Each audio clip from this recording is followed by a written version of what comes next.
So bricked. Why There do should you be keep no saying this? horizon. That's Listen, wrong, bro. Mike.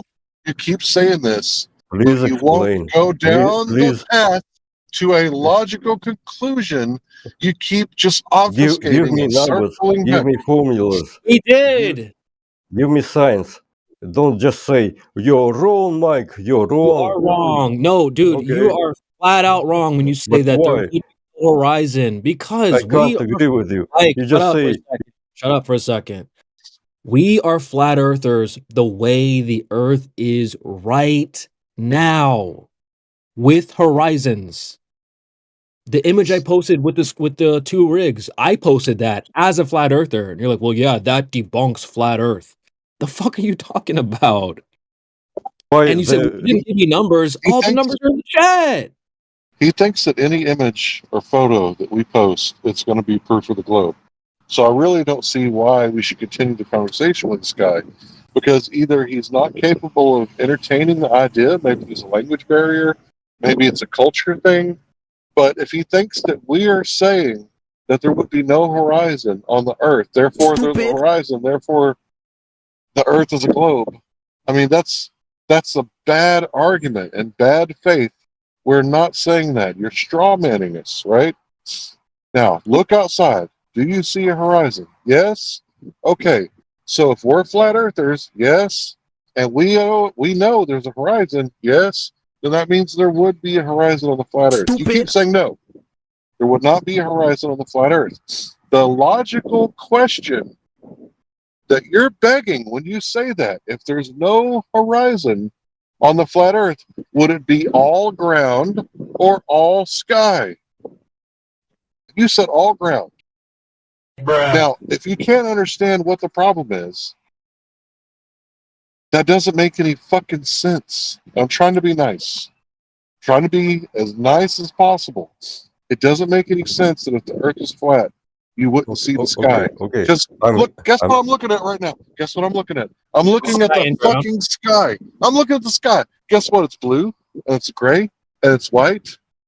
And if you think that I'm a flat earther and I believe in the sky and I'm retarded, then maybe you should go like find the Easter Bunny channel and tell them that they're idiots and they're wrong.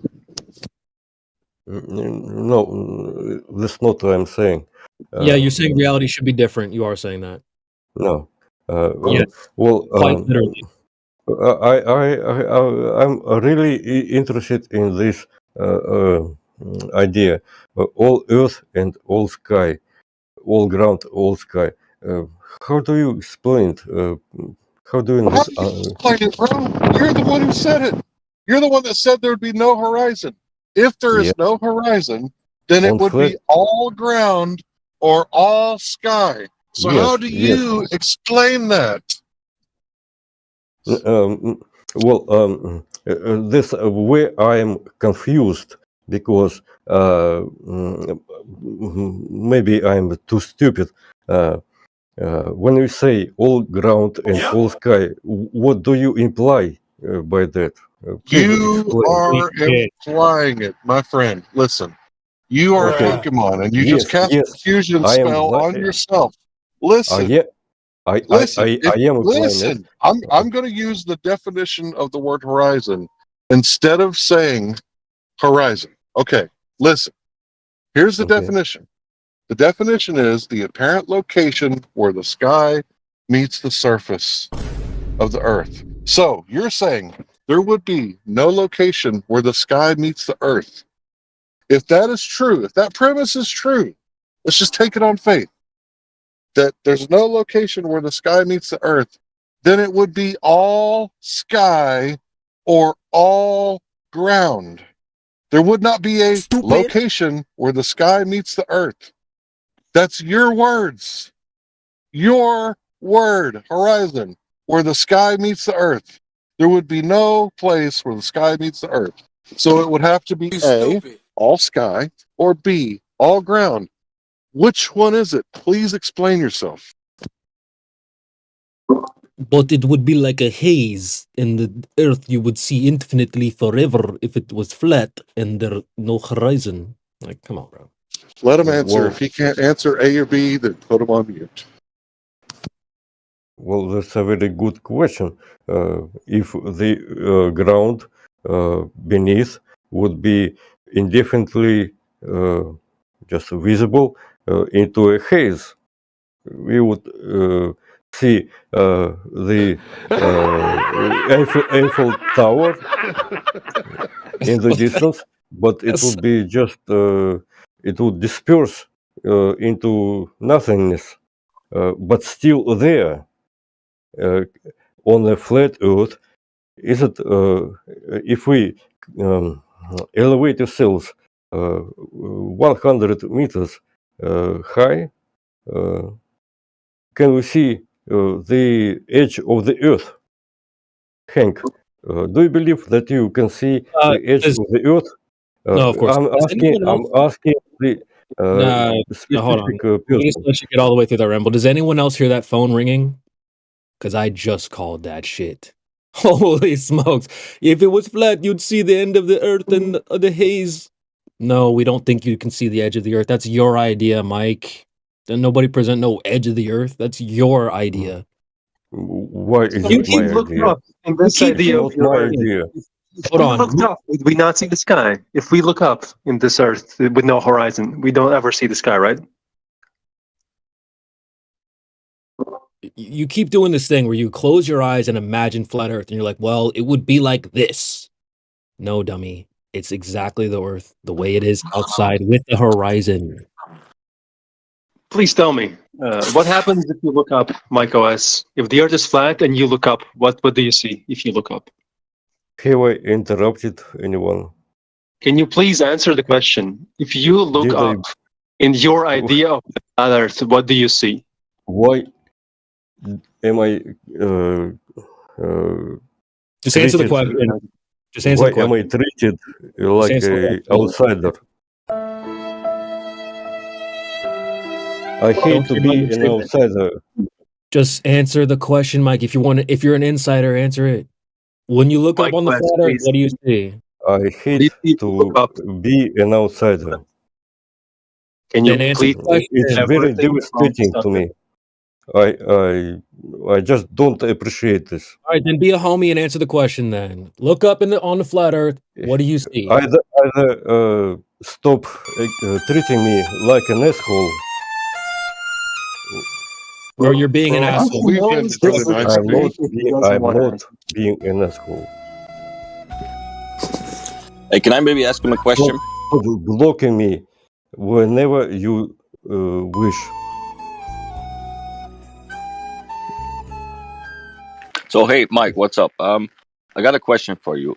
Are you familiar with the phenomenon that if you have Please convince the moderator of this server to stop He's a moderator blocking me. too. Mike, listen, dude, listen to what yeah, Mike says. just had a Please question. stop For you. blocking me all the time. Oh, Okay, so you're not muted at the moment, so there's that.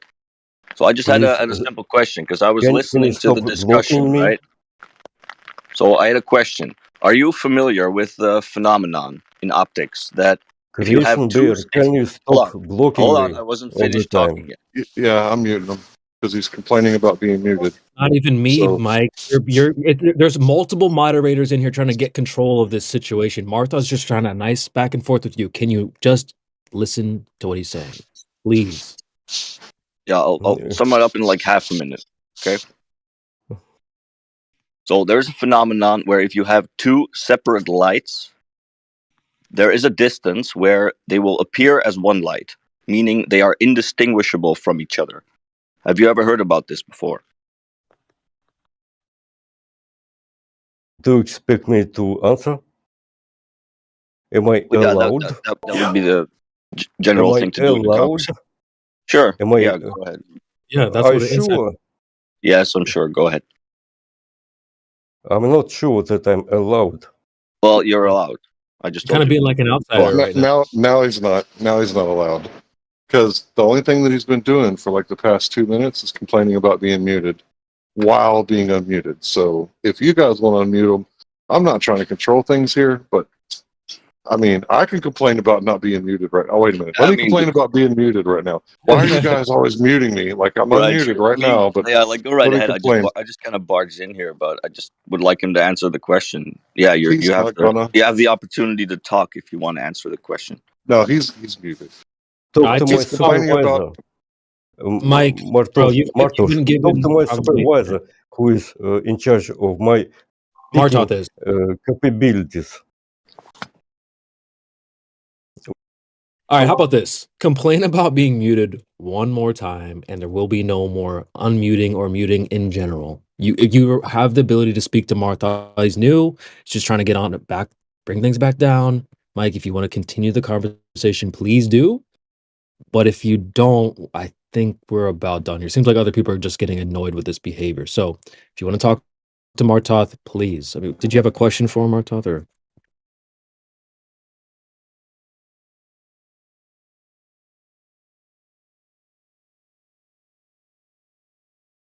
Yeah, if I'm annoyed, I'm imagining the rest of you guys are pretty annoyed too, right? Yeah.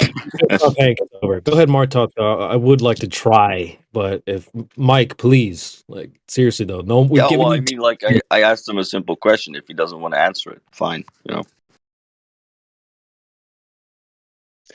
Can you please Hello, repeat the everyone. question for him? Because I'm pretty sure he's not able to comprehend it. Well, at the first, question was but he's- basically I was asking if he's familiar with the phenomenon that if you have two separate lights, that there is a distance where you can be at that you will not see them as two lights. You'll see a single light. You're asking him, does he know about the Rayleigh criterion? This is Basically, yes. way. This Because is way. because if he does, then you have the same thing with a surface and a sky. There will be a distance where they are unresolvable from each other, aka the horizon. I know that. You know that. I don't think Yeah, but this guy's he doesn't. That's capable. why I was trying to get him to answer the question. I don't think he's capable of knowing that. Mike, do you know about the Rayleigh criterion? Nope. Okay, I Talk think to we my should leave master. the mic because he's not talking to anybody and I think he's muted or something. I'm offended because Okay, we'll stay I'm offended, not Mike. treated His feelings are still hurt. justly. I'm not treated. Okay, we don't care. I told you last chance. So Phoenix, we'll move on. Mike, you Yep. can take care. Have a good one, buddy. Okay, so like I Have you have a guys ever question. met a Russian who was offended? Sorry, I didn't know there was Russian snowflakes. Thought they would be impervious. yeah, I haven't met many myself, so it's very surprising. I'm in a country with a lot of Russians, so it's very surprising. I guess that's what I Yeah, get but for we should, stereotyping, but go ahead and continue, please. yeah, but like we shouldn't make the general assumption about the Russian. There may be like some who are very sensitive to these kind of things. By the way, Yeah, so like I was asking about like how come it's like my question I want to know like how come we are living on a flat earth and all the constellation in the sky are kinda spherical in nature, like if we look up the star not the stars, like the sun The planets. and the The planets. moon and the Right. planets, yeah, like they all look kind of like spherical, like you can see both of Right. their sides. I can Yeah, answer that for you. It's real simple. okay. So the soccer ball, what you guys call the football, the tennis ball, the ping pong ball, right? The baseball, these are all spherical. Why is the American pigskin what we call the football? Why is it not spherical? All the other balls are. Okay, so you are saying that because like one ball is not completely spherical like the US basketball. Is this what you were trying to say? The American pigskin, what we call football, where we kick the field goals and we have pads, right? We wear helmets. Are you aware of the Okay. American football? That ball is not a sphere, but all the other balls are spheres. Right? Is that true? Okay, so like I'm not aware about the US ball, you know. I Okay, think I'm missing because like I'm not from the US, so I that's don't know fine. like what, That's fair. yeah. That's fair, my man. That's a good point. Okay, I didn't know what you knew. Okay, Rugby so balls are the same, bro. Rugby let me looks try the same. again. Rugby's the Yeah, same. so Do you know like about rugby? Do you I know about rugby, my yeah, man? yeah, I know about rugby. I think I get your point. Like you were trying to say that there are some balls that are not completely spherical, but we still Right, do call them balls, just like the other balls, they are spherical. right. So you said the Earth is a planet. Do you know what the etymology of planet is? I don't know whether it's a planet or not, but like I'm saying that if, for example, the other planets are kind of spherical, so how come like we can also see like this sphericalness if we see like a drop of a Well, I mean, water, like a I drop of think I can water give you a also. simple answer because, like, really, you're asking. Your question is why would the Earth not be similar to what we see in the sky, right? Yes. But my counter question to that is why would it be, right? Because if we're going to assume that things are similar, well, how do we determine that things are similar? We look for similar properties, right? Similarities that we can observe. So, but Yeah. if I look at any of these things in the sky and then I look at the surface below my feet, I don't really see any similarities. For one, the surface below my feet is not actually in the sky, right? It doesn't Yeah. look anything like what I see in the sky. So, like, why would you even assume that they should be similar to begin with? So you said the other planets, right? You said I don't know if the Earth is a planet, but you said the other planets. So you implied that the Earth is a planet with that statement. The Earth is not Yeah. a wandering star, because that's what planet means, wanderer. So if the Earth is not a wandering star, you've asked a loaded question, right? Do you know what a loaded question is? Yeah. I do know. Okay, good. So I wouldn't ask you how long have you been beating your wife, right? That would be a loaded question. Now I'm not saying you did it to be dishonest. I'm saying you just haven't thought Yeah. it through, and that's fine, right? I'll give you the benefit of the doubt on that one. So now that you understand you've never seen the Earth as a wandering star except on TV, do you always take everything that you see on TV as reality, or are you skeptical No. sometimes? Yeah, I'm skeptical all the time. Good. So now that you understand that you've only seen the Earth as an object in space on TV, what is the Earth really? When I say the word Earth, what do you see in your mind's eye? Yeah, like because like I have seen Earth in like kinda a television screen, So like when the Earth is said to me, like a kind of a spherical shaped marble comes into my mind, which shouldn't come in the first place. Like it is a kind of Right. indoctrination that that Right. are in Yes. my mind. Yeah, I do agree with Yes. this. But like when I see the other, like the things in the sky, and also like when I see the water drops, and like I see they are kind of spherical. So like it kind of makes me into thinking that maybe like the nature of the things are to become like spherical. You what? I understand Wait, that, but think. Go ahead, bro. just quickly with the water.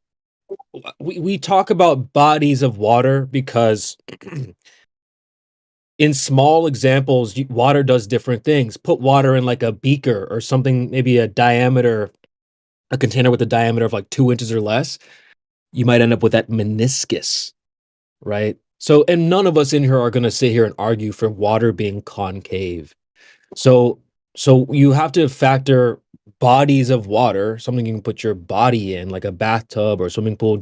Are those like the droplet or the meniscus? No, they're flat, just like the ponds and the lakes and the oceans. So the drop of water is just about as strong as me arguing for a meniscus in a beaker. It doesn't mean that the water is also curved concave on the whole earth.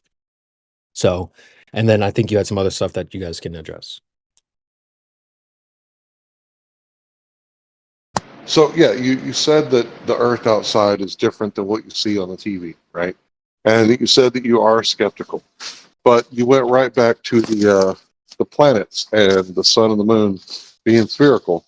So if you would have lived 200 or 300 years ago, you would have said something like, why is it that the Earth is not like the god Mars or the goddess Venus, right? Because we had a different worldview back then. But now the Maybe. worldview is, yeah, maybe, depending on where you live, right? So, but yeah, the what we understand the planets today, Jupiter isn't a god, even though he has the name of a Roman god. Jupiter is a ball of gas, right? So why isn't the Earth like the ball of gas known as Jupiter? That's basically your question. Is that correct?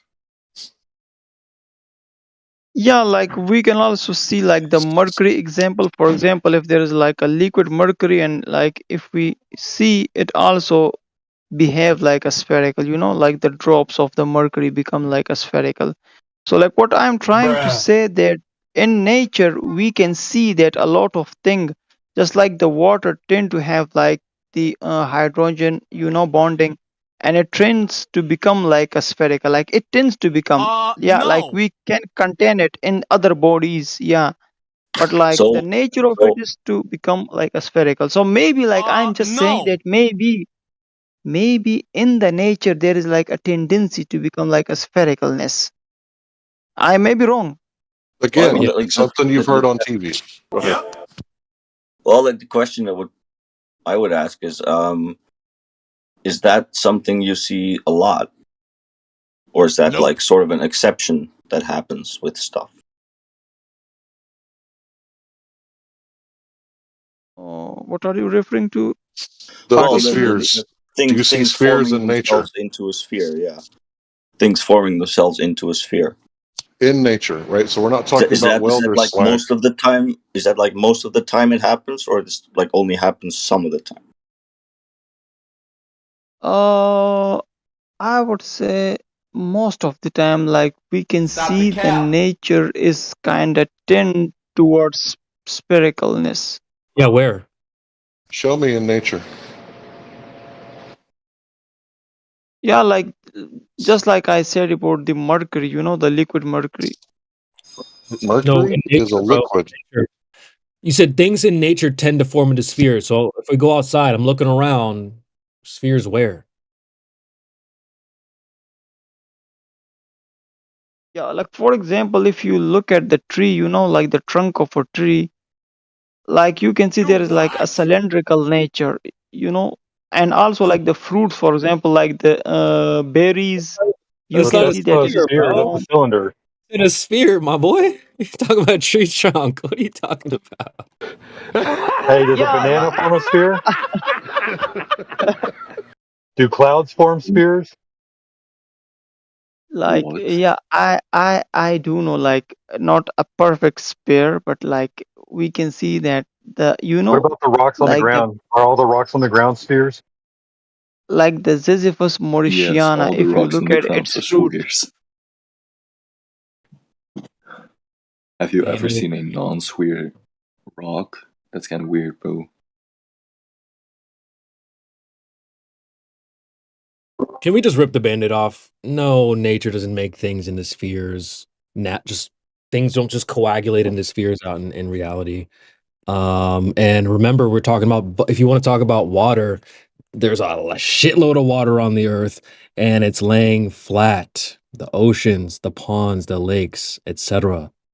So if you want to talk about the nature of water, that shit's flat, bro. Like, period. If you would hold Earth like a curveball, it would feel like so smooth. Well, that doesn't really make sense to me. Yeah, if your aunt Bro, had my nuts, English she'd is be too your bad uncle. to explain myself. Well, they say that it would be smoother than a cue ball, right? And that's Yeah, because they're that's what I talking meant, about the sorry. topography, right? So it's interesting to me that they'll accept something like that from Neil deGrasse Tyson. But when we say flat Earth, sometimes people say, well, the Earth can't be flat because there's hills and valleys. Yeah, Now, it's so think fucking about both of stupid. those things at the same time. For example, Hey, like if I tell real you quick, what is Phoenix, flame. Phoenix, can I ask you a quick question? Yes, sure. So, what is the requirement of a sphere? Like, what would you expect to see on a sphere? Uh, yeah, Like the What are the surface of a sphere. attributes? What are the like a attributes? yeah, like I would say that a sphere is something like which has like a common central point, and like wherever you go, you can like come to the central point with the same kind of radius. Can So can like you it have a is what sphere I with expect parallel lines? with parallel lines. This explanation is crazy. Yeah, like you can have parallel line or a sphere. What's the definition of parallel lines? Yeah, like that don't meet. Right, right. So you can't have a sphere with parallel lines, right? You would have to have curvature to have a sphere, right? Not Obviously. necessarily. Like for example, like you. What do Okay, you mean? You don't like need if you curvature to have a sphere? What do you mean, bro? like for example, if you take a sphere and you can draw Does a over it sphere have like curvature? parallel line. What the fuck? Does a sphere have No curvature, one said Phoenix? that, bro. No. Hold Can on, you real so quick, so real you quick. can hold Yeah, on, so you can like if you get you can put like a metal ruler onto a basketball and make it go around the ball? yeah, just like this. Really? What? Oh, What? Phoenix, Phoenix. So if you had a sphere, right? The only way that you would know you would have a sphere is if you held something straight next to it, and then there was curvature that deviated away from that straight line, right? Okay. This guy is absolutely an idiot, But bro. you need curvature to have a sphere. You can't have a sphere without curvature. No, this dude's all right. Give him a chance. Yeah. He's Yeah, no, not this an is new idiot. to I him. think there's a language barrier because there was a culture barrier earlier. So let's give him the benefit of the doubt. Yeah, and Alright. he's new to it sounds like he's new to this conversation. Like he's never had it brought to him like that. Uh, He can describe the surface of the sphere.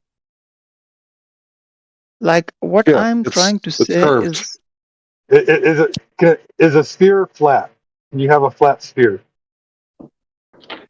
no. We cannot have a flat sphere because it is like Right, a three-dimensional object. Like a sphere is a right, 3D. right. And you'd have to have curvature on the surface in order for the sphere to become a sphere, correct? Yes. Correct. So that's where we're running into a problem because when we go out there and we do long distance observations and long distance measurements, we're not finding the curvature where it's supposed to be. And in fact, we're not really finding any curvature. What it Yeah, is I we're do know we're about the we're curvature. finding things to be flat and level over long distances. And if they're flat and level over long distances, like 10, 20, 30, 50 miles, there can't be any curvature if it's flat. Yeah, you are right actually about the curvature thing, and I do agree with you on this point. Like there is no curvature to the earth, but it does not necessarily say that it could be like a flat one too, you know? Like it may have some other structure, like some other shape, like a donut Well, or something. I don't know, like Phoenix, we don't know. Phoenix, For example, Phoenix, real quick. so like So real quick, just so you know, from all observations that we know, it appears flat. And just based on your definition of when you said that things in nature appear to be spherical, well, we're saying that the earth appears to be flat in all aspects. We haven't found any curvature, so we have no reason to believe okay, that the earth okay, is curving at all. We we okay. we Let me tell you. we we we say it's flat because it measures flat. It's not. There Okay, is no let me tell you measurable this way. curvature. But you, Let me I tell you understood this you, way. Phoenix. I understood you. You said properly. It is not a globe. Is that correct? We don't know which shape is it, but it's Yeah, not a globe. Yeah. yeah. Like You- my yeah. point is that it may not be a flat. It is like certainly not a globe, and it may not be a flat too. Like my point is in nature, like if we see So like we can see that there are curvatures in the nature everywhere. Like it may not be a perfect sphere, but there are like curvatures in the Yeah, nature except the everywhere. bodies of You water. see, like the Hey, Phoenix, okay, real quick. yeah, Phoenix, let me explain this real quick to you, okay? So when you look at the surface of anything, there's only two types of surfaces out there, two features on the surface. The surface is either curving or it's flat. There's no yes, alternative to the surface. So when you say exactly. that the earth is not curving and the earth is not spherical, we agree. There is no measurable curvature that we have been able to find anywhere here on earth. Are there Okay, bubbles in water? Yes, there's bubbles in water. That has nothing to do with the shape of the earth. okay, but at the same time, when we look at the other natural phenomena, we can find that there are like curves in them. For example, like in the fruits, in the branches, in the trees, That's fine, like but that's the fruit everywhere and the we can branches and the find. trees. That's not the earth, bro. That's apples and oranges. You can't compare an Yeah. apple to an orange. No, but nature repeats its own pattern everywhere. No, my friend. This is a Is, this is an idiom. is, This is the idiom in English, right? You can't compare apples to oranges. Do you understand the meaning? Yeah, I do understand. Like I'm good Okay, at perfect. Like this language you're English, but comparing an I'm not orange. like a You're native comparing a, speaker. you're comparing an orange to water. You're comparing an orange to dirt. That doesn't make sense. yeah, we have spherical things. We know No, that. actually, I am not comparing the two things. I'm actually comparing the principle that is there in them. I understand the principle, but you're applying the principle to reality and you have no evidence to substantiate it. You're just saying, well, because this orange looks like a sphere, then the earth must be a sphere also. Like we can see there are like curves in nature, so like why not On But the there's apply no it water, to curve the on earth earth, too? bro. not on the ocean. There's no curve on earth. Phoenix, if Yeah, I fill up a cup full of water, is the surface of that water flat or is it curved? Okay, like for example, if I put a No, very small bacteria, Phoenix. If I fill up a cup full of water, is the surface of that cup of that water flat or is it curved? yeah, it is flat. It is flat. Okay, if I fill up a bathtub full of water, is the surface of that water flat or is it curved? Flat again. If I fill up a swimming pool, is the surface of that swimming pool flat or is it curved? Flat, of course. What about a pond? If I go to a pond, is the surface of the pond flat or is it curved? Yeah, because like in the No, no, pond, no, like no. there Answer are the question. Answer the question. Answer the question. I'm almost done. I got yeah, two more questions after that. I got two more questions after that one. Is the surface flat or is it curved on a pond? okay, but okay, it Phoenix, will be please flat. answer. It will Please be answer. flat. Please, Yeah, Phoenix, please answer my flat, questions. If I go flat, to a lake, is the surface of the lake flat or is it curved? flat, of course. If I go to the ocean, is the surface of that ocean flat or is it curved?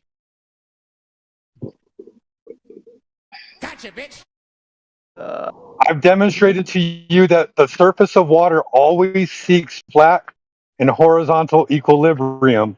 So why would it be any different on an ocean? Because yes. of Apple. And I'll leave it there. I'm at work. I apologize for jumping in like that, but I'll let y'all no, take you're over. good, No, bro. Thank no, you. You're yeah, good. it was good. It was good. It was a good comparison. Yeah, so maybe we see some round stuff in nature like apples and oranges, but the point is that the surface of the earth isn't curved like that, especially the water, which is claimed to there's shitloads of water here, right? They say it's like 71% water, the surface. So that's a lot of But water. It can either be curved or it isn't. CB, if he wants to take also that logic, is it all fruits and vegetables are spherical?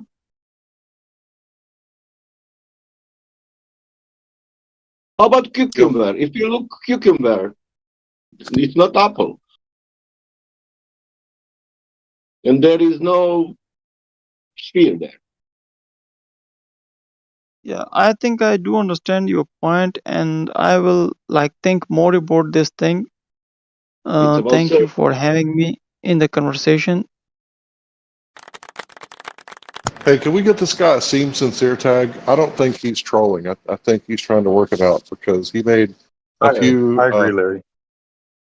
Yeah, he made a And few. it sounds like he wants to think about it now. He's heard some things that are kind of like honest. So I think yeah, I agree with you. No, like I'm not trolling, and actually, you know what? Like, That's what we just said. We just said that you seem yeah, sincere. yeah. Like I do know for sure that Earth is not a globe, but like I suspect that it may not be a flat too. So like, you know, like it Wait, may Well, have a then cylindrical you're space. You know, uh, like yeah, like what a is a cylindrical flat? shape or something. What is a flat? Yeah, like flat is like totally flat, you know, like a disc shape or something. So like No, no. my point of view is that No. no, no, yeah. no, Uh, So like no. uh, we Nope. gotta. I want to correct that because when you say like it could be a globe or a flat, I do suspect that you think that that's some sort of object or something. Like, no, I'm not saying that it is either globe or flat. What my mind is saying to me uh, is that it may be something like a cylindrical, you know, a uh, cylindrical shape. I'm trying to he's, help you he, out here he's because got an open flat. mind. Go Yeah, ahead. yeah, absolutely. I just want to help because I want to help you out here because most people don't really understand flat Earth. The last guy we spoke to thought it was like a disc in space. So when you're like, well, I don't know, maybe it's a globe or maybe it's a flat, I suspect you're thinking of flat Earth as some type of disc type of object. I just want to clarify that Yes. we Yeah, actually, yeah. bro, I hold do on. think that Yeah. you Trying to mean clarify that that's not Hold on, positioning. Phoenix. Hold on, Phoenix. Go ahead, CD. I'm just trying to clarify that that is not what we think. We don't think it's a flat or like the shape is flat or anything like that. We're just describing the surface. Don't nobody know what oh, shape all of reality is. okay, And okay. I want I to say see. this too, real quick, Phoenix. So, like, it sounds like you understand that there might be a negative connotation with the idea of being a flat earther. And it sounds like you're a little worried about being called a flat earther, even though you agree that there's no measurable curvature on Earth. Yeah, like because you know I'm a school teacher and I teach science, you know. So uh, It's all right, man. yeah, Like, we're all about observable and repeatable, and you're always welcome here. We've got lots of questions ourselves. People make demonstrations all the time, and you're always welcome. Like, one of the biggest things people don't ask us when they come in here is like, well, where's your evidence at? What do you have, or what do you got to show? And then they immediately dismiss it. But if you're willing to actually listen and just look at the what's there and just don't question it, just absorb it and see what it looks like to you, and then go from there. Don't like immediately dismiss it without any kind of other substantiation behind it. It's yeah, okay to I do have agree with you. contrary evidence and be like, oh wow, this literally contradicts everything I was ever taught. Let me look into it. Yes. And that's okay. And you don't have to go tell the whole world that you're a flat earther. We all have real world lives. We know that we can't go around telling everybody the earth is flat. It's like it'll Yeah, literally but be the like conversation of the if day you every day. knew, yeah, but like if you knew in your heart that the earth may not be a globe, you know, it kinda opens up your mind to a new kinda uh, possibility of this life, you know. Like Hmm. maybe we have been light all our life if we see like, you know, like this can go very deep, you know. So like realizing this fact that it may not be a globe, like it could be a life changing thing for someone, like someone like me, you know, who have like studied science all of his life. So um, it could be like a very big thing, you know. It may not be a big thing for somebody who is like a shopkeeper in the street, but it is a big thing for a person like me. I completely agree. I also have been studying science my whole life, and I don't got everything all figured out, right? But I know when I'm being lied to, especially with something that you can verify. And that's what we're saying. When it comes to NASA, you can't go to space to see if the videos and the images that you're seeing from NASA are counterfeit.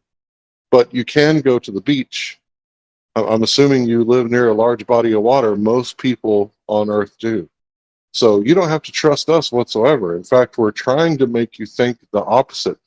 Don't trust nobody. Go outside for yourself and look at the water. Make some observations, make some calculations, and see if the boats are disappearing over the horizon because of an optical phenomenon, like the Rayleigh criterion, or if they're disappearing over a geometric horizon, which is caused by Earth curvature. Now, I'm not telling you what the answer is. You probably already know what I think the answer is, but you get to decide for yourself what the answer is. And that's empowering. And if you do that, and hypothetically, if it is flat, absolutely that would change your worldview. And you would then be from now on questioning everything and trusting nobody, most of the time, not even yourself. Yeah, but the That's what a one true thing that I skeptic would is. like, yeah, what one thing I would like to add is that if like you change the name flat earth, like this, like flatness is kind of like making somebody think in terms like in shapes of like discs in the sky. So like if you could change this name and maybe like you could change it to something like a container earth or something like this. Well, you can It, look up yeah. Hebrew cosmology. Some people call it that. Some people call it true Earth. We say flat Earth because that is something that is known to everyone what we mean, hopefully, when we say it. Yeah, you know what? Man, Hmm. my Discord is bugging. I have something to say about that too. It's actually part of like it's the effect I think you're looking for. Maybe you've seen the movie The Matrix, right? You can either take the red pill or the blue pill. You take the red pill and he starts freaking like he has like a reaction to it, right? It's tough. Um, it's a tough pill to swallow, no pun intended. I would also say that flat is an appropriate word. As Sheepdog walked you through, if you just take 30 seconds and look around you, everything has a surface, mirror, table, your phone, right? Everything. There's only two options here. It's either rounded or curved in some way, or it's not, aka flat. Yeah. Now, and then I'll finish with this. We ain't we're not a bunch of liberals and like, well, you need to use our preferred pronouns. Like, I don't get into that. I'm gonna say flat earth. I'm not gonna try to use a preferred pronoun that I like better. You know what I mean? So like you don't have to be soft in that regard. If they call you a flat earther and they think that that's a disc in space, that's not a reflection of you. Um, I have a very, very short clip of this guy being like, if I juiced an orange and I throw it on you, are you an orange? Of course not. So if you don't like if flat earth has negative connotations to mainstream media, and you don't like that, well, so be it. It's not necessarily a reflection of you. Let's take a listen. So you don't have any problem with that word? Huh? You don't have any problem with that word? Look, if I juiced the orange right now and threw it on you, if you stupid enough to believe you're orange, then you something wrong here. Just because somebody throw that on me. If I say, oh, you hoes in here, stand up, you get mad, you a hoe. I didn't call your name. It's a game. There you go. So we don't need to do like the whole flat earth pronouns thing. So don't be afraid of that. Can I interrupt They just need for a that. second? Yeah. That guy that said that, I've seen him a lot of different clips before. And one of the most important things that he said that I was getting wrong is he said, don't walk on the track on concrete. You walk on the ground, because as your body goes over the different layers of soil and sand, and you have to adjust, and your body is responding to your brain and your brain is responding to your body. He said, like, that's way more healthy and better for you to train your brain to react. And man, was he right. Ever since I've been doing that, Sorry, ahead. Hank, to cut you, but yeah, I have to go now. And thank you for Thank you, this brother. Come back and information. see us. Come back and see us. Peace. Yeah, I like that guy. Did he get that tag? Seem sincere tag? Yeah, I gave it to him when you asked. Excellent. Excellent. Yeah, I think that guy was way worth talking to as opposed to others. That last guy, holy smoke. Hank, you don't even normally get a rap. You had him muted. I've been muting people more because I'm getting older, not dealing with the bullshit, so if we can't like have a back and forth where, I'm not receiving what I'm giving, then I'm just not going to cast my pearls. I'm getting older, man. I don't have time for bullshit anymore. Yeah, that was kind of painful.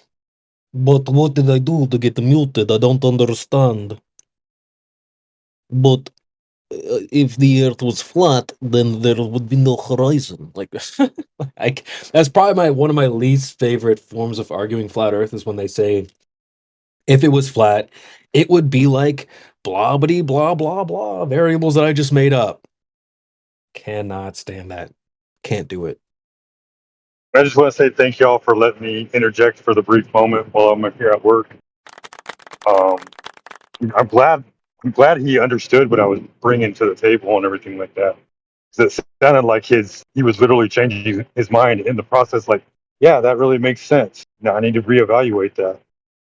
And I mean, that's pretty much what it boils down to. Like, I got the feeling like he didn't like the idea of being a flat earther because that has all those negative connotations. Everybody gets mocked, and you did a good job, CB, of explaining how, like, just because they label you that, it doesn't mean that all those things that they think you think are what's going on. Because really, what it is when you're like, you call me a flat earther, it's like, well, I don't measure any curvature, so what else could I be? Like, obviously, it measures flat. Well, is it a disc in space, bro? There's no space, man. Like, you have to throw that entire story away. Well, what do you think's going on? I don't know, but whatever's happening, it's only happening over a flat Earth, and that's all I know. Oh, you got to make up a story. Oh, I can give you a fantastical story, dude, but I can also give you the truth. The truth is, I don't have. Personally, I think it's kind of corny to get in the whole like, well, actually, it's a geostationary planar. Like to me, it just comes off as preferred pronouns, and that's corny too. So I don't think we need to get into that territory. We're like, well, actually, we should not call it flat. We should call it the stationary planar totality of, you know what I mean? That's just the way I think about it. Because then you end up getting into the whole, you start sounding like a Bevite or something. Well, it's not actually technically flat. I'm staying away from that one, man. Just say it's flat. Let them have that reaction. And I think I've been likening it lately to feminism a little bit. So like feminism has become so extreme that even like most chicks will be like, no, I'm not a feminist. I don't want to associate with that. It's way too crazy. And so for me, I just see a future where flat Earth is already mainstream. Like he said, if people think it's a disc, it's that, the other. Well, let it become so extreme in the mainstream that normal people will see how extreme it is and go, nah, that isn't even, there's no way people even think that, So maybe I'm wrong, but that's kind of what I see for flat Earth. I don't think we can fix people from thinking it's a disc or whatever. But what we can do is push the message further into the mainstream so that I can just see it becoming so extreme like feminism that people will be like, nah, what I originally thought about flat Earth is wrong. In that, like, I thought it was a disc in space or whatever. I was way off. So that's what I see. Maybe I'm wrong, but that's my vision. I mean, just to expand on that just a little bit more, like, I don't know about you guys, but just a few years ago, maybe 5 years ago, like feminism was was kind of rampant. It was cool. It was, a lot of chicks wanted to be feminists and all this, right? But now, if you ask just a random sample of 10 chicks, like, are you a feminist? They'll be like, oh, hell no. No, absolutely not. So it was interesting to see that transition over the years. So I just see flat earth happening like that too, where people would be like, oh yeah, I'm on board with this flat earth being really stupid. But then it comes to a point where mainstream people, even they're like, wow, this has got to be like a straw man, right? That's kind of what I'm seeing. So anyway, I'll stop. You know, you talk about like cultural revolutions and the Kuhn cycle and these sort of things that happen from time to time. I mentioned to the guy 200 or 300 years ago, you would have thought that Mars was the god of war or something along those lines. We really have to understand there's a lot going on in the world right now that people are kind of changing their minds about. And a lot of people aren't changing their mind. They're just stuck in their ways. But when it comes to like reality, like what we're observing, I think we're kind of going back in a good way, like not progressing backwards like the leftists want, but more like we're kind of getting in touch with nature a little bit more. I've noticed that a lot more because in my early adult years, you know, men didn't really want to be outside and part of nature. You know, they wanted to get a job and go to college. And now it's like men were reverting back, men and women, I'm talking about mankind. Men and women are reverting back to nature. And I think it's a good thing. I absolutely think it's a good thing to get back in touch with nature. And one of the things that this flat earth thing does is it kind of grounds people back in reality a little bit, because once you're skeptical about the earth, you're going to go back and be skeptical about everything. I mean, I've heard of devout atheists picking up religious texts of all kinds and checking it out for themselves. I've heard devout Christians go back and re-examine the Bible and say, well, maybe this isn't what I thought it was. Maybe I need to. And there's nothing wrong with checking things out again after you have a paradigm shift. I think paradigm shifts are actually very healthy.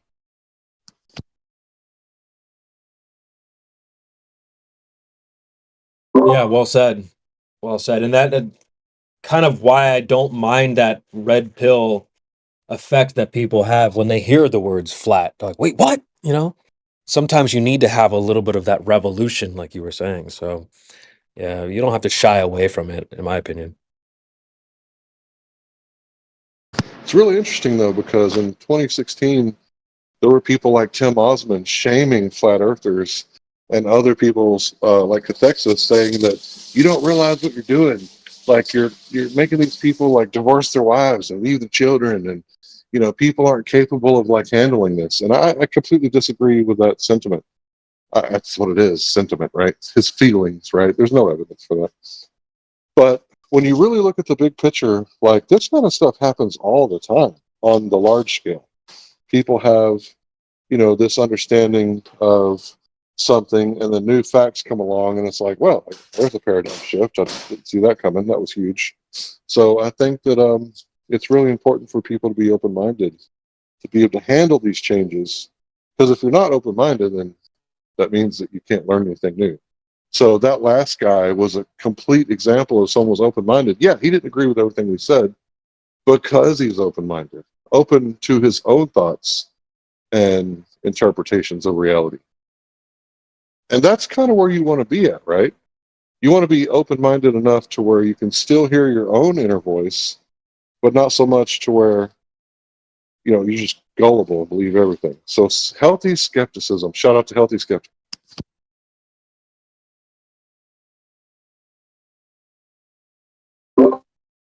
It made for an interesting show. We didn't get very far with the first guy. I think it all started off with there is scientific proof for the globe, but we actually never got to that. Is that what he said? Yes, the Mike OS character. Oh, wow. We were listening to the Witsit interview on Infowars. And he was like, Witsit was on Infowars, really? You didn't hear about this? Yeah, this was like that was a great thing, but like we all knew it was going to be like a an attempt at a hit piece. I think Witsit held himself pretty well. Yeah, this was just a Nice. few hours ago. We'll probably do a review of it later once it's like final recorded and everything. As we were just watching it live, but Mike was like, cut it off. Do we have to? I was like, all right, whatever. We can talk. Bro, that was funny. Harrison was like, we got 2 minutes left, and then it just cut. So, and then he ended up saying that, it's scientifically proven to be a globe. And then, Oh, yeah, so we started you talking saw about it on science. Wikipedia. You must have read that on Wikipedia. It's a trusted source compared to others, I guess, Yeah. for some people. So, but then when we for science, he's like, well, everything is science. Whoa. Red flag. Like, huge red flag. I was like, well, why? Dude, that car analogy I've been using, I think it really hammers home the difference between a pseudo mechanic and a real mechanic. And it's from one of QE's links that he posted about the scientific method. And the thing about it is, the reason it hits home so well is because the first mechanic said, I got a theory after observing your car, observational science, and I think it's a starter. That'll be $500. But you get in the car and it doesn't start because you didn't manipulate anything. The second one says, yeah, I thought it was a starter, but after systematic experimentation and a process of elimination, I've deduced that it was actually the starter fuse. And it's like, okay, well, one of these dudes has a shady inference, and the other one has a legitimate inference that is demonstrable, because when you get in that car, it starts, and you're happy to pay the $500, and you don't have to go to court. So one of them is a pseudo mechanic, and the other one's a real mechanic. I don't see how you could argue against that. Because if your life is actually depending on it, because these people get all fucking theoretical and they get lost in the sauce, right? But when rubber meets the road and real life is happening, there's not a whole lot of feminists on the Titanic. Oh, please take my seat, sir. I believe in equal rights. I'll stay. You go, sir. I believe in equality. No. Yeah, that is a good point. A lot of the things that they try to present to you as evidence or whatever, they don't even accept for themselves. So, like when push comes to shove. I missed the InfoWars debate. Did they mention gas pressure? Yep, he said gravity. I knew it.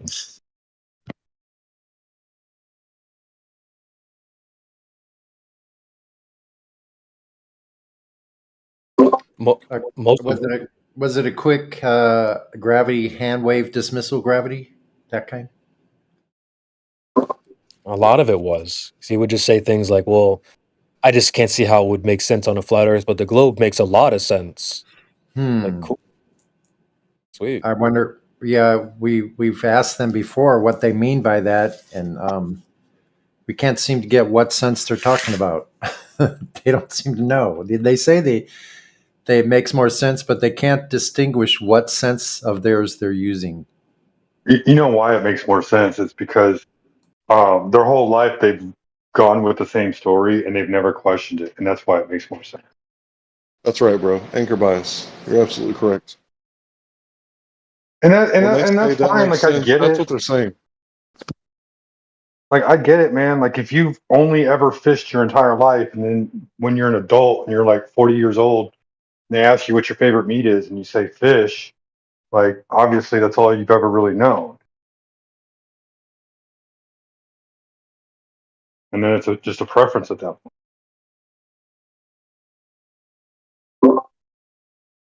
The interview wasn't that, like, from the globe side. I don't think it was very strong. I mean, even Alex showed up and was like, so what's it? Are you guys really saying that our planets are discs? They can't be discs. They're round. I looked at a telescope and left right after. No rebuttal or anything. It's like, so you punted into a straw man. We don't think there's a bunch of discs in the sky. When Alex Jones turned up, he completely derailed Whitsitt, because Whitsitt was making a really good point about Lake Pontchartrain. He was absolutely nailing him with that photo they provided as evidence of the bridge curving. Just pointing out that it's way too much curve and it'd make an Earth that's tiny. And just as he's pointing it out, Alex Jones turns up and goes, he's saying all the stars should be discs and all the planets should be discs and all this nonsense. Yep. And it completely detracted from Witz's point. I really And not don't only that, but think like, flat Earth. Go ahead, bro. I was gonna say, not only that, but the absurd gish galloping that was going on for most of the conversation. I think Witsit was trying to do his best to attack all the points. There was one point that Harrison made, and I felt like that, like at that point, Witsit had just been overwhelmed, and he knew the interview was almost over anyway. But he basically said, if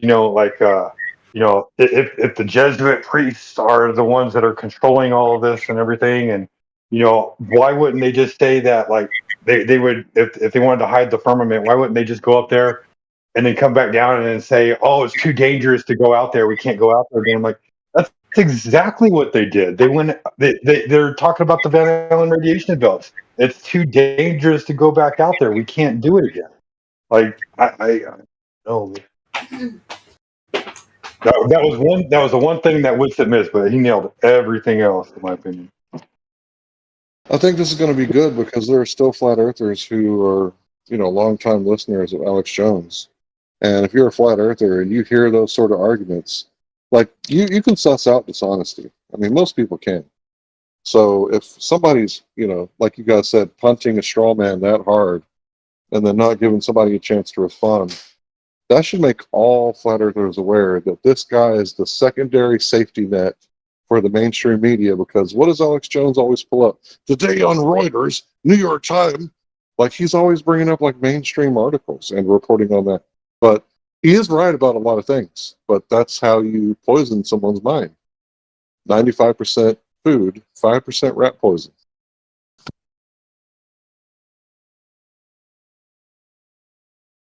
It's kind of like the program Zion, right? They said that they lost several crops in the beginning because people just couldn't take it. It was too perfect, right? And, that kind of goes back to the psychology in the 70s, right? Where they tried to create these mouse paradises. It's called Universe 25, the rat experiment. And it's really interesting because there has to be conflict. We have to have something to fight for, something to fight against, something to keep us motivated. And I think that, he's doing the Zion program. I mean, it's funny that the name is Zion program when you look a little deeper into him and the things that he said. One thing, I think he lied on purpose when he said the Muslims control Hollywood. I don't know of any Muslims that control Hollywood. I'm sorry. I just think that's a lie.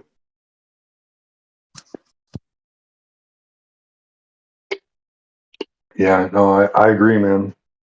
But overall, I think it was a great show. I think the shortened time frame actually worked to Witsit's favor just because of the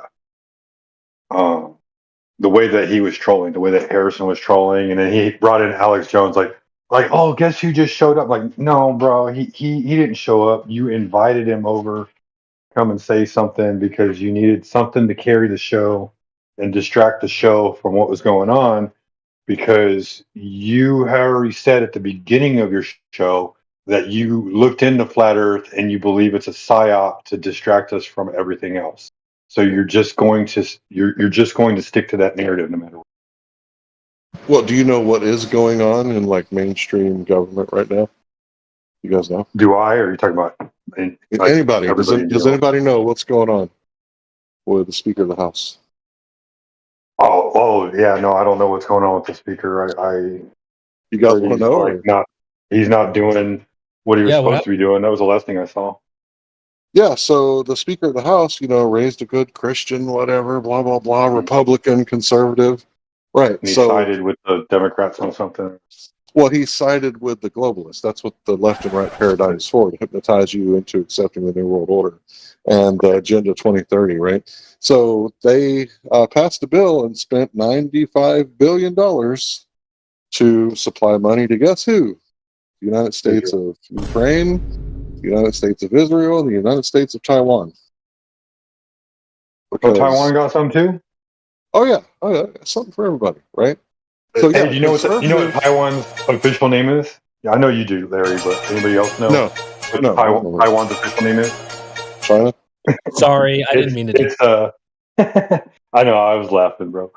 So China is the Democratic People's Republic of China, and then Taiwan is the People's Republic, or the Republic of China. That's what it is. The Republic of China.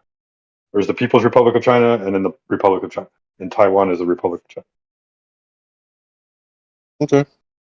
Well, we're sending them money because obviously we're paying entirely too much tax dollars, because that's a dead giveaway that you're paying too much in taxes when your government just gives away like 100 billion here, 100 billion there. So, yeah, I got my letter from the IRS. Apparently, they want to take my stuff. Apparently? Yeah, they want to send it to Ukraine, China, and Israel. Yep. Give it all up, folks. If Susie needs new shoes, just don't worry about that. Get a sewing needle. Start sewing your own clothes because you can't afford new ones. You know, James Freeman said something really interesting yesterday on a live stream. He said that, maybe we should just start bowing down to these people that are our government leaders and just start bringing them tribute. Let's just, let them know, like, hey, yeah, you're all powerful, and we should bring a tribute. Someone in his chat said, well, what kind of gift do they want? Children? It's like, damn, that should hurt. So it's not only the draft that's possibly going to happen if, World War III breaks out. They actually want your children in more ways than one. Man, crazy place we are in.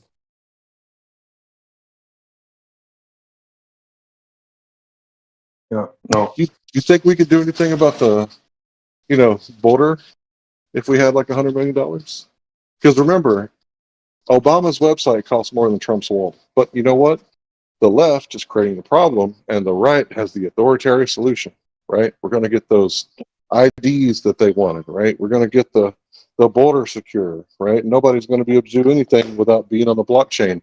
And what is a blockchain? Isn't the blockchain what they, tied slaves to so they couldn't run away? Is that what that is?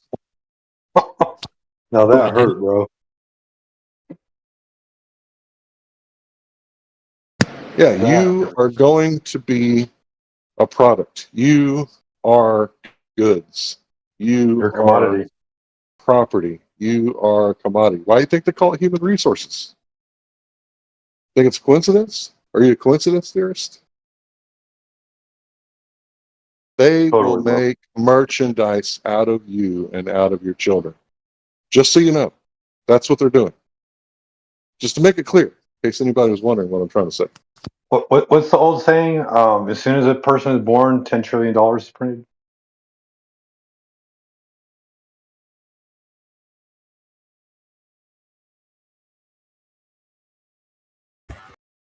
Slightly off topic, but I realised something today. Why, in my opinion, why there might have been so many people finding out about Flat Earth in 2020, 2021. Because all the anti-Flat Earthers with these big channels, normally they're just making anti-Flat Earth content. And during that time period, they went after all the anti-vaxxers. They made content going against the anti-vaxxers. Now, and I think the saying could be true here, where the enemy of my enemy is my friend. So they went after a completely different crowd, all the anti-Flat Earthers. And that crowd's going to look at their channels and go, wait a minute, they're going after me, and normally all they go after is FE. And I think the anti-Flat Earthers have made a lot of Flat Earthers during the 2020, 2021. Because they all went after the anti-vaxxers. All did it. I remember what brought me to Flat Earth is the deception of NASA. And I don't remember when I joined, but it's probably about 2 years before I joined the channel, the Discord channel.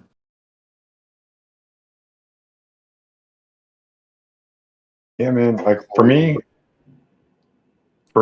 I just everything else was already a lie to me. Like I already had looked into pretty much everything, and I'm just like, what if it is true? What if it is true? I can't substantiate it either way. It's unverifiable. What is truth? And then, I started sticking to what I could know and verify. through my own observations and what my experience was in life. When somebody freaking brought flat Earth to me, and I'm like, oh, there's no way, dude.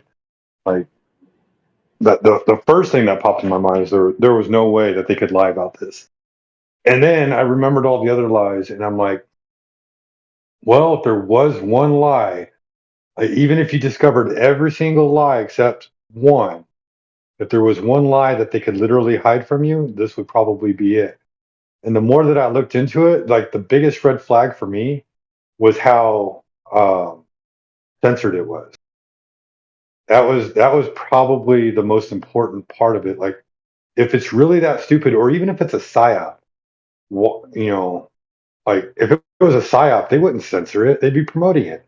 It would be showing up in search engines and algorithms. But instead, they literally don't want you thinking that the Earth is flat in every aspect. I mean, like, just as an example, I could go to YouTube right now, type in Indio 007 or Witsit or Witsit Gets It, and it's nothing but hit pieces. Like, on flat Earth, not even on Witsit, just hit pieces on flat Earth in general. I'm like, what does Witsit have anything to? What was the word Witsit have anything to do with flat Earth, unless the algorithm has it tied in together? Yeah, of course. And I just thought that was interesting. Yeah, the algorithms are stacked against us. The government actually asked the social media companies, what are you going to do about fake news and flat Earth? Now, to me, fake news is like CIA-controlled Mockingbird mainstream mind control media, But they meant like people questioning the narrative. That's what the government actually meant when they said fake news. Yeah. And that's what they call it. They call our research fake news. Like, I'm sure y'all have heard the term before. What is it? Toilet reading. I know we're all guilty of it, being on the toilet and reading an article or something like that, watching a video just to pass the time or whatever. And it's like, I get it, but to think that you aren't smart enough to look into things, right? Like, I'm not saying I'm the smartest person in the world, but I'm not stupid. All right, don't put that shit on me saying, "Oh, you're not smart enough. You're not a Neil deGrasse Tyson, or you're not a Michio Kaku, or you're not any of these people who have spent their entire lives researching it." Well, obviously, they spent their entire lives wasting their time because they've accomplished nothing other than to sit up there and continue to push something that isn't even observable in reality.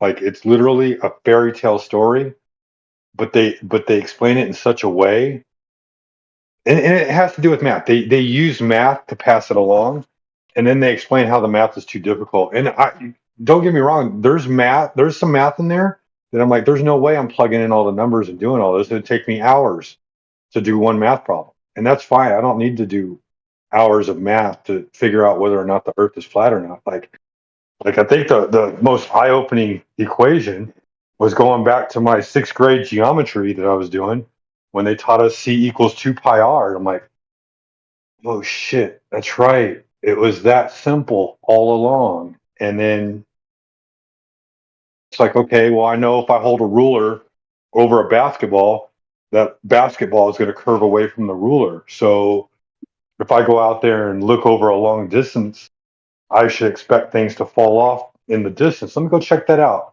I live right next to Lake Texoma. Let me go over to Lake Texoma. I looked on the map. I mapped out, of course, using Google Maps or Apple Maps or whatever you want to call it. So, you're using GPS, so you agree with the globe. Look, man, I'm just going by the distance that they give. They gave me 12 miles. There was a spot on the lake that was 12 miles across. I went out there with a friend one day. We put reflective tape on our feet, and we sat down on our asses, and we looked across the lake using magnified optics, and we saw each other, and we were like, "Oh shit, it's flat."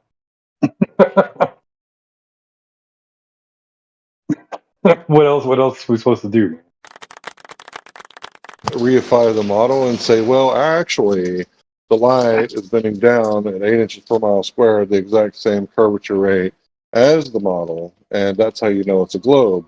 But if things disappear from the bottom up, it couldn't be that it's actually bending less or more than the curvature rate of the Earth, causing it to disappear from the bottom up, because that would just be crazy. You can't have both of those at the same time. It would have to be that the curve is causing it. So we're going to cherry pick the data that we want and use our confirmation bias to go along with our anchor bias and our sunk cost bias, because all the scientists in the world can't just, say that they were wrong this whole time. I mean, what would that do to the college industry? And how are we going to indoctrinate people if all the professors say that, gosh, you know what? We've been wrong, and we've been wrong a lot. Why would anybody want to pay $100,000 to be taught the wrong thing? So, it really gets me in this, idea that where people will say, it would be too hard to lie about this, so therefore disregard all observations of flatness. That one irritates me. That really irritates me, man. Like, wow. That was part of the presentation on InfoWars today. They're like, we're going to go to break, but when we come back, we're going to talk about how it's too big of a lie. There's no way they could possibly be, like, you know what I mean? Shoot. Crazy. Of course they can do that. They've done it already. I think Whitsitt's answer was pretty good. He brought up, like church groups. I think he's like, well, what did he say? It's not that they're all lying in church. It's like they have convictions or something like that. I think that's what he said. Right. Not a bad answer. I usually just bring up like, well, dude, they did it. Well, I liked his example too, where he said like, it's like you just found out you got adopted. It doesn't mean you're gonna like find out who your real parents are. You just, of course, know that it's not those parents, and everybody else, of course, believes they're your parents too. They're like, no, replace my parents right now. Wow, I've actually never heard that. That's a good one. That is a very good one. I'm going to use that too. Well, guess what, kiddo? Your parents lied too. Unfortunately. No, but then who's my actual dad? If it's not him, well, it's not him. Well, it has to be him. Who else could it be? Right?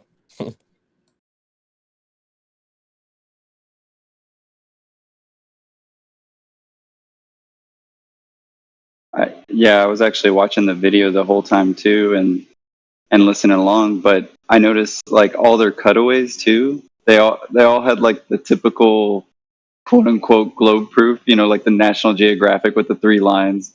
And I'm sitting there the whole time like, bro, the horizon's behind that. But they were showing some weird GIFs. There was this one with Humpty Dumpty, and it was like the Tower of Babel.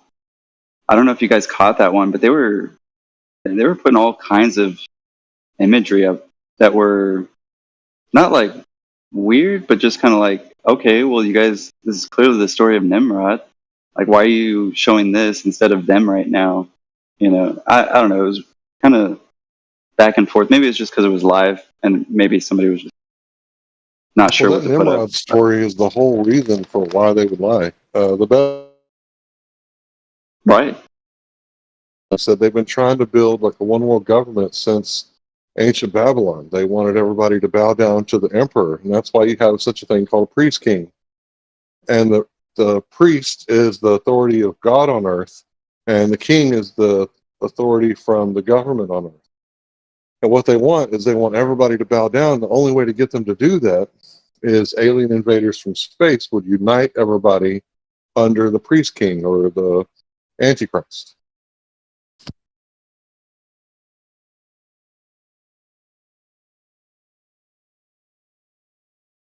When are they going to do that? They need to hurry up.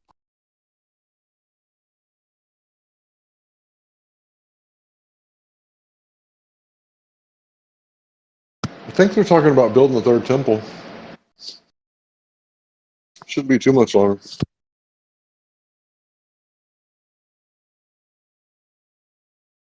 The old Dark Temple, eh? Nice. I'm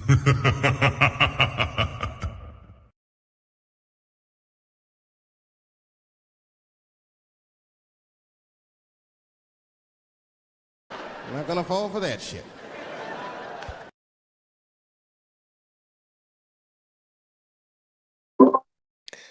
Loom says, pay attention to those 3 red heifers.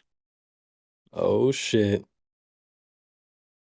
Going deep tonight, huh?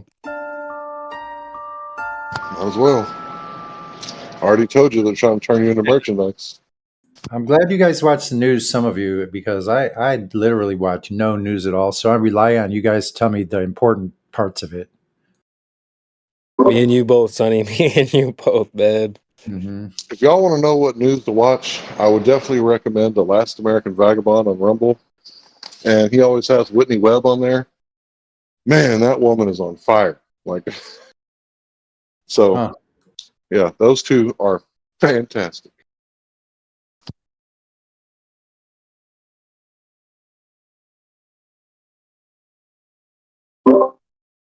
The whole merchandise thing, I learned that a couple years ago through Crow 777.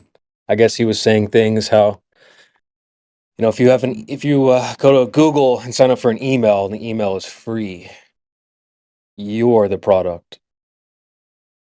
That's right. Nothing's I was free. like, damn, that's a good point, right? Like everything you do to interact with it is they're collecting your data. Blah, blah, blah. You are the product. So, yeah, damn, bro. Think about the blockchain. I mean, think about that. That's a ledger for every transaction that's ever going to be made in the future, because there will not be any more free market or what they call black market. Understand the doublespeak there. Black market is free market. Think about that. Right. So what you think is wrong is right. What you think is right is wrong. Right. Good is bad. Positive is negative.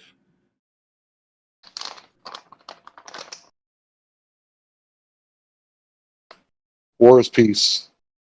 Ignorance is strength. Yeah, 1984, man.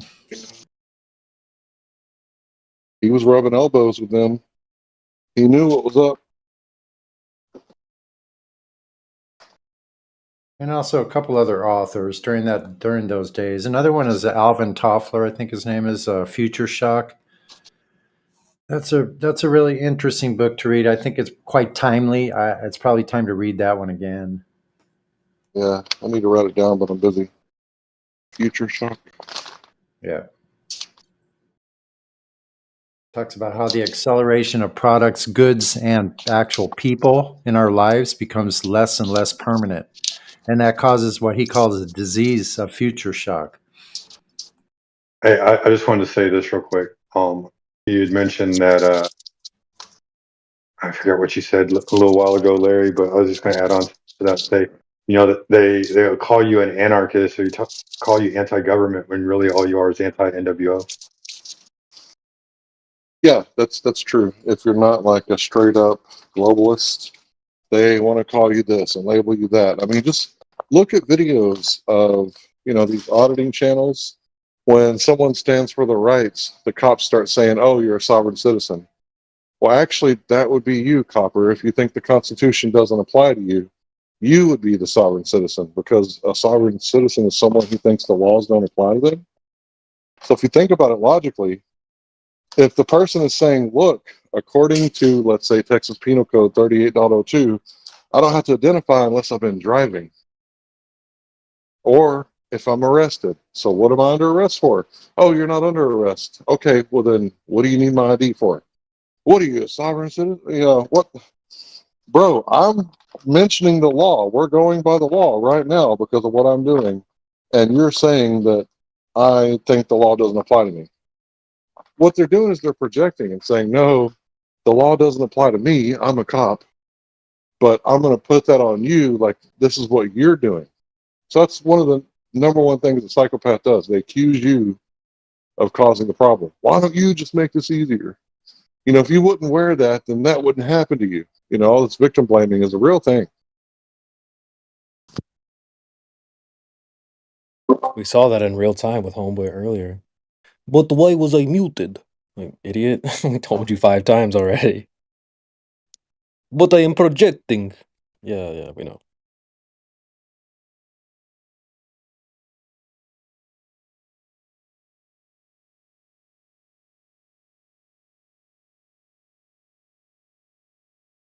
You know, I think one time I made some jalapenos. You know, if you clean the seeds out of them, and then I touched my eye. Right? I did that one time. Never do it again because the shit sucks. Let me tell you right now. So I think it's really weird that, you know, some people just keep rubbing jalapeno juice in their eye and they're like, why are you doing this to me? It's like, bro, you're self-destructive. I can't help you. Right. It's like I can only help so much at this point, dude.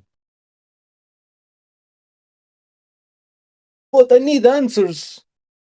You got at least one from at least 5 different people.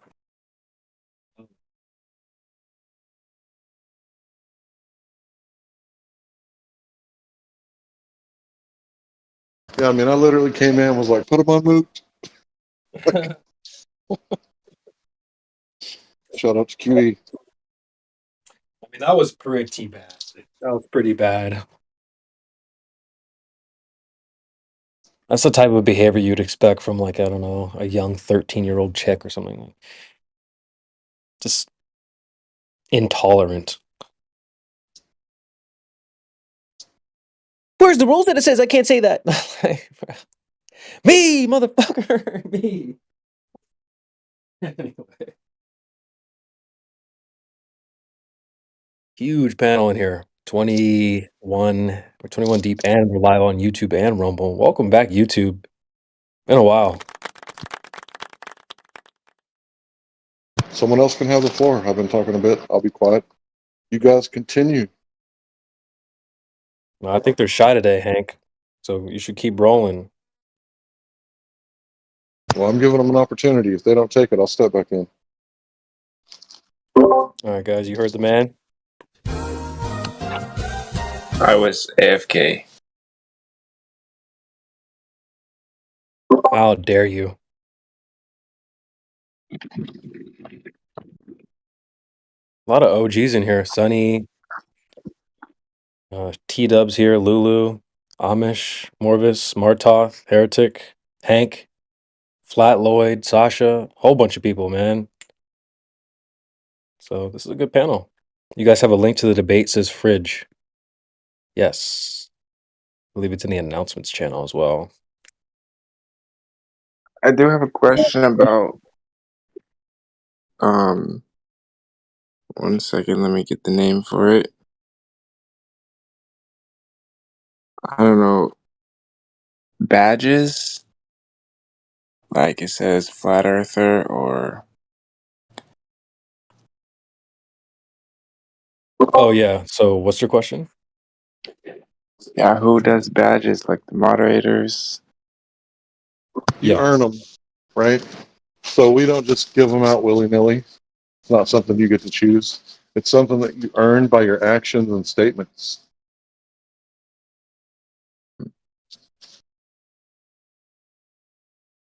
Because how many people you think we've had come in here, you know, claiming to be a flat earther, but couldn't tell us why they were a flat earther, and then immediately started saying a whole bunch of stupid shit, trying to make us look bad. Can you imagine that happening? Yeah, I know. Every day. Right. So roles are earned. Roles here. Yeah. You don't pay the toll, we don't get no rolls.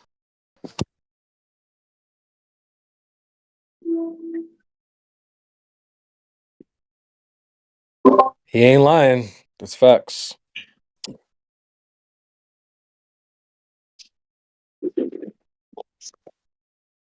If you don't work, you don't eat.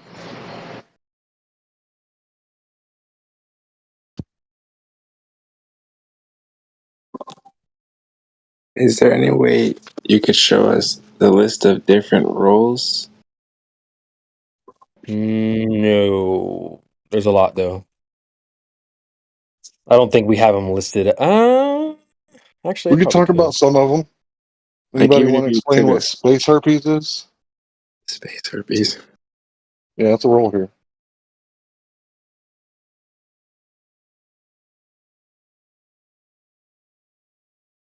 Like, was there one in particular you're asking about, or you're just curious? Oh, I like the Bible study role. Should have give me that much. Of course, man. But then again, I have to earn it. So Those are little tags that you don't have to earn that one. It's roles. There's roles and tags. Roles that have permission, like Flat Earther, Link roles, upgraded like member roles and stuff like that. The little tags that can help identify who you are is like space herpes. Yeah, you can just have Did someone those say space herpes? for- Yep, those are just kind of fun ones. Why? Do you got an itching question about that? no, just like you said, we gotta earn it. So I will do my best to think about, some good discussions to have with you I will guys. send you to You Jesus. seem way too chill to get the space herpes role, if that's what you're asking for. If No, that's I what you don't. want, Can I I don't know get some what it pre-rolls? means yet. You're already participating, so that's what it takes. It just takes more participation, and the longer you do that, then the roles will just come by themselves. They're not even that important. I actually, I'll just be honest. Confession. I spend way too much time myself looking at what people's roles are, and even including myself looking at my own role. It's ridiculous. I'm like, get out of there. I haven't looked at my rules. I wonder what I got. Too many roles, complainer. Yeah, that's funny. No. No, I'm curious. What do I got?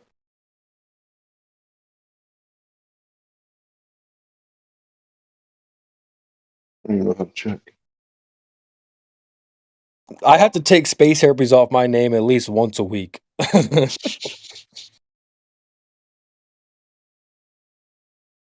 I can't see my own rules. I don't know why. I can make it twice a week if you want. Yeah, I mean, it's like every time I go on there, it's back on there. I'm like, oh god damn it. Just a single click on your name. Damn, somebody gave me concave earther. That's Globe bizarre. Earth. Oh, somebody's hooking me up right now. That's funny. Star Republic. That's a good one. Somebody must have heard me say that I'm looking at my rolls for like the first time in years. And they're like, let's hook them up with some rolls.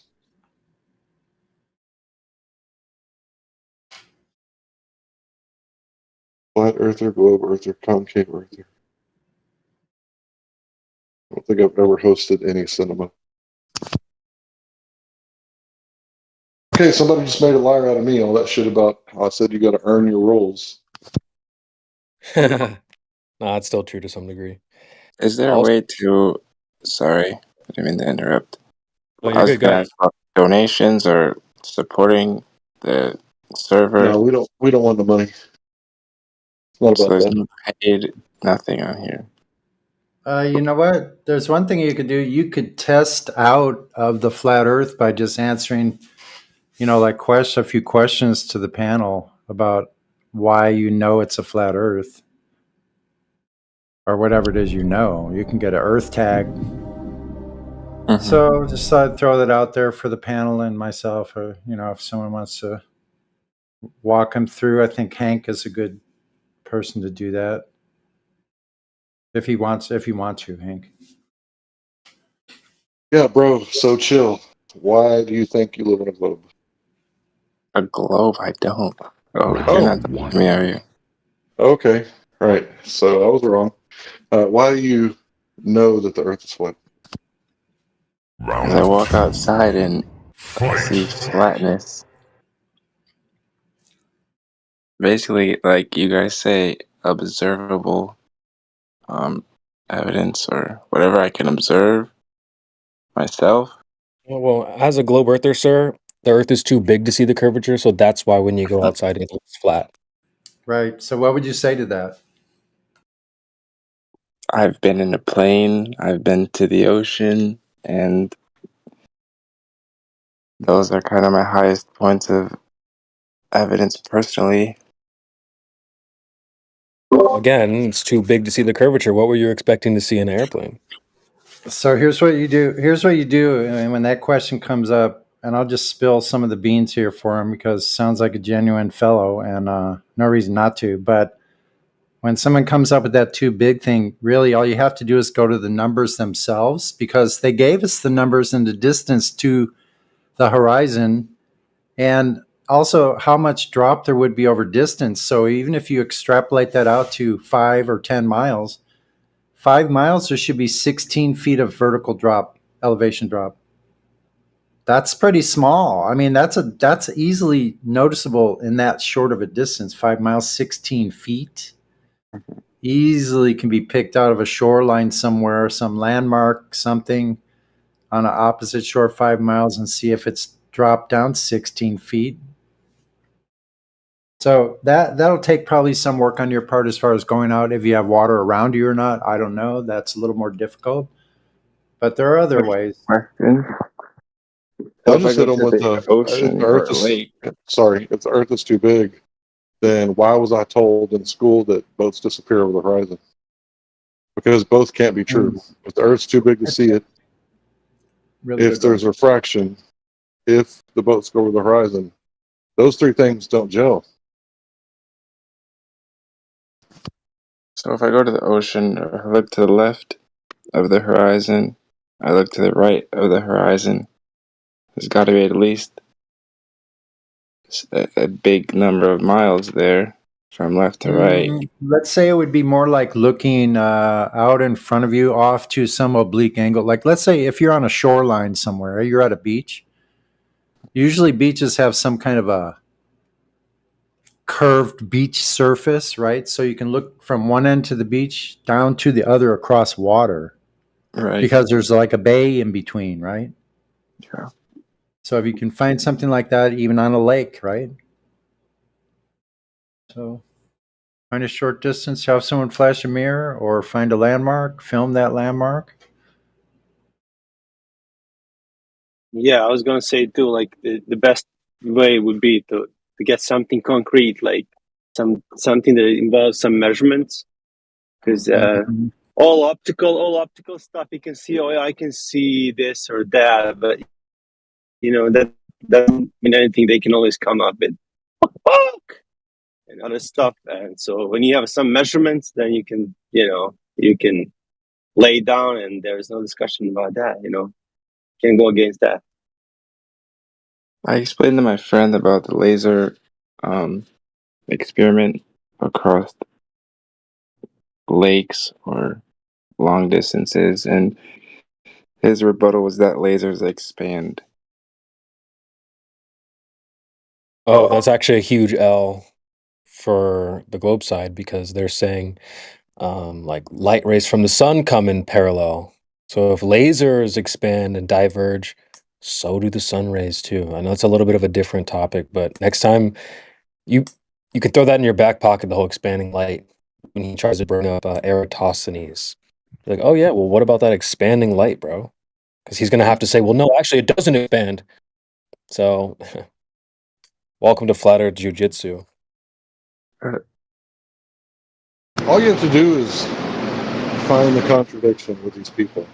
There's always going to be some sort of, sneaky thing that they're doing.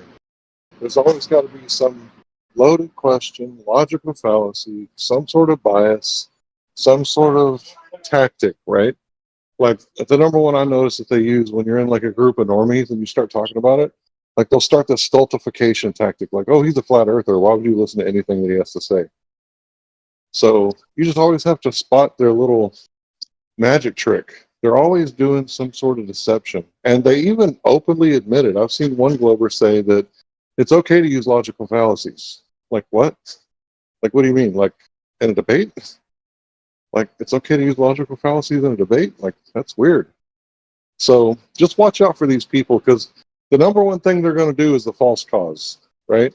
They always talk about how science doesn't prove anything, but the tides are caused by the moons. So watch out for these shady inferences that they do. They're full of shady inferences. And when I mean shady, there is no inference. They've done no deductive reasoning whatsoever. In fact, they don't like deductive reasoning. They call it 7th grade science. Yeah, a lot of double speak. You got to catch in that double speaking. Like when it's in their favor, then it's okay.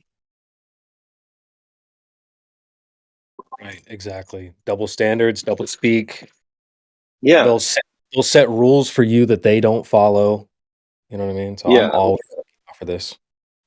Like this example when when you said about how you cannot see a curve, they said oh, it's too big to see it. But then when they give you examples about like, oh, how come boats then disappearing from bottom up, then it's not no longer too big. Now you can see it. Well, they do hold the same or opposing positions all the time, so they're double thinking like crazy.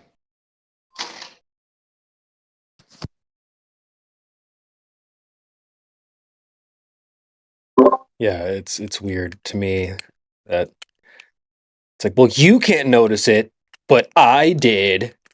You know what I mean?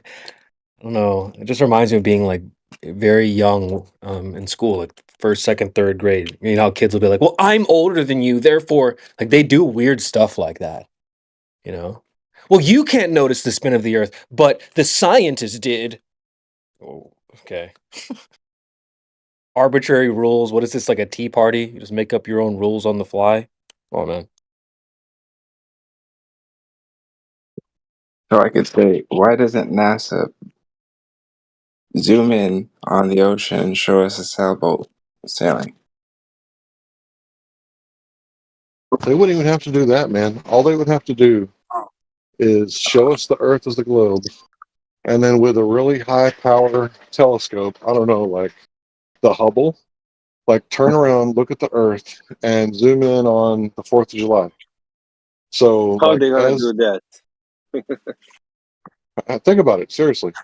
If there's satellites in space, if they zoom in on the 4th of July, it's going to be East Coast to the West Coast. So they'll be able to go from like places like New York City, Atlanta, Georgia, DFW, Albuquerque, and then Los Angeles, right?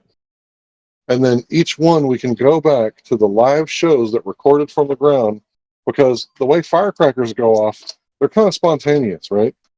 When they go up in the air, skadoosh, skadoosh, skadoosh, right? You compare the timing from the light show on the surface to what NASA showed us a Earth from space, zoomed out and then zoomed in, and that would completely debunk all flat earthers. Because you can't fake that timing live. You can't fake it live. Yeah, but cameras, aperture,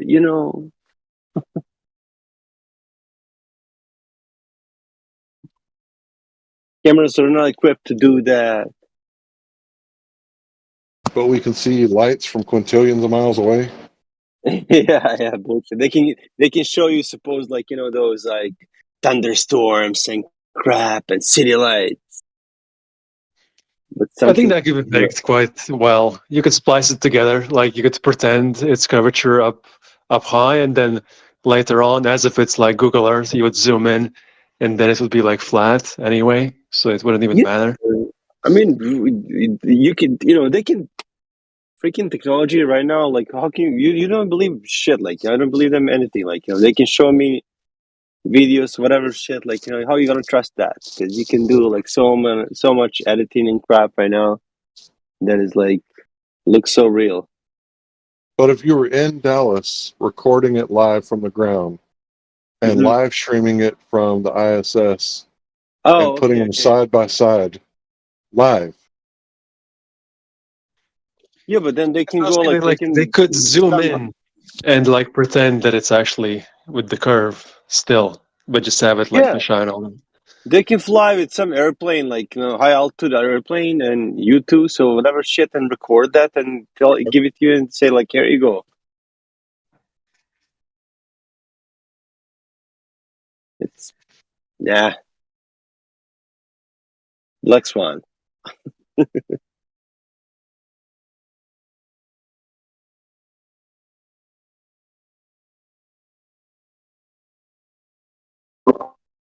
Well, if you guys aren't going to take advantage of the open mic, I certainly will. Look, you've been lied to about almost everything your entire life. I'm not saying you can't know anything, but the things that you do know are very limited. I would say even about your own body, like how your body works. So it's up to you to figure shit out and pass it on to the next generation, because people always say weird stuff like chicken or the egg, or what's the point? Why do we live here? Like, we're symbiotic, man. I don't know if people forgot or whatever, but mankind is symbiotic with each other. We have to help each other out. And I'll go as far as to even say this. They gave you the tools to figure it out for yourself, and you just chose to believe the story they gave you instead of trying to figure it out for yourself. And all we're asking you to do is we'll help you with your tools and reestablishing the tools that you have. But you're going to have to go out and seek it for yourself. Like, it's not something that anybody can just tell you. Kind of like when Morpheus told Neo, he's like, I can only show you the door. You have to walk through it. And that's just pretty much it. I can prepare the food for you to eat, but it's up to you to eat it.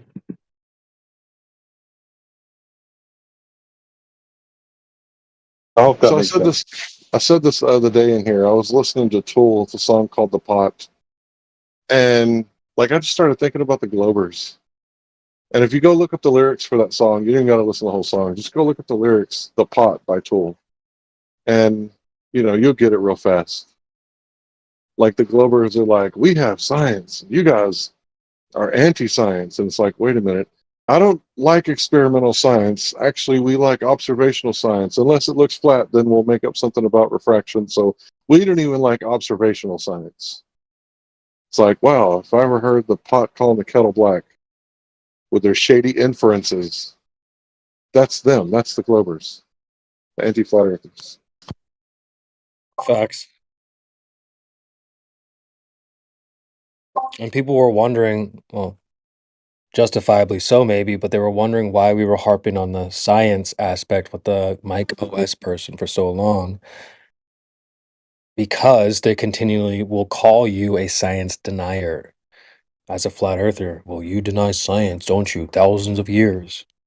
And then when we present what actual science is and they deny that, it's like, what are we even doing here? Who is the real science denier? That's the pot calling the kettle black right there, Hank.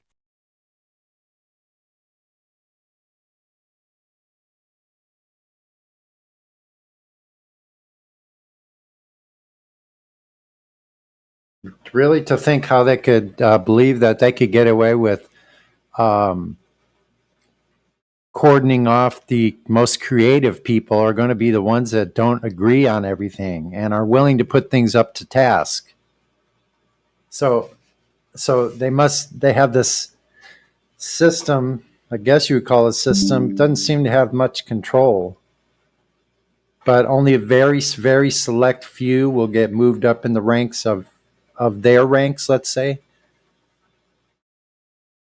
And then that just doesn't make sense that then all the creative people, they're sacrificed, figuratively speaking. There's a book and a concept that says that A students work for C students. And you gave a perfect example of that right there, that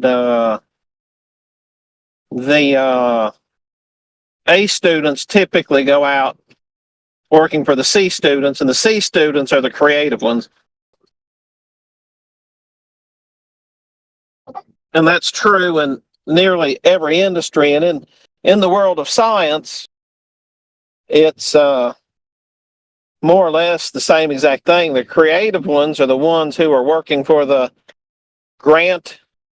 quote-unquote grantor institutions who are actually funding the research for what they want researched.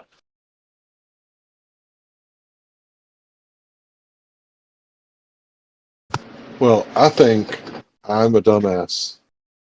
And I know that because my life experiences teach me that frequently. Like, I'll do stupid shit sometimes.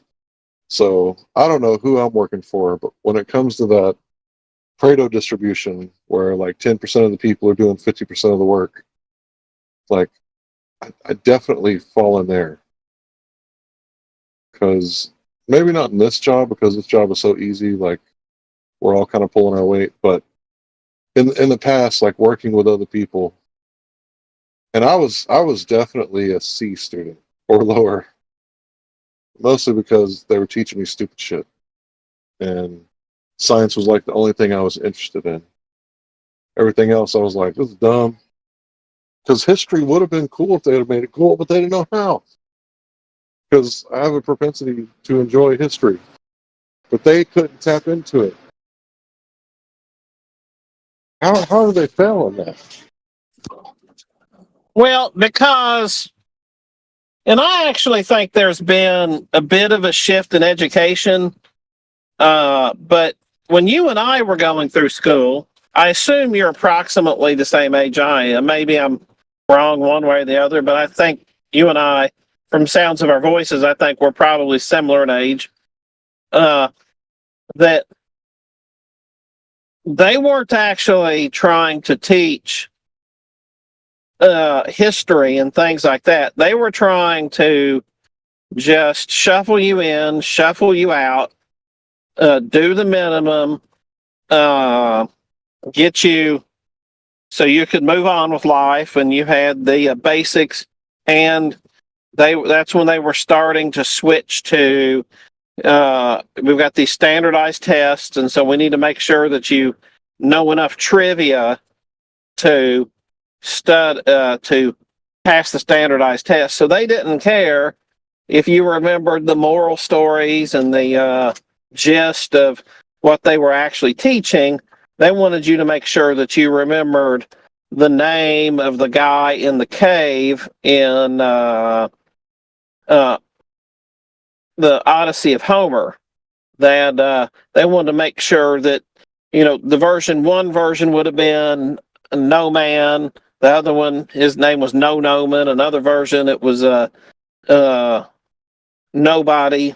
And so they wanted to make sure that you remembered that more than the importance of why that character's was named that. So I was the one that would remember, oh yeah, well that was his character's, this is why he was named that, but I didn't remember if it was Nobody, Noman, No Noman, whatever.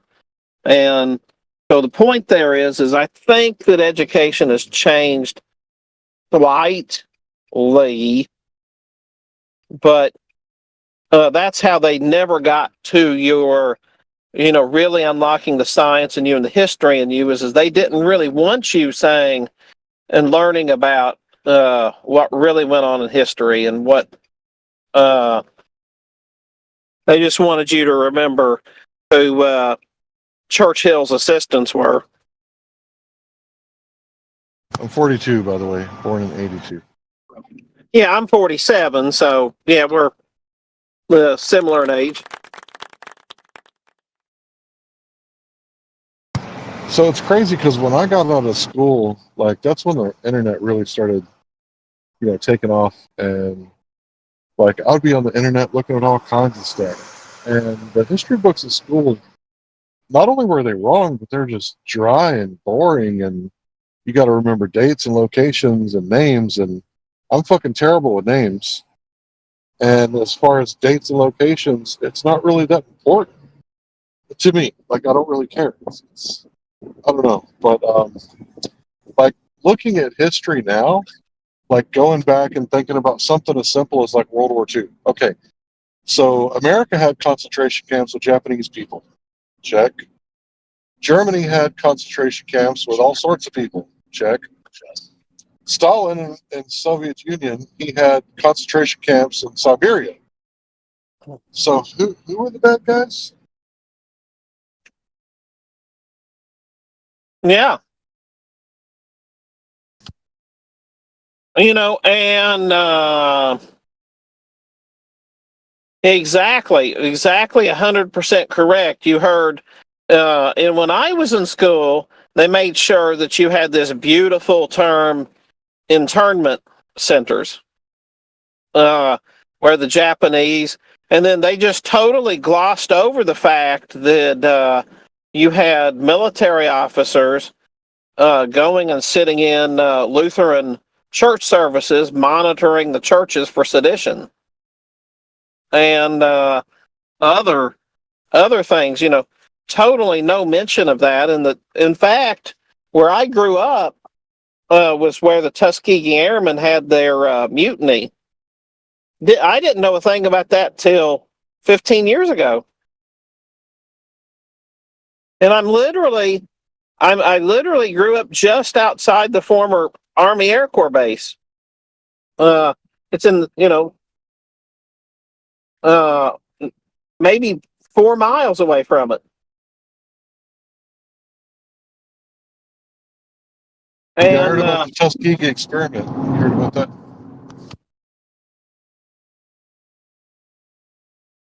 Is that what you're talking about? No, the Tuskegee Airmen were black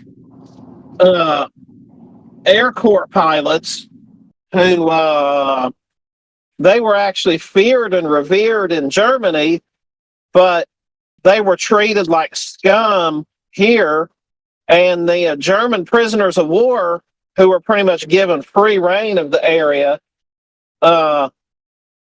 they were treated almost like celebrities because a lot of them had extended family here. You didn't know? Did you know that the Tuskegee Airmen, the whole thing behind them was they were all given syphilis and then they weren't treated for it? Yes, absolutely. That was their thing. That was kind of yes, they were revered, and they were the best group of pilots in World War II. But they were basically tested on without their knowledge. Oh, 100%. Yeah, I know. But what I'm saying is like, and I was in ground zero of where they had their mutiny. And I didn't know about that till 15 years ago, when a lot of people in the town that have lived there all their lives don't know anything about it. That's crazy. So, do you guys know about the Olympics happening in Germany, and the American government, the president, like turned his back and wouldn't even acknowledge the black guy, but it was like Hitler and the other German people were like really nice to the black guy from America and acknowledged his winning. So it's like we're told like Hitler was this like super racist guy, but our own president was like more racist, at least in public, than the Führer. And I still think Hitler's a bad guy. The one other thing I want to add on, the one other thing I want to add on there is the interesting thing about the Germans called them the Schwarzvogelmen, Schwarzvogelmensch, for black birdmen. And after they were sent back to the U.S., I'm talking about the prisoners of war that were in the German prisoners of war, however you want to say that, or the American prisoners of war that were Tuskegee Airmen caught in Germany. They were treated like celebrities, and when they returned back to the U.S., the prison guards and those Tuskegee Airmen that were prisoners, they would visit each other. They would send each other gifts and all kinds of stuff over the years. And that's what's the real head scratcher is I can't imagine being a prisoner of war and saying, you know what, the warden, he was nice to me and he wants a pair of shoes that can only come from the U.S., so I'm going to send it to him every so often for years afterward.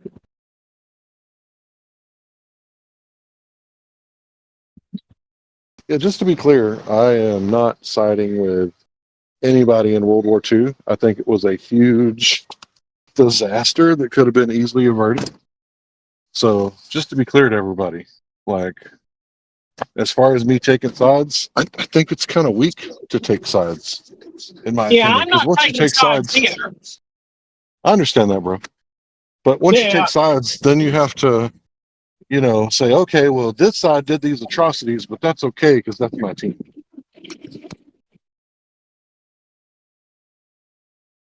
Yeah, my grandfather, a lot of the things that he talked about they were just unbelievable when I was a kid.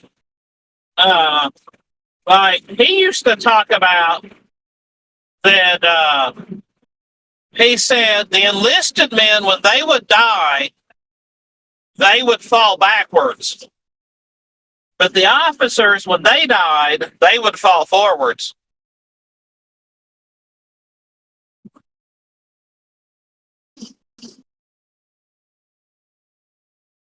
They got fragged. Yeah. No, but I think that with the Tuskegee thing, I just looked it up because it seemed weird. I don't think the airmen were actually targeted on that experiment.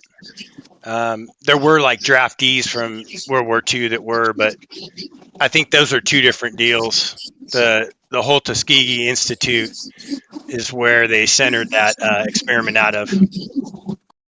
Yeah, I apologize. I was trying to get some clarification on that too, because I didn't know if we were talking about the same thing. When he said Tuskegee Airmen, I had never heard about the airmen before, but I'm well familiar with the Tuskegee experiment, where they were basically doing like Nazi-ish type of, experiment without consent.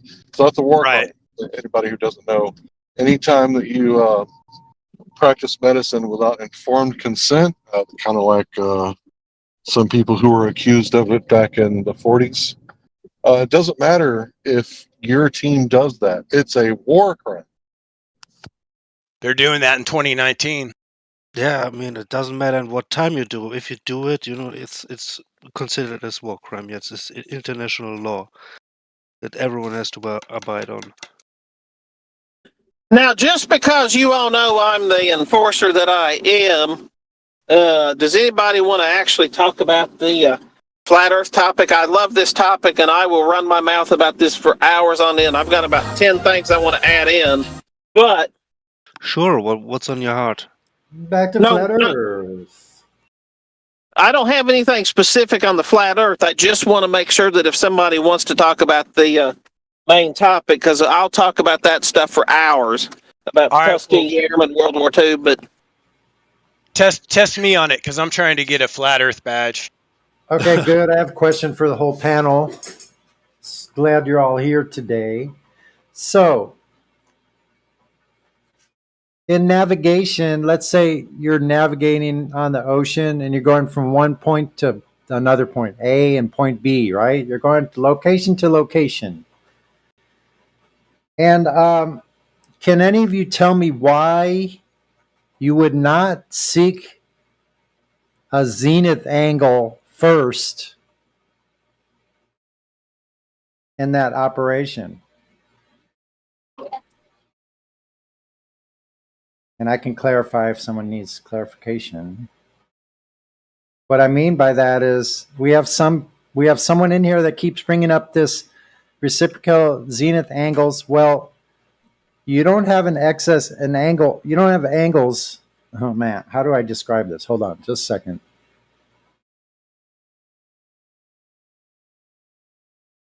If you're going from point A to point B, if you're assuming a globe, how are you establishing a baseline for your instrument? That is my question. I guess that's more clear. And do you think you could find your correct location on, let's say, the x-axis? Is that the right one? The x-axis in front of you? If you could find your location, if you were using a sextant and using the horizon to find your horizontal baseline, if you're assuming that and you were calculating otherwise, for instance, if you were calculating for a globe, that the surface was a globe, how you would be off location. I just thought I'd bring that up again. We don't have to talk about that, but I think it's a good topic.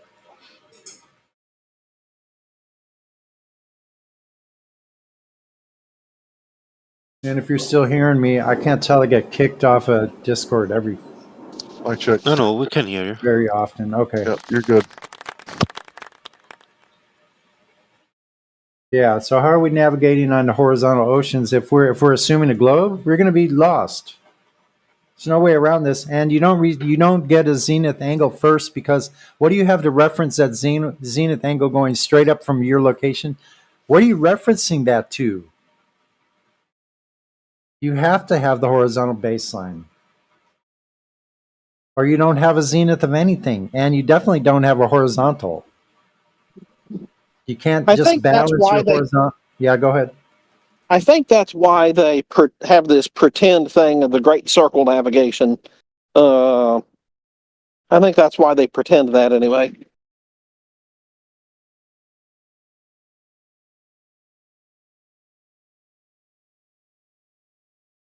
Well, just it's fallacious for anyone to say, especially someone that's never done any sailing themselves, to say that you're not using triangles while you're out sailing and navigating coastal navigation or you're going offshore, either one. You're using triangles to navigate all the time.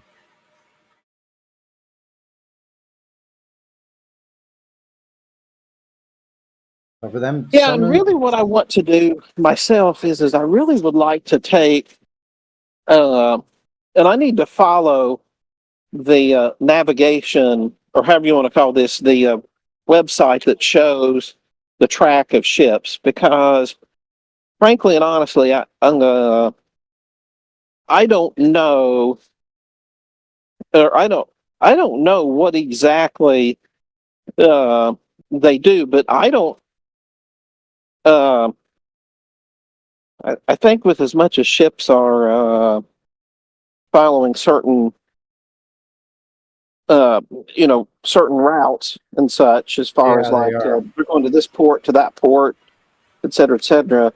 That Even out in the middle of the ocean, look, they have seaways. These are huge sea oh lanes for yeah, these tanker ships to go on, and those are well designated areas with buoys and yes, such. that I do know. Yeah.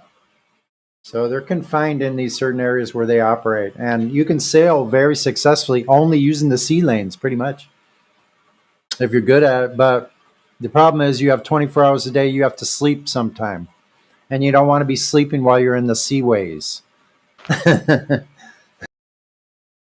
That's not good for your health. That's the only thing I've understood so far since you've been talking, Sonny, so I'll be quiet. My father, when he would go off, he sailed off by himself, but he would put on all of his alarms, his radar alarms for proximity alarms. So when something came in within, let's say, 5 miles within your vicinity, your alarms would go off, and then you have self-steering rudder, and you can also have a self-steering wind vane. So you generally are sleeping in the day so you can be alert at nighttime, which is the most hazardous.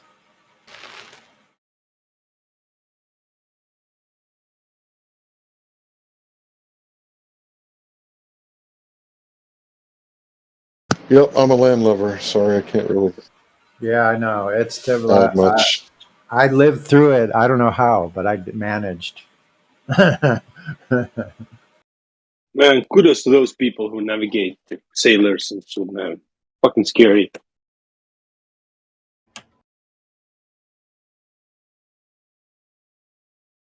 Yeah, I'm with Hank on this one. Yeah, I'm staying on the ground. I'm not going. I'm not even going up in the sky either. I'm not going on the water. I ain't taking Yeah, my boat to the sky. I'm going right here.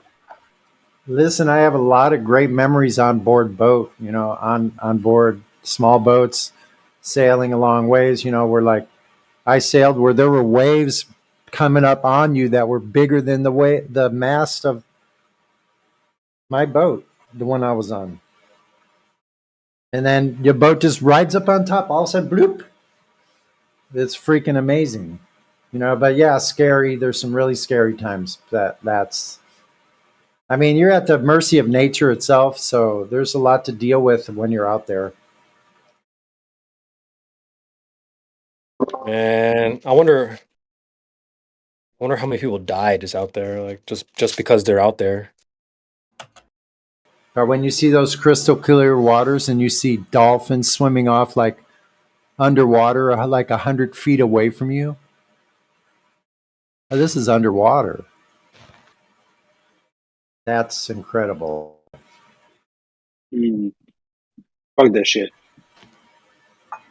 The most beautiful beaches, white sand beaches with turquoise blue, opal blue waters. Like,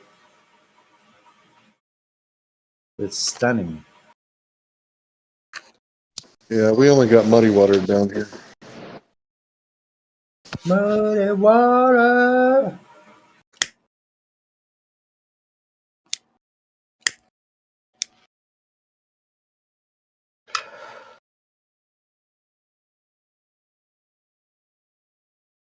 Yeah, I know about muddy water. Grew up around the Mississippi. Well, to me, like if you're anywhere in South Texas, it's pretty much muddy water. But I don't care. I'm getting in it. Yeah, yeah.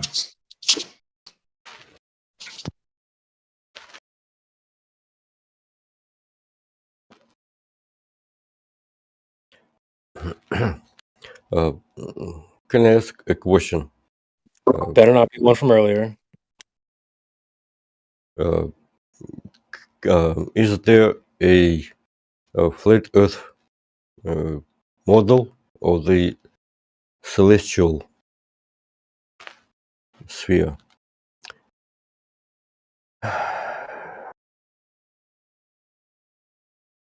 You want to maybe write it down? What do you mean? No, well, that wasn't a full question. And how would it help if I wrote it down? Well, let's take a look. Do you have a model or a celestial sphere?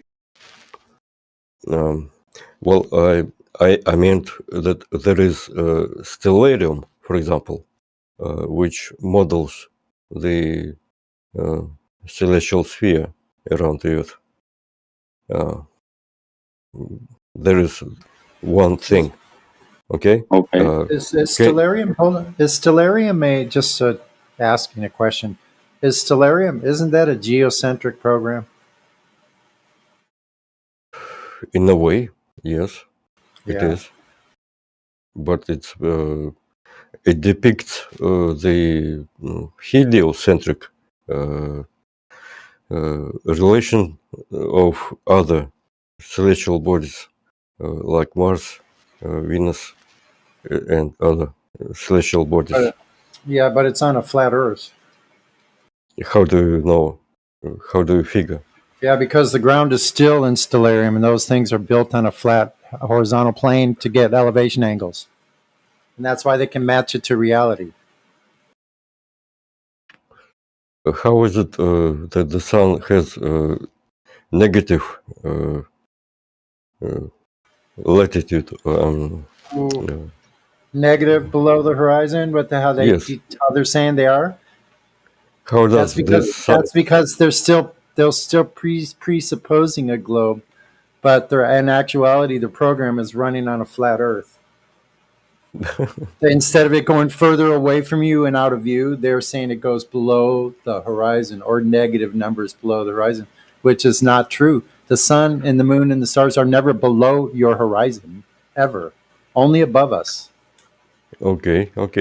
Well, I see your point, but can you prove that with any scientific evidence that the sun goes below the horizon, but in actuality stays above the surface of the Earth? It's always above us. It can get further away, so it will drop down in our vision to a point where we can't resolve it anymore at the horizon. Okay. Let me try to answer that question. Sorry, hold on real fast. No, the answer is no. We can't scientifically show that the sun, moon, and stars stay above our head, but you can't scientifically show that they're not. And the reason is because it's a category error. You can't science the stars. You can't science space. Right? It's not possible because you can't manipulate the variables. So you kind of call we are talking about observations. You call we are the pot talking black. about what we can Yeah, see. you mentioned science, bro, and I'm telling you, you can't science the sky. Stellarium is about observations. That's all it is about. Yes, but they did the same thing. They just observe it without being able to test it or manipulate it. This is what we're saying. What do you mean by manipulated? What? You cannot move the stars by your hand, or the sun or moon. Yeah, you can't slow them down, speed them up, make them stop, Okay, change their okay, direction. That's manipulating something. okay. And who So you says can't. that stellarium? Who said that stellarium manipulates the movement of the? No, we didn't. It You're asking doesn't. us. You're asking. Yeah, science. The science question. No, it's not about science. It's not in the field of science. Why?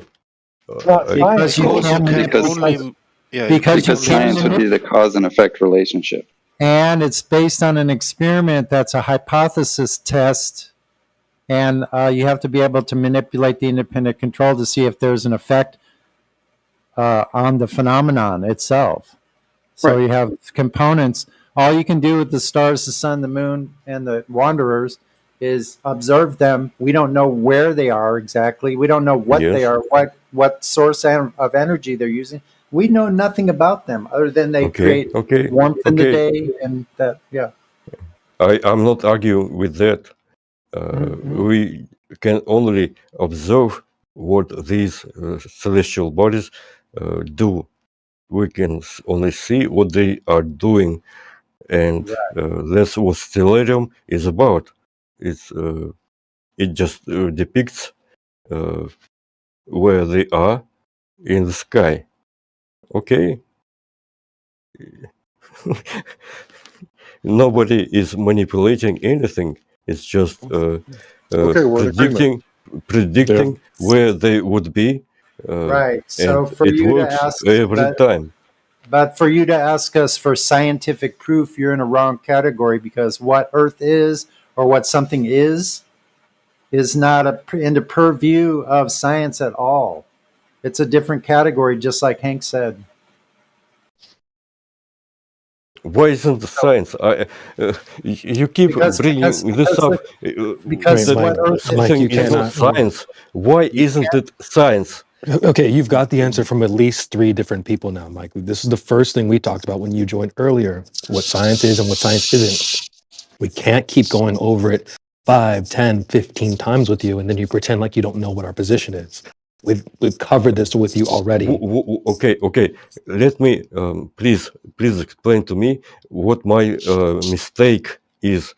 I'll explain it. It's really simple. I If we're seem talking to. about chemistry, listen, my friend, I'll explain it to you. Okay. If we're talking I'm about listening. chemistry, that's a real science. We can establish cause and effect, right? Biochemistry, that's a real science. Physics, that's a real science. But when you start getting into theoretical astrophysics, astronomy, cosmology, this does not qualify as a science, but only qualifies as philosophy. Because when you're dealing with science, you have to eliminate variables. That's why we keep talking about controlling for variables. Do you understand what that means to control your variables? Controllable variables. Controlling Yes, I for do. variables. Excellent. So if you can't Okay. control for variables when dealing with astronomy, cosmology, and theoretical astrophysics, to manipulate the independent variable, which is the cause, to see the dependent variable, which is the effect, then we're not dealing with science. We're only dealing with philosophy, my friend. I'm still, honestly, I still don't get this. Astronomy is about observation. It's math, bro. It's only math, and it's just a concept. It has nothing to do with reality. If you want an example of how they could fake a sphere on a flat plane, why don't you go inside of a planetarium and look at the stars all over the wall?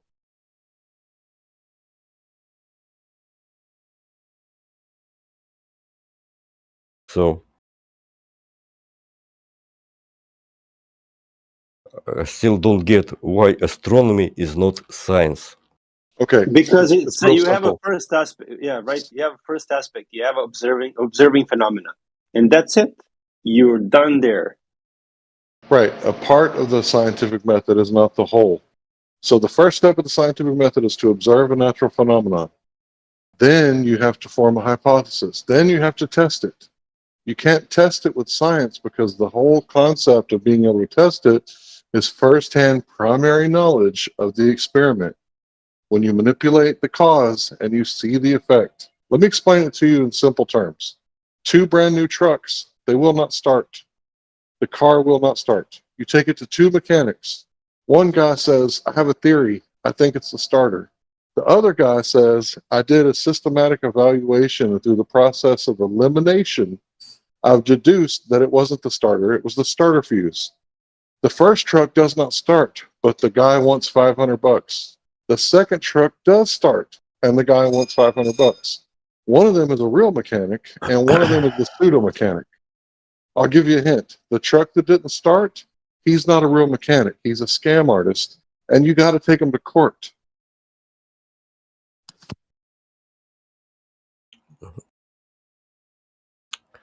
Well, thank you for that, but I'm still not convinced.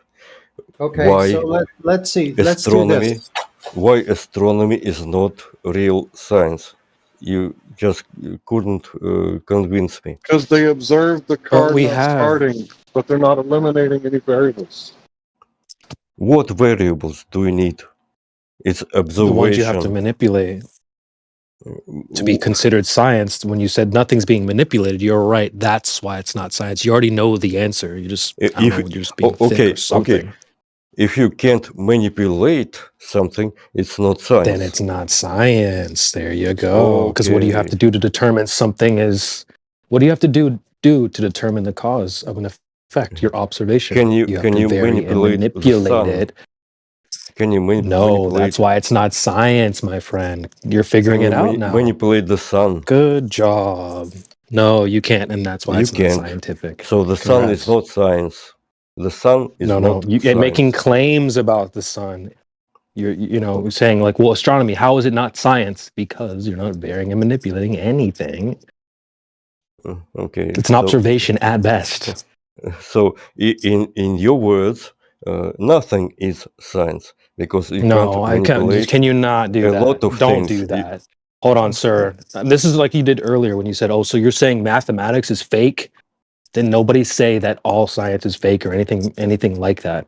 I'm just saying that you're asking why astronomy is not science. I'm telling you that because science is something very specific. That means you have to fall into that category, or it's not scientific. But you keep calling things that aren't scientific science. That's the problem here.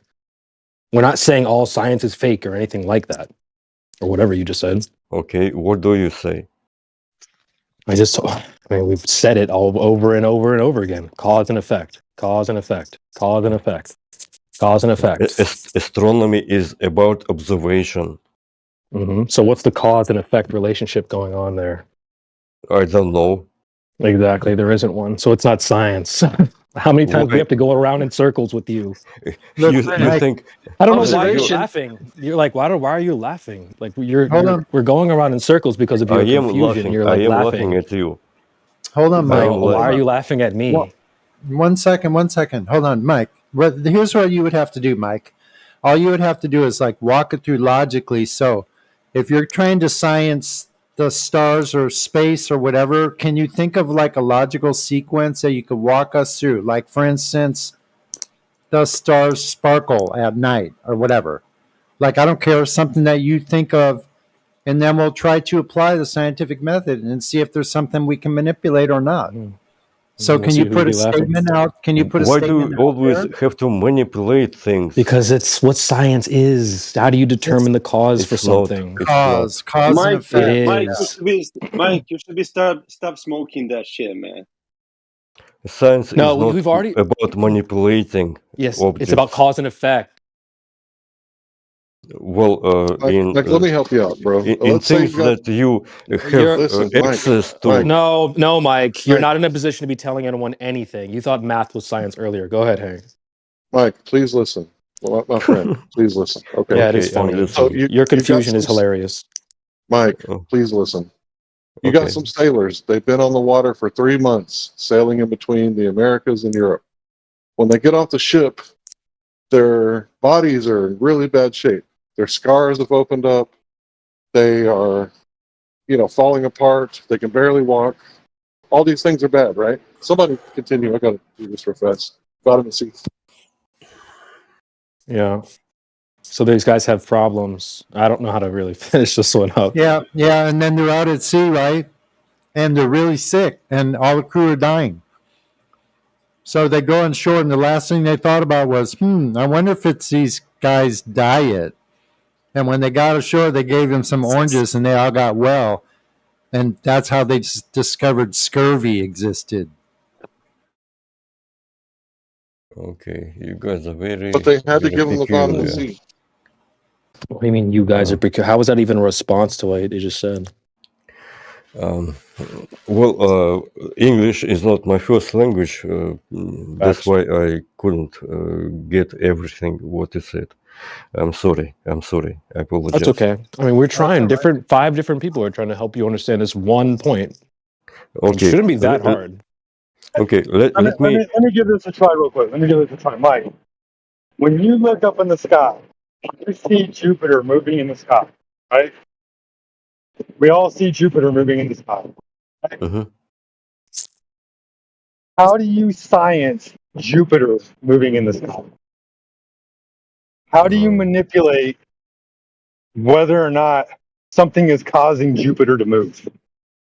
What do you mean by manipulate? It moves by itself. That's what science does. Science, you have to establish a cause and effect relationship. We see an effect. We don't know what the cause is. Okay, So in order you to don't science, know. Okay, you don't know. You don't know. And I You don't know, and you don't know. So nobody knows. But guess what's happening? Here's the thing. You are making claims. You're the one making claims here. If that's true that neither of us know, why are you claiming to know? We're not. Wait no a one minute. here is Wait a telling minute. me what the sun is, what the moon is, or anything. You're the only one making claims about this shit. You're the ones who claim who know everything That the about Earth is science. flat. No. I didn't say everything about science. We're correcting you because you're too loose with your definition of science. A monkey. Remember earlier you said a monkey putting his hand in a fire. Wait a minute. It's not that we know everything we are about talking science. You're just about wrong. astronomy. Which Is isn't astronomy science. Mike, No, it's not science. It's not science. Mike, listen to me, bro. Listen to me, okay? When you Why are you tell me, laughing? when you tell me to It explain, doesn't make sense. Mike, It hold doesn't on, have Mike, to make sense. You're Mike, just What you're wrong. saying is not. It doesn't make Hello? sense. Can you hear me? Yes, I can. Mike, listen to me, okay? When you ask me, how do I explain how all the stars and the planets move in the sky? How does the sun move in the sky? How does the moon move in the sky? I don't know. I don't even pretend to know. I don't care to know because the earth is Good flat, for you. bro. It has nothing to do with the shape of the earth. Here is the problem. You think because you have been told a story about how the sun and the moon and the stars and the planets all move in the sky, how day and night works. Because you've been told all these things, you think the earth is a planet. It's there. You have to show the spherosity of the earth before you can demonstrate anything else. Okay, You've been told the sheepdog. story and you Sheepdog. believe it. I get what you are saying, but the irony is that everybody here keeps saying to me that astronomy is not science. Correct. Let me try again. And Let me try can't again. know Correct. anything. Because we you can't don't know what anything science about. is. No, It's you don't know what ridiculous. science is, period. It's You not just ridiculous. deny. We're not denying just- anything. You came here deny. saying that You math de- is you deny science, the engineer is facts. science. No, dude, we're not denying You don't anything. want to talk about astronomy. We're not. No, dude, we're talking about what science is. Hold on, Mike. hold on. What is science about astronomy? What makes astronomy science? Astronomy is observation. It's just observation, of the- bro. It's We just just said that observation. earlier. It's just Three people said observation. that to you earlier. You astronomy realize is merely Mike, observation. Yeah, It not doesn't science. make Thank you. Mike, Correct. Like you realize doing horoscopes with astrology is the same thing as astronomy. It's the same thing. No, No, Yes, it's an you're just observation. It's an observation, Mike. It's an observation. All you're doing is watching something, and you can do nothing about it except watch it. It's not science, bro. It's just like if okay. I go to a NASCAR race. If I go to a race car race and watch race can cars, you make there's any nothing you can scientific? do about it. Can you draw any scientific data from observing the sky? No. Let me ask you this. No. No, you No. can draw Why not? numbers. No. That's it. You can draw numbers. You've established no cause and effects relationship. All you've done is watch Cause something and move from effect. one location to another location, and then that's it. You documented it. That's all you've done. You've done nothing to science it. But still, can you register what is going on in the No. sky? No. Can you just do this No. simple task? No. No? No. Why not? No. Can you You not? can do that. Why not? He can do No, that. because you're no. Can you Because just journal? no, no. Just Because what you're doing is you're register making. what You're no. where Here's what's happening, the Mike. Is sun is. you're Where making the conclusions, Mike. One at a You're time. making conclusions nobody's and working. talking about. No, bro. What's happening is you can't look up in the sky and then make scientific data. First of all, what is scientific data anyway? The problem is what's really happening is you guys are looking up and then working backwards from conclusions. You've already decided what's happening up there. That's the Yeah. issue. We're not even making claims about that. And you admitted you don't know what's going on up there. I'm like you. I'm Exactly. open-minded. Guess I'm what? No one's making open-minded, claims but and you. I'm asking questions. What happens in the sky? I want You to don't know. know. We all want to know that. So here's the Everybody thing: we wants want to to know, know. but we Yeah, can't. get in line. But we can't manipulate anything about those things above us. We cannot make for sure. We cannot know for sure what those things are, where they are, what they are, what makes them do the things they do. Okay, So I that's why. agree. So I that's it. agree that you can't know for sure what these things are, which So are it's in not the science. sky. But can we So try to figure out what these things are? Go All you for can do Can we is just all at you least can do is Yeah, try? imagine. we will Hold on, never Go for be it, bro. able to. Hold on. All Stare you at can the do is sky as long as imagine. you need. You can observe all you want. Let us know You when can you get only the answer. you can We'll only Okay. wait. imagine it. You can only imagine it. But isn't That's it science? Can I No. call it science? Oh my No, why not? God. No, you can't. Of course not. Can I get We've in just covered just for a why second? multiple I times. get in just real fast. I just want to say this. It's really simple to understand. Observation without experimentation is not scientific validation. Oh my I Mike, don't understand why stop you try can't to bang your keep head laughing. on this. You can't keep laughing and then we explain that answer to you 7 times in a row. But I don't understand. We've given you the answer. It's Okay. clear as day. Why are you even laughing? I will explain why I laughed at that recent statement. Every That time we get to a without conclusion, you start manipulation, giggling like it's not funny. science. I will explain why I laughed. I will explain. Can you manipulate your weight? Yes. Can you? Yeah. When you stand on the scales, can you change your weight? Yeah. How? Please. What does this have to do with the stars in the sky? Why are we, this, We're what does this have talking to do about with you science. laughing? Your definition of science. Manipulation. What was funny? We gave you the answer that got to our conclusion. We answered your question. You start giggling. What's so funny? Do you understand now? We don't have to explain it again for the 8th time. I decided to explain why I giggled. But you asked me a question. The question was, can you Manipulate weight? Yes. People manipulate gain weight, lose your weight on own purpose. Yes. weight? Can you stand Yes. on the scales and manipulate your own weight? We're not claiming getting fat or losing weight is scientific. But yeah, you can manipulate your weight, of course. If I want to gain 5 pounds, I can do that. Can I do it in a flash if I snap my Okay. fingers? No, I'm not a magician. But what's your point? We're talking about science. Gaining and losing weight is not science, dude. Come on, man. Focus. This, you're proving our point earlier. You don't know what science is. So you shouldn't be giggling and laughing when we're telling you what it is, and you're confused. But my point is, when you stand on the scales, holy shit, you can't change your weight. That we're not claiming that's science, dude. We're not saying that getting on a scale is scientific. That's just measuring your weight, bird brain. Can you Also, please Mike, focus? Science Mike, is you can cause just and jump effect up and down. relationships. So regular physics is science, but What do you astronomy mean regular is not. physics? You don't know what science is. Period. Why are you laughing? Because you brought the fact that you brought up standing on a scale. That's not science. You don't know what science is. We're the ones laughing at you at this point. Science means knowledge. It doesn't. No, it's not The just definition knowledge. of science is knowledge, No. knowing something. Hey, Mike. Okay. Nope. We covered this now earlier with you at least an 15 outcast times. Here. Okay. Hey, Mike. I'm the outcast here. Hey, maybe Yes, this you will are. help you with Yes. science. Maybe this will help you with Because science, Mike. my Everyone here definition knows what of science is but science, you. it Yes. doesn't agree Mike. with yours. Okay. Mike. Okay. It's not Mike. about definition. Mike. It's about what it is. Cause and Mike. effect relationships. And what There's is no it? Can you cause hear and me? What effect is relationship. science? We've told you 10 fucking times. Cause and effect relationships. Can you hear me, Clear Mike? the wax out of your head. Can you hear me, Mike? Yes.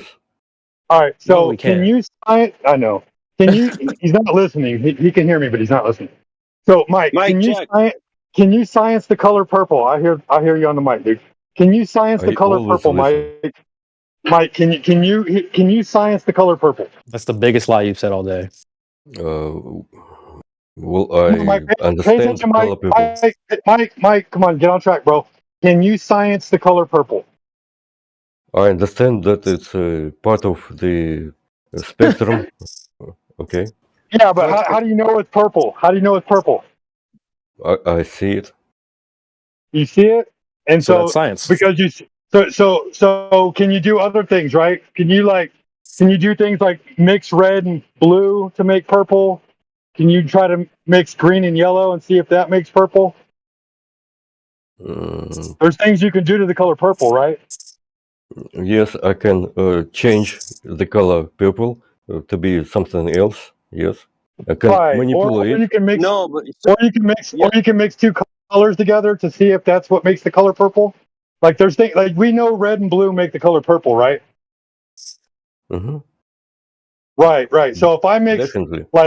if I mix yellow and red, is that going to make the color purple? Okay. Land the plane, bro.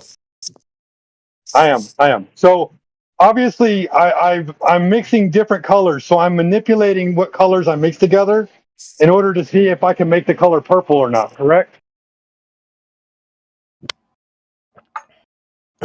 Okay. What are you driving at? What I'm driving at is when you look up in the sky, you're only making an observation. You can't manipulate anything. Why do you have to manipulate something? You have to Answer that. That It's is a what science variable. is. You can't just keep asking the same Hold on, questions over and time out, over. guys. You vary the variable. That's why it's called a variable. You control the control variables so that you don't have a false cause. Do you understand that you vary the variable? What if He doesn't understand, Mike. You're not, hold on 1 second. You're not understanding the cause and effect part of this, Mike. Here's the whole problem. You have to establish that there's a cause and effect of some phenomenon. That's what you're doing. So if you don't have a cause and effect relationship, then you're not performing any kind of scientific method. You said no. You can't say no. Oh, you can't say no. Okay, what What part do you are you mean saying? no? We've What asked part you are you over and over saying- what science what is. What You part is he definitely saying don't no? know. What part are you saying no about, Mike? He's saying that it's just observation only. He doesn't want to manipulate anything. Science is about observation. Cause and Not effect. only. You can't always know what Okay, you are what about the cause and observing. effect? What about Wait. Hold on. Wait, he said something. Wow. You can't always know. So if you can't always know, then it's not science because Wow, science you is the process of gaining knowledge. That's the whole point of science is to get knowledge, bro. If you don't have knowledge, if you can't know, then you have no science. You just ripped your own wig off. Please, You said, well, there's things you can't know, but it's still science, which is knowing things. Holy and it's shit. still science. It is still science. If you can't Can't know it? if you can't know what you're Wait, observing, it's Science still is knowledge, science. though, right? No, it's because But you not. said you are science is observing. knowledge. It is not. Okay, You're You arguing. said Science, science is knowing things. So if I look Michael, up and I don't know yes, what I'm looking at, that's science still is, science? science is You trying sound Michael, to hold on. understand crazy. what you are observing. Time out, And guys. that's This you is just real changed the simple. definition. Science is Okay, knowing No, things, I'm but we not. can't know I'm not You everything just until it's changed changing. science. exactly the definition. hold on. Let me do this real fast. This is real simple. Your wife is angry at you. You can observe that she's angry. Why is she angry? You can observe it, but you don't know what you did. What is He's try some he kind he of doesn't understand some kind of analogies. joke, He some doesn't kind of understand those fun? analogies. Oh, thank you No, for that. we just Well, if we it was just true, need he to would stick just to the respond. fact. We just need to stick to the fact, Mike, that you said that science brings knowledge, but in science you can't know everything. That's the essence of science. We can't That's know everything. false. Oh my No. God, bro! You first We you can't changed your know definition. You said everything. science was knowing things, and then it's aiming towards knowing things. Well, we're not Science going to move is, the goalpost around. The science is science cause and effect is the relationship, method. sir. The Science observation is the and way to try to see what we through live experimentation. around. Through Science is the way experimentation. to. Science Yes, is correct. Through experimentation. That means varying and manipulating your supposed cause. If you're not doing that, you're not dealing with science, period. It's okay. over. Okay. So How just about observing things is astronomy? not scientific. Okay. You What already about asked that. You astronomy? already asked that. We already covered it. Just observing things is not scientific. Observing your wife to be You mad is not you scientific. Observing the color purple is not scientific. Just observing things is not I science, didn't sir. dismiss people. I did dismiss the color Okay, well then, but people. okay, but you got my point. Then observing things is not scientific. Period. Why? You're We wrong. already covered that. You can't just keep asking the Observing. same questions over and over. We told Observation you is the why. We basic told method you of why. science. You have to have. It's science is Observation is the learning. basic method of science. Okay, No, you have to go through the let's experimentation part. It's not just looking at things. give us one viable hypothesis to do with cosmology, astronomy, or theoretical astrophysics. What's the independent variable? Oh my Or God! what's your You are, dependent variable? We're talking Yeah, well, about that's science, we're gonna right? start what laughing at you because you variable? don't know what What science What's kind of is. what's the variable are you well? demanding You're from me? What observe a variable? natural phenomenon. We're talking about natural science. Show me a natural phenomenon. Give me the scientific method. Give me your hypothesis to do with cosmology, astronomy. I'm not getting what you're asking me. The What? first step of the scientific method is to observe a natural phenomenon. So let's do Yes. some science with Okay, space. the moon. Give me Let's a talk natural. about the Okay, moon. you observe the We- moon. Okay, is that Yes. your effect? Okay, so what is your cause? My cause. Yeah, what's the cause of the moon? I don't know. Nobody knows. Then you can't do science on the moon.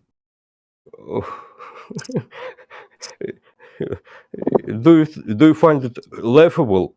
You Seriously, can't bro. apply the No. scientific You can't method. science the moon. You Are you can't not science the grasping moon this, Mike? because you can't reach it. Mike, it's not Exactly. science, bro. Exactly. Oh my God. Got it. Oh You my can't read God. Exactly. You got it. Now we Oh my agree. God. You You're can't reach the moon.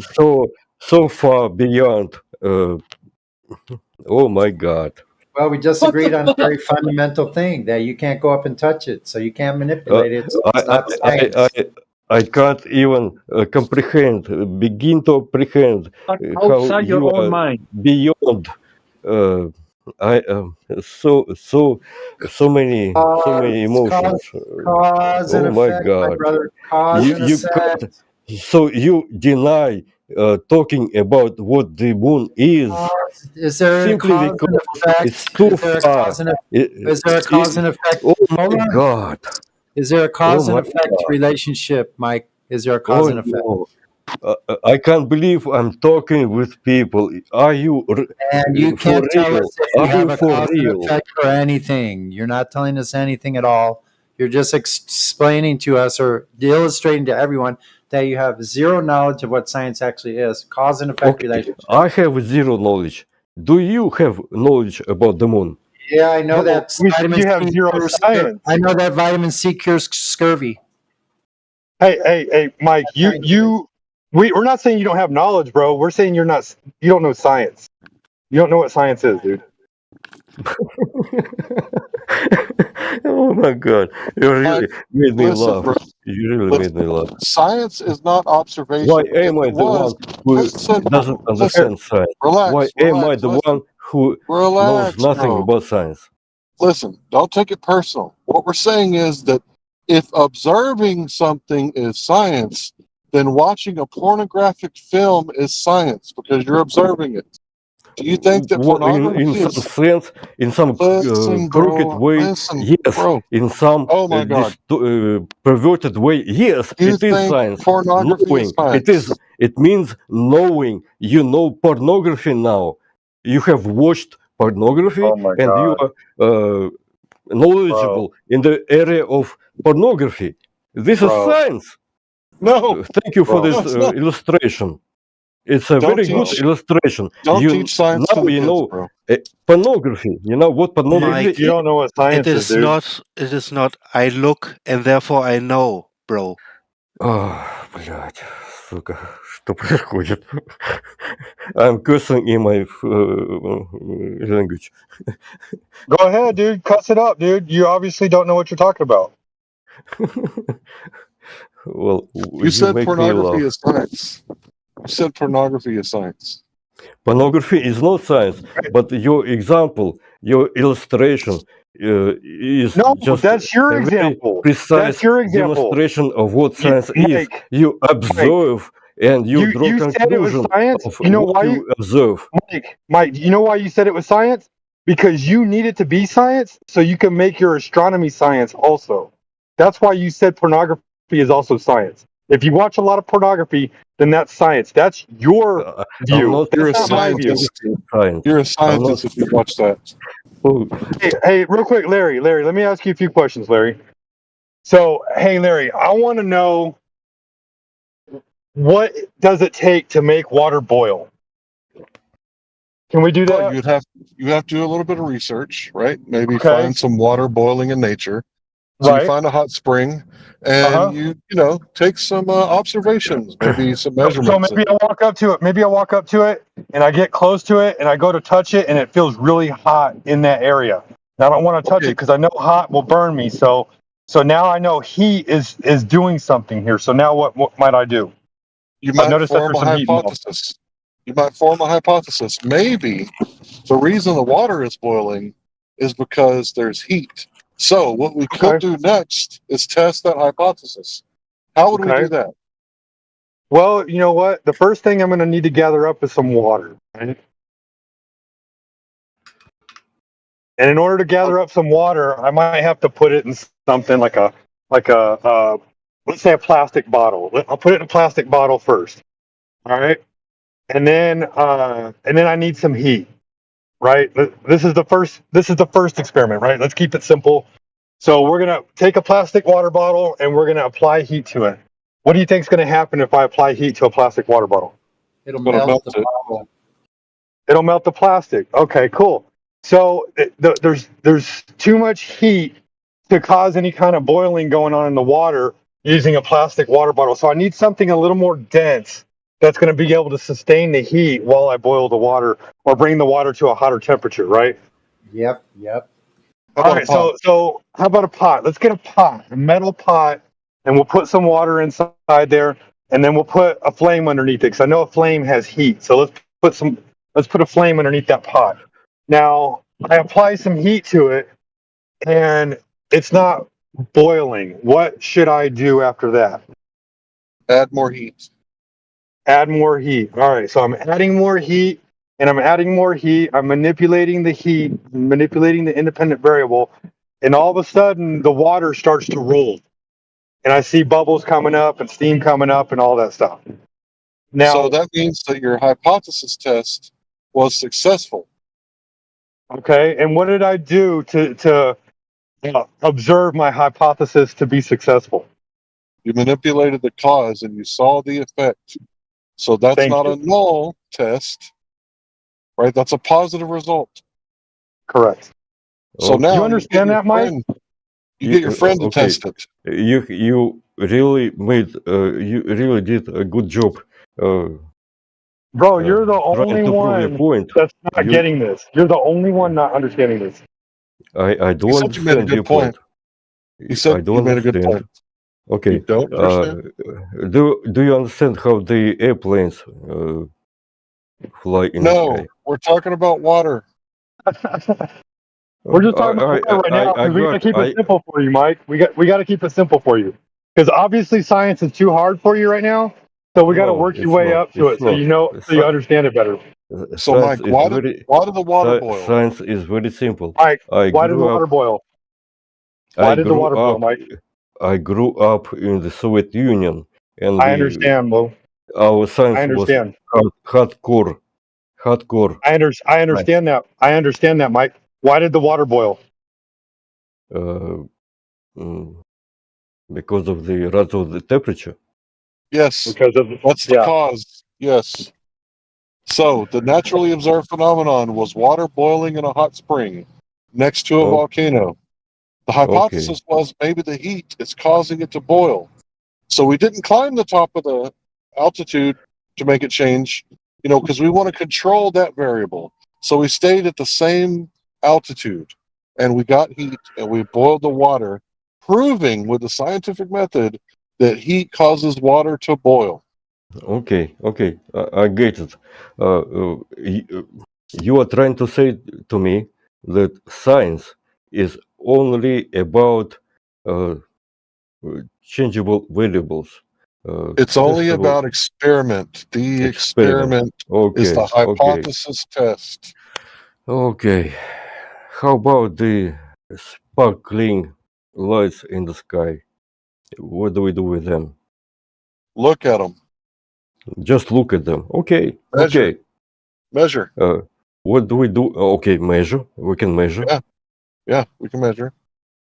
I believe astronomy is all about measuring. Right. That's math, right? Not science. Yes, that's science. No. Measuring is Booyah! not science. It's not science. So if I measure the length of my big toe, you think I'm a scientist? Yes. Why not? Because I didn't do a hypothesis test. No experiment. Why simply measuring? Bro, you is can't not keep science. laughing. You cannot Just keep measure. laughing. Just We told you measure. this earlier. I gave you the exact same example where you go to the shoe store and they measure your foot. You don't need a scientist to do that for you. That's crazy that you're even Because laughing it's right it's now. too simple. You don't need a scientist to measure your Correct, foot. because it's not science exactly. But you just told. What did you just tell Hank? No. I disagree. That it's not science. It doesn't take a scientist to measure your foot. Correct, because it's not science. It's very simple. Everybody and it's can not do scientific. Right, it's not scientific either. Everybody can measure your foot. Regardless of how many people can do something, doesn't make it science or not. We're just trying to tell you that you have a very overarching and measuring vague your foot. understanding is not Measuring science. your Correct. foot is It's not simple. science. Measuring it's your also foot is not very science. So simple. whether it's simple or complicated is not the point here. It's about whether it's scientific or not. It is scientific. It is not. It is. It is not. It isn't, because you don't Measuring. know what science means. Measuring is science. You don't know what science is. Oh, We've demonstrated that. We've demonstrated that for at Again, least 3 hours. You what don't know is what it is. science? What is You science? don't know what it is. It's You not tell- measuring things, which we covered earlier. It's not staring at the sky, which we covered earlier. It's cause and Okay. effect relationships. It's the experimental part, right? Which Hank covered with you as well, brother. This is actually so embarrassing for you because we've covered at least every question you've had at least several times, and you keep respawning. The point is here that you don't know what science is, so stop laughing and giggling. We're laughing at you at this point. I'm curious about the sky. What is about? So is everyone else. Get in line. The point is not the answers aren't up there. I think you need to learn what science is first. You're trying to go off on things that are too advanced for you. I'm So curious why don't we about start? what is going on. That's cool. That's fine. Just get in line because we have questions too, but we don't have answers for you. Let's talk about what science is because you definitely don't know. So the science doesn't cover the sky. So what is Right. science? Why don't you tell us? Uh, y- I have learned from you that science doesn't cover I'm asking you because you know what it sky. is. So just tell us. No, what's your definition of science, Mike? Observation. That's it. Well, we covered that earlier. We already addressed that and formed a rebuttal that you can observe things like your wife being upset. Is that scientific? I don't Is that have a it though? wife. Hold on. Is that scientific? I don't have a wife.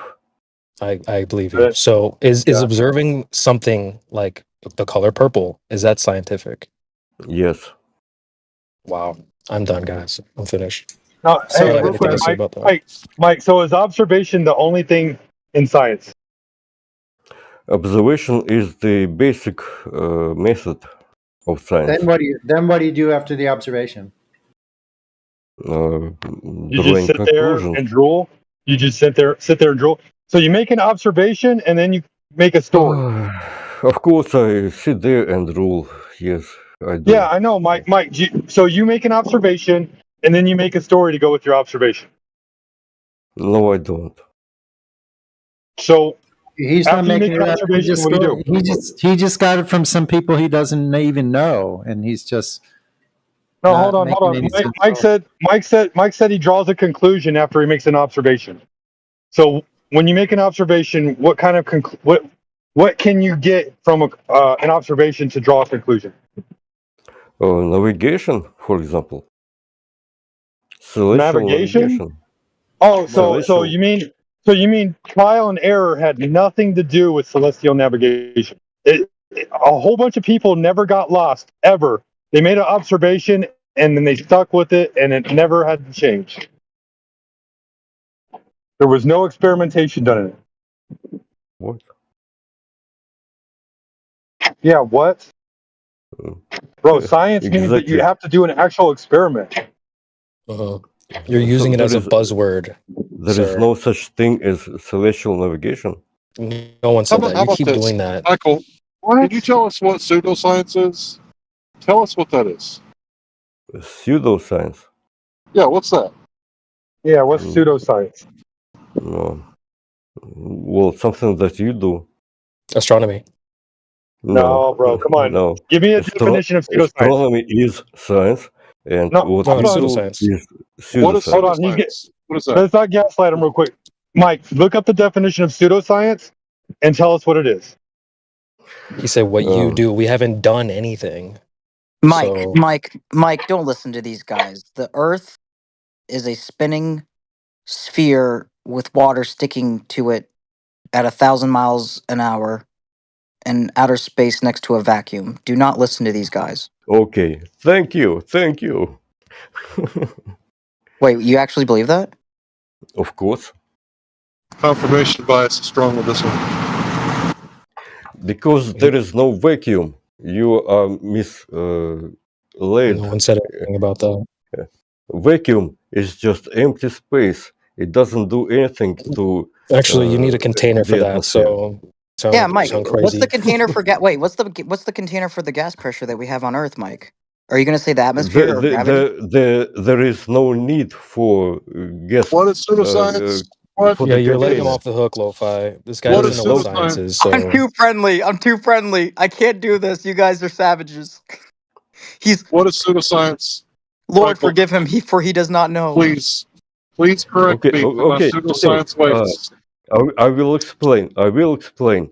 Are you familiar with a fish tank? No, we Yes. want the No, just definition explain. of Is that what pseudoscience is? pseudoscience. Explain yourself. You got to explain Okay, yourself. okay. It's just a demonstration. Mike, it's just Mike, we just need No, a definition. not Mike, asking hold for a on. I'm going to have demonstration. to shut you up for a second. I had to mute him for a second because he won't stop talking. So, Mike, all we need from you right now is a definition of pseudoscience, and you can put that in the live stream voice text. Okay? Do you understand that? Let me unmute him. So the definition, just go look that up real quick. And when you're done looking it up and you find the definition of pseudoscience, put it in the live stream voice text, and then we'll discuss after that.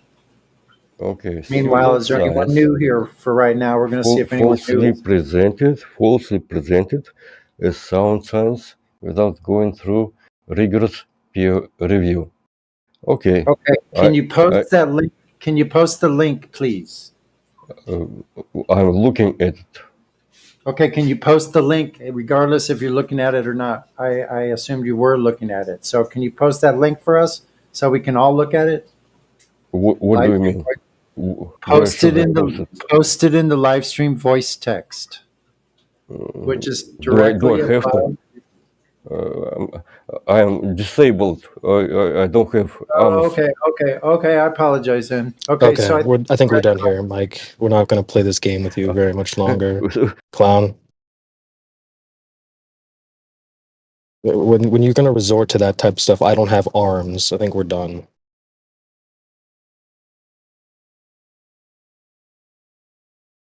I totally understand the reasoning now for like the lack of patience with people that believe in the heel cycle. Hold on, he's disabled. Like what? What? He doesn't have arms? Really? Does he not have arms? That'd be freaking hilarious. Well, I don't know how hilarious. That was a hard cope there, wasn't it? That was a strange one. I'm like, what? The reason why that was so satisfying to experience just now is because I was in a server that was called like Medic. What was it called? Mainstream Medic Madness or something. You go get your coffee, Lo-Fi. Yo, I haven't slept for 3 days, and I feel like I'm energized and wide awake right now. It's almost going on. Huh? Well, go freaking get some coffee. It'll wake you fucking up. I'm drinking. No, I bought a what is it called? A Zions or something. An energy drink at work. It's got B vitamins. But yeah, it's so weird when you don't sleep for 3 days because you are supposed to hallucinate around the third day. But if you kind of stick with it, you stay focused, you won't hallucinate. But yeah, it's kind of wild. It's like a form of being high. Anyway, I'd suggest getting some sleep. I know I could keep going. It's weird, but I'm healthy. Then go get your coffee. Those are B vitamins. Although I did fall asleep standing up yesterday, which was really bad. It was really bad. God bless the woman that is training me at work. I literally fell asleep standing up, and she woke me up. She could have gotten me in trouble. She could have got me in so much trouble. She was a real one. Yeah. Why aren't you sleeping if you just started a new job? That's a very good question. I'm very. Hannah was saying I was. Get some sleep. God, Luffy. I can't help it. I'm energized by the truth. Dude, I talked to somebody today about flat Earth, and he listened 100%. He was like talking about conspiracies. I was like, "What's your favorite one?" He's like, "I don't believe we land on the moon." I'm like, "Do you want to know what mine is?" And then he heard me out. He heard me out. He was like, he was rubbing his beard, and he was like, "Wait, that does make sense. I don't feel like we're spinning." And he looked really sad, though. I'm not gonna lie. The way he was looking at me, he wasn't mad. He was. It was like the look that he wasn't surprised. He's like, "Oh, NASA lied about everything. What a surprise! The government lied about everything. Oh man, what a surprise!" It was kind of yeah. What's up? When they bring out the moon landing and they don't believe it, that's where we first saw the Earth as an object in space. Right. So that's where the big one, propaganda really started hitting home. Yes. If you can get someone to question the moon landing, I mean, I would hope that at this point anybody should, then they will start being hesitant to believe every single blue marble picture. And if they can't watch a funny thing happen on the way to the moon and see them, particular window, and we don't have. They don't understand that shit. Exactly, we don't have anything to empirically compare that to either. Like the blue marble, that stupid server that was on the other night. They were trying to explain to me that that's a real picture, and I said, "Well, yeah, it's a created picture, but it's not a real picture that was taken." How do you check to see if it's a counterfeit, right? Because anything could be counterfeited. I remember when I was Right. hacking my PSP, I ordered a 8 gigabyte memory card from Canada, and I got it, and it was a fucking 1 gigabyte card. It was counterfeit, right? So how do you test to see if that picture from space, quote unquote picture, is a counterfeit? Right. And you know, what like Mayhem was saying, the burden of proof is on the heliocentric model. So they're kind of in a fantasy land, if you will. So if you gotta ask them questions, because they're gonna try to sharpshoot you and have you ask and answer random divergent questions. But when you ask the simple question, who took this picture? You tell me, and then they'll tell you like, oh, the Apollo members or something stupid, and then ask them this: how far away were they when they took? What was the distance of this picture? What's the distance? Like, how far were they when they took this picture? What I researched, it said something about 18,000 miles or something, but they claim that it's even further than that. So I'm just like, wait, what? This picture was 18,000 miles away. You took the so. I was thinking about that even more. We don't have anything to compare that to. What picture do we have that's 18,000 miles away? The globe radius is not even 4,000 miles. So how do they verify something that's 18,000 miles away? 18,000. That's so insane. That's like well, I can't think of a good analogy. But or example, but yeah, it's just ridiculous to think that something is reality when you can't verify it. That's really what it is. And then, you know what was insane? That Mayhem made that video about the 99.99% mind virus. It's the what there's a correlation and a reoccurring thing that I've noticed with people that believe in the heliocentric model. They they're open to everything not being reality. So, in other words, they think that reality can be subjective, which is absolutely nuts. And then so it's like, then how are you verifying this and then saying that this can't happen because nothing can really happen? It's just it's a I poison. got It's something for poison. Michael. For Michael, if he's still around. Correlation is Michael. not causation. And this is really important to understand why correlation is not causation. Because you observe shark bites going up during the summer, right? Shark attacks. So they attack the people. At the same time, ice cream sales go up. Well, we observed the ice cream sales going up. So maybe the sharks like ice cream.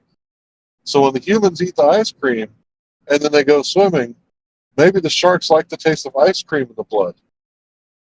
That's not a cause. That is not the cause. It's just a correlation. The actual cause is probably something more likely that during the summer it gets hotter, so people are trying to cool down. So they eat more ice cream and they go swimming more often. It's a really good way to Correlation explain that. That's a really is good way to not explain it. causation. Wow. That's a good way to explain it. Right. And what we have That's here is a great. causation correlation conflation. That's a good analogy. Definitely Yeah, good analogy. yeah, and I like it when it's simple and fun like that. Like when like the way Hank explained that, it's like I hate it when people explain it in such a way that you don't understand it. They have to Yeah. pull this thing and that keyword, that buzzword. It's just like, does this person really understand what they're saying?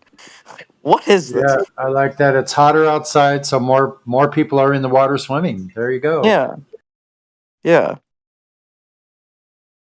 Oh, it's summer and people are there's a lot of people dying from swimming in the summer. Well, that's because more people are swimming in general. It's just, yeah, it's kind of like the whole saying the proof is in the pudding kind of thing. It's just it's I think the world our society has been based off of, well, not even based. It's been they're trying to foundation. I'm slurring because I haven't slept in a while. I think they're trying to make it so everything is so chaotic. They're trying to make order from chaos instead of design and order. They don't want design and order. They want chaos and order. They want to somehow convince you that you can have order within chaos, and then you find chaos normal. I see. Wow, I have a reflection of that. Wow, I'm telling you, bro. Skittles taste the rainbow. Wowzers, bro. Wow. All right, let's ground a little bit back to what I was talking about. So Yeah. Yeah. a correlation, causation, conflation is when you have observation without experimentation. That is not scientific validation. I can't put it any plainer than that. That's perfect, plain English that everybody can understand. Real quick, we have Kishi or whatever was joined the panel. I only have a minute or two, but I wanted to address something you said in the chat about zooming out to see the curve. And so Kishi. my issue with that is that I've been saying this for a long time. You can zoom in, but you can't zoom out. You can go up, but you can't go out. So going up in the sky is not zooming out your vision to see all of reality. They're still here? Did they leave? Okay, they left. Yeah, they dipped right away. He said my name. Run.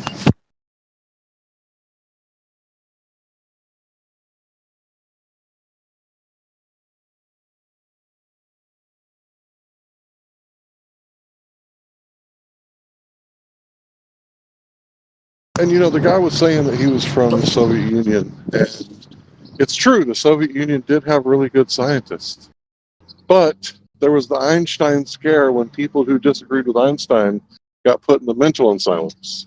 He's So back they didn't in. have free. They didn't have free science. I just wanted to clear it up that Homeboy was like, well, you can't see the curve, but if you zoom out, you can. No, you can't. There is no zooming out anything.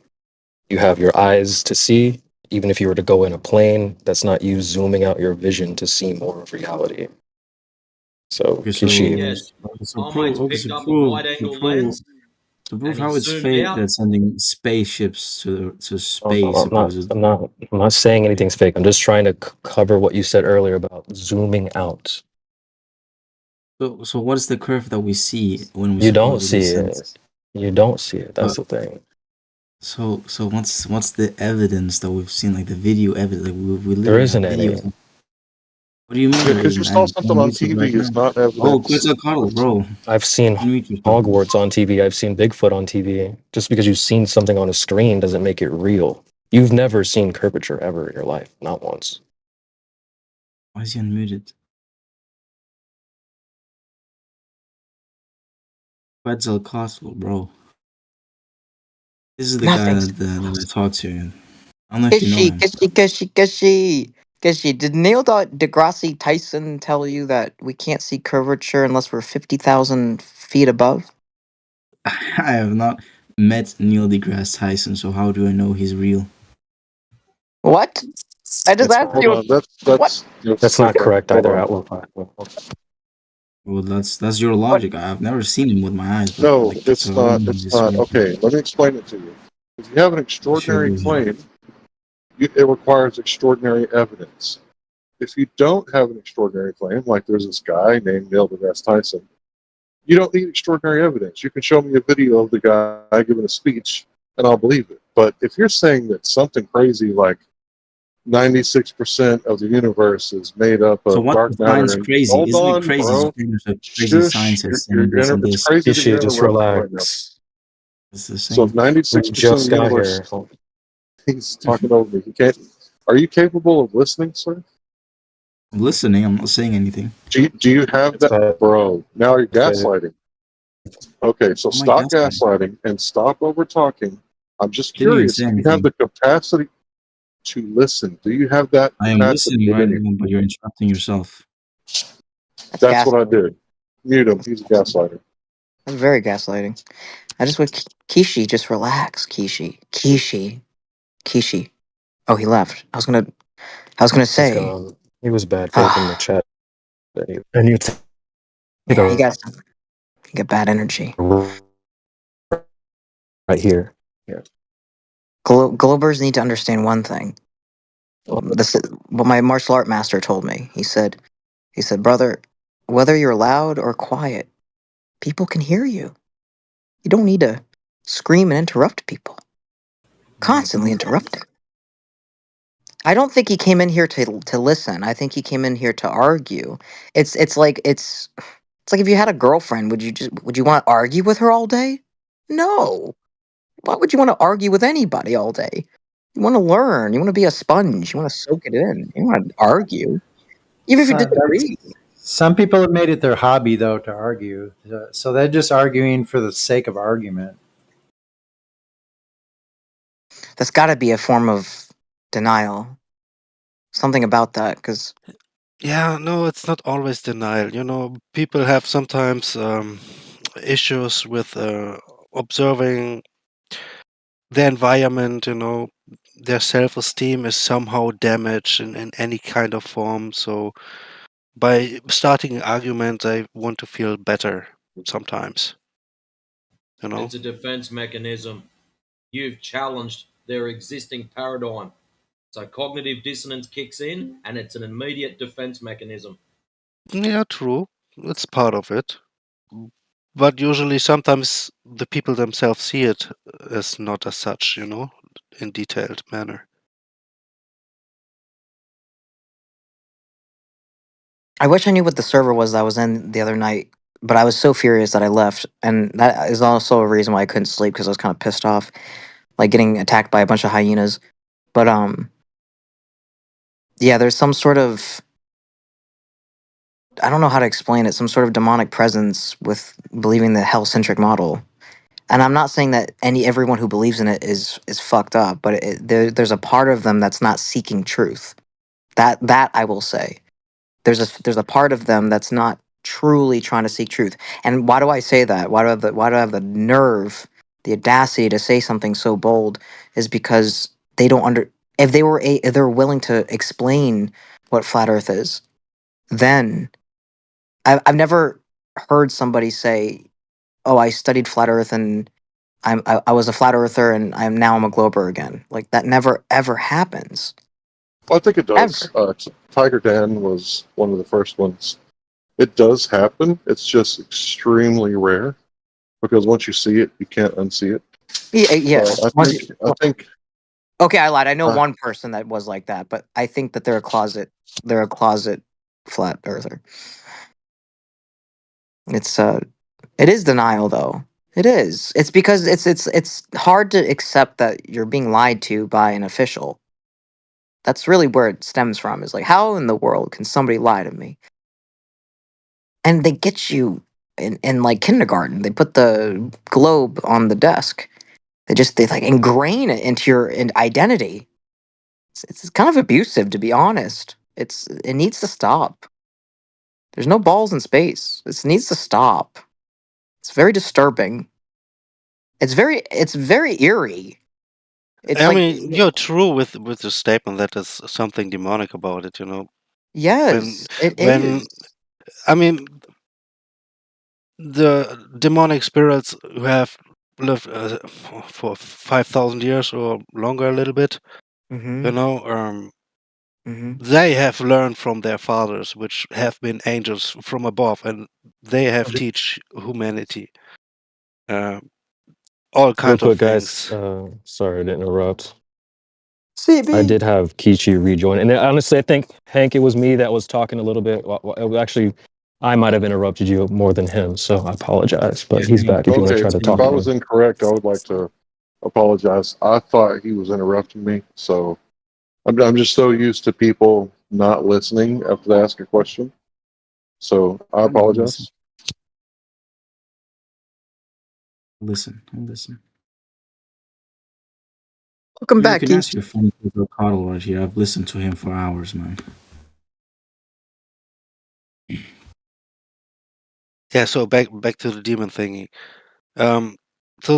They know how the lies over time form society, and in which everyone agrees, which we also agree is by a scientific method, to test things and come to conclusions afterwards. But they know that the heavenly realm is not able to be manipulated. So therefore, they set a stone of lies, which is manifest overly in Yeah. overexpression and be able to be formed at any time, at any way, just by linguistic ways of form, you know, and being able to set people on their previous premises in which they believe in. Right. It's So, irresponsible. It's so irresponsible. basically, basically ignorance. They Yes, yes. It's want certain words in order to trigger, so that their self-defense kicks in, so that they no longer listen. They shut down, basically. yeah, they German. sprinkle you. They sprinkle you with curiosity killed the cat, so you don't ask questions. And then dude, the craziest thing is when they tell you ignorance is blissful. Oh my lord, that's poverty. Ignorance Yeah. is poverty. Ignorance is pain. Being naive? Like what? That's not a good thing. That's a terrible thing. You don't know? It's like it's like, oh, you got to know or you're going to get hurt. You got to I mean, know. the best people usually who are actually be able to come out of this sort of thing by themselves are actually the people who manipulate other people, you know?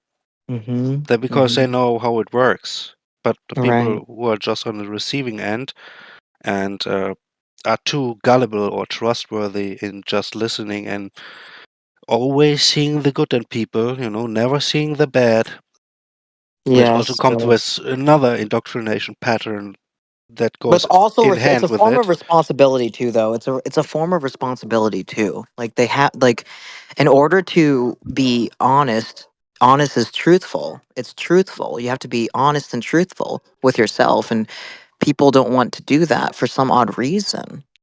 Yeah, It's yeah, like it's just like Jesus said, you know yourself first, because before you remove the speck in your brother's eye, you know. amen. You Yes, believe in Jesus Christ and you believe in Christianity. Yes. absolutely. So, of course, I respect that. I respect that. But Christianity doesn't say it, that the Earth is flat, does it? Oh yeah, it does. Yeah, the Yeah. firmament, bro. The The firmament, firmament. yeah, but people interpret that different. Why do you think in the modern, okay, if the firmament states, or at least means the meaning behind it was that the Earth was flat, why do you think the modern Christians today, mostly as a majority, believes that the Earth is round rather than flat? Listen, brother. Television. No, listen. So yes, flat Earth and the Bible both support a circle Earth, a round Earth, not a ball Earth, not a sphere Earth. There's a tremendous difference between a circle and a ball. A coin Let's explain. is a coin is a circle. A basketball is a ball. A tennis ball is a ball.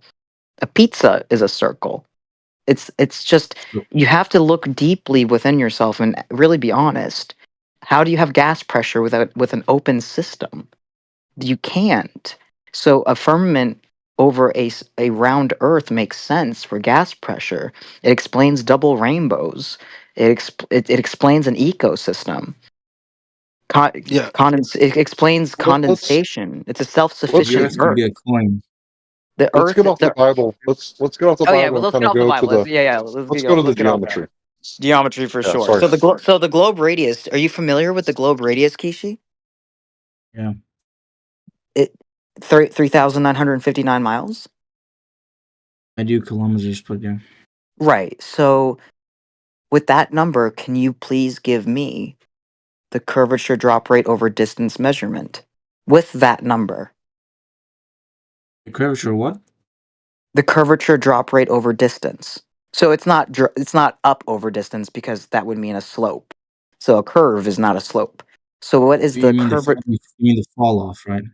Right. Yes. So what is the curvature drop rate over distance measurement based off the 3,959 miles globe radius? Because that's not my opinion. That's just the globe radius number that NASA gives.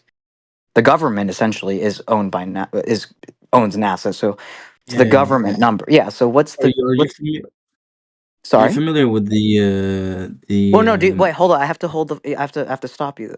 Do you know the measurement of the curvature drop rate over distance? Well, you can calculate. Like, what do you mean? The average radius of the Earth? No, no, no. We know the radius of the globe. What's the Yeah. curvature drop rate measurement over distance of that? Yeah. So you can use the equation that is called curvature drop rate equation, like the curvature formula. So all you had to say was you don't know, and that's okay. That's all you have What to do you mean? say. Like, well, you I don't know just you don't know the number, do you? it's approximately 0.00001. What? From what? From that? From the equation. From the equation. No, there has to be a formula. Yeah, there's a formula for the equation. What Do you is want it? me to share it? Excellent. So if Do you there's a want me? Do you want me to share it with you?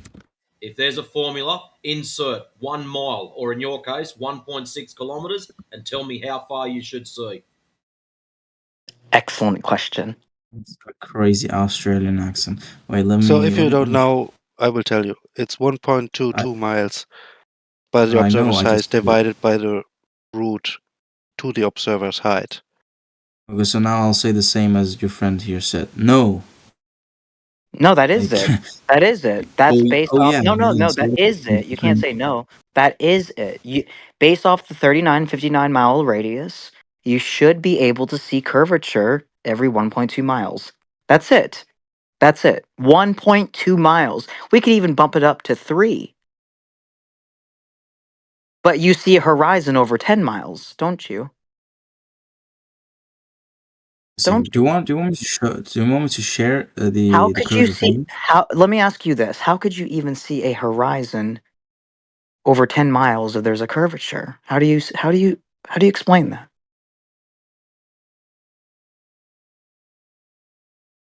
I'll explain it a bit. I'll just You send do the know thing. that curvature has to be one unit in which you confirm, yeah, that what I see in a distance actually does make a curvature.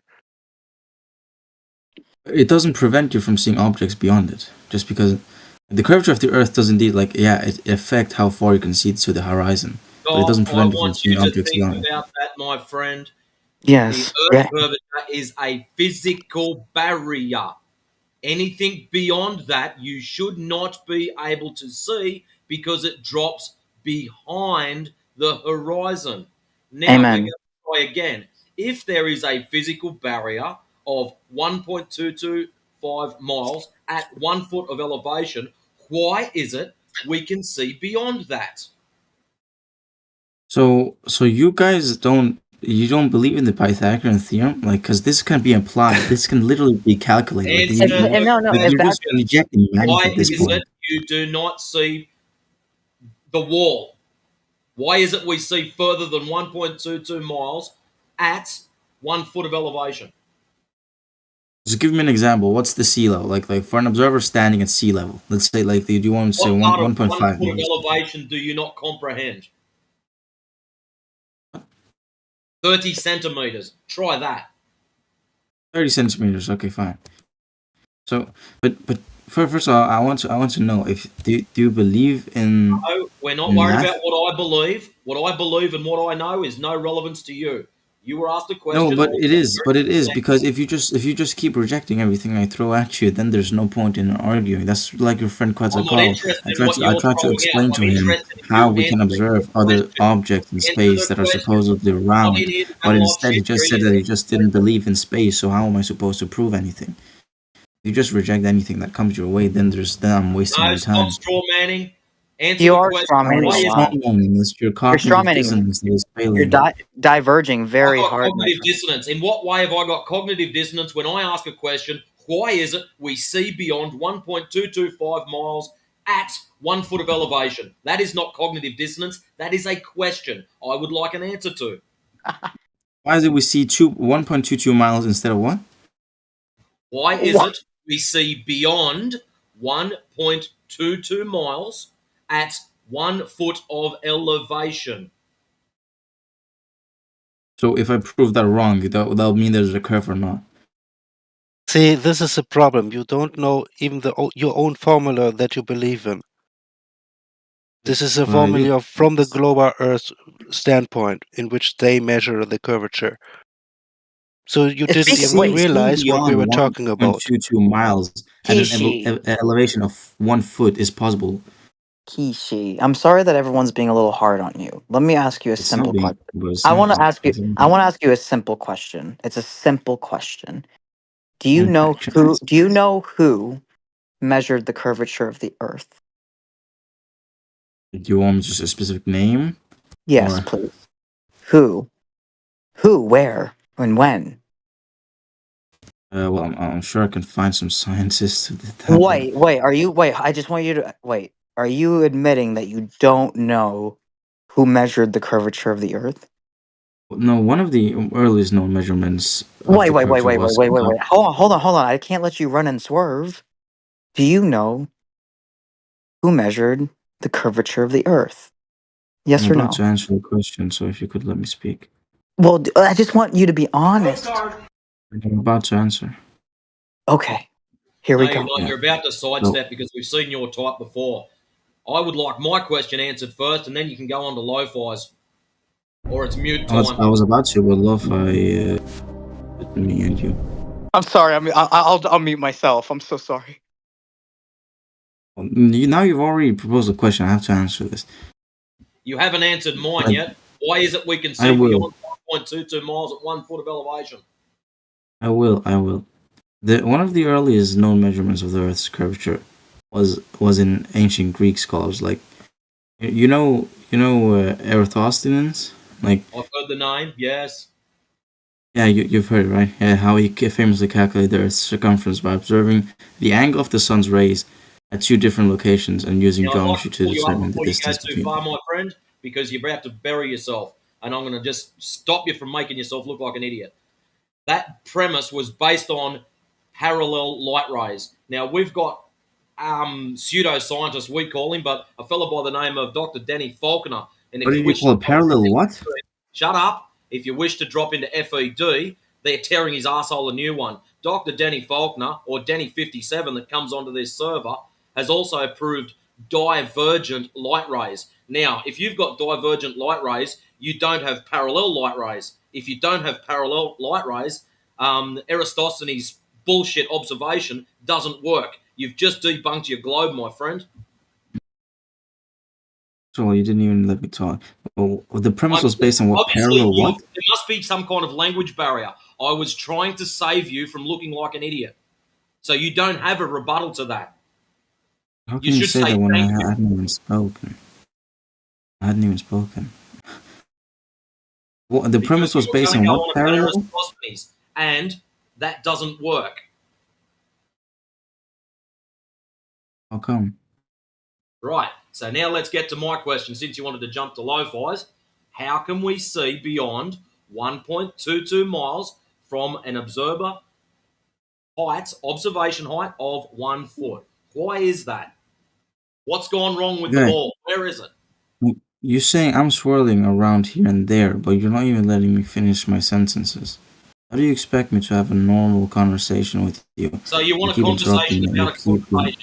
This is typical from and someone you that's keep about to being squat down and not have hypocritical. a Like I fight. was about to. Kishi, you're not answering his No, question. You're no, because you keep dragging it interrupting. along. No, Interrupting you're everything. What do you dragging want me to along. say? Like Just I'm answer not like. why can we see further than 1.22 miles? Why? Why can we see further away? Why can we see so far? Atmospheric refraction and observer's eyes level. That's my answer, okay? But now listen. That's The your premise was based on You what answered parallel? refraction, You which can't just skip. most baltards. So how much refraction is there? And explain to me how this refraction works with vertical, vertical striations throughout the atmosphere instead of horizontal, like every other baltard claims. The amount of refraction that occurs in the Earth's atmosphere, is that what you're asking about? Like, because that depends on several factors. He doesn't have voice chat yet. That's a shame. Now, this refraction you claim, how can you have refraction in a singular medium?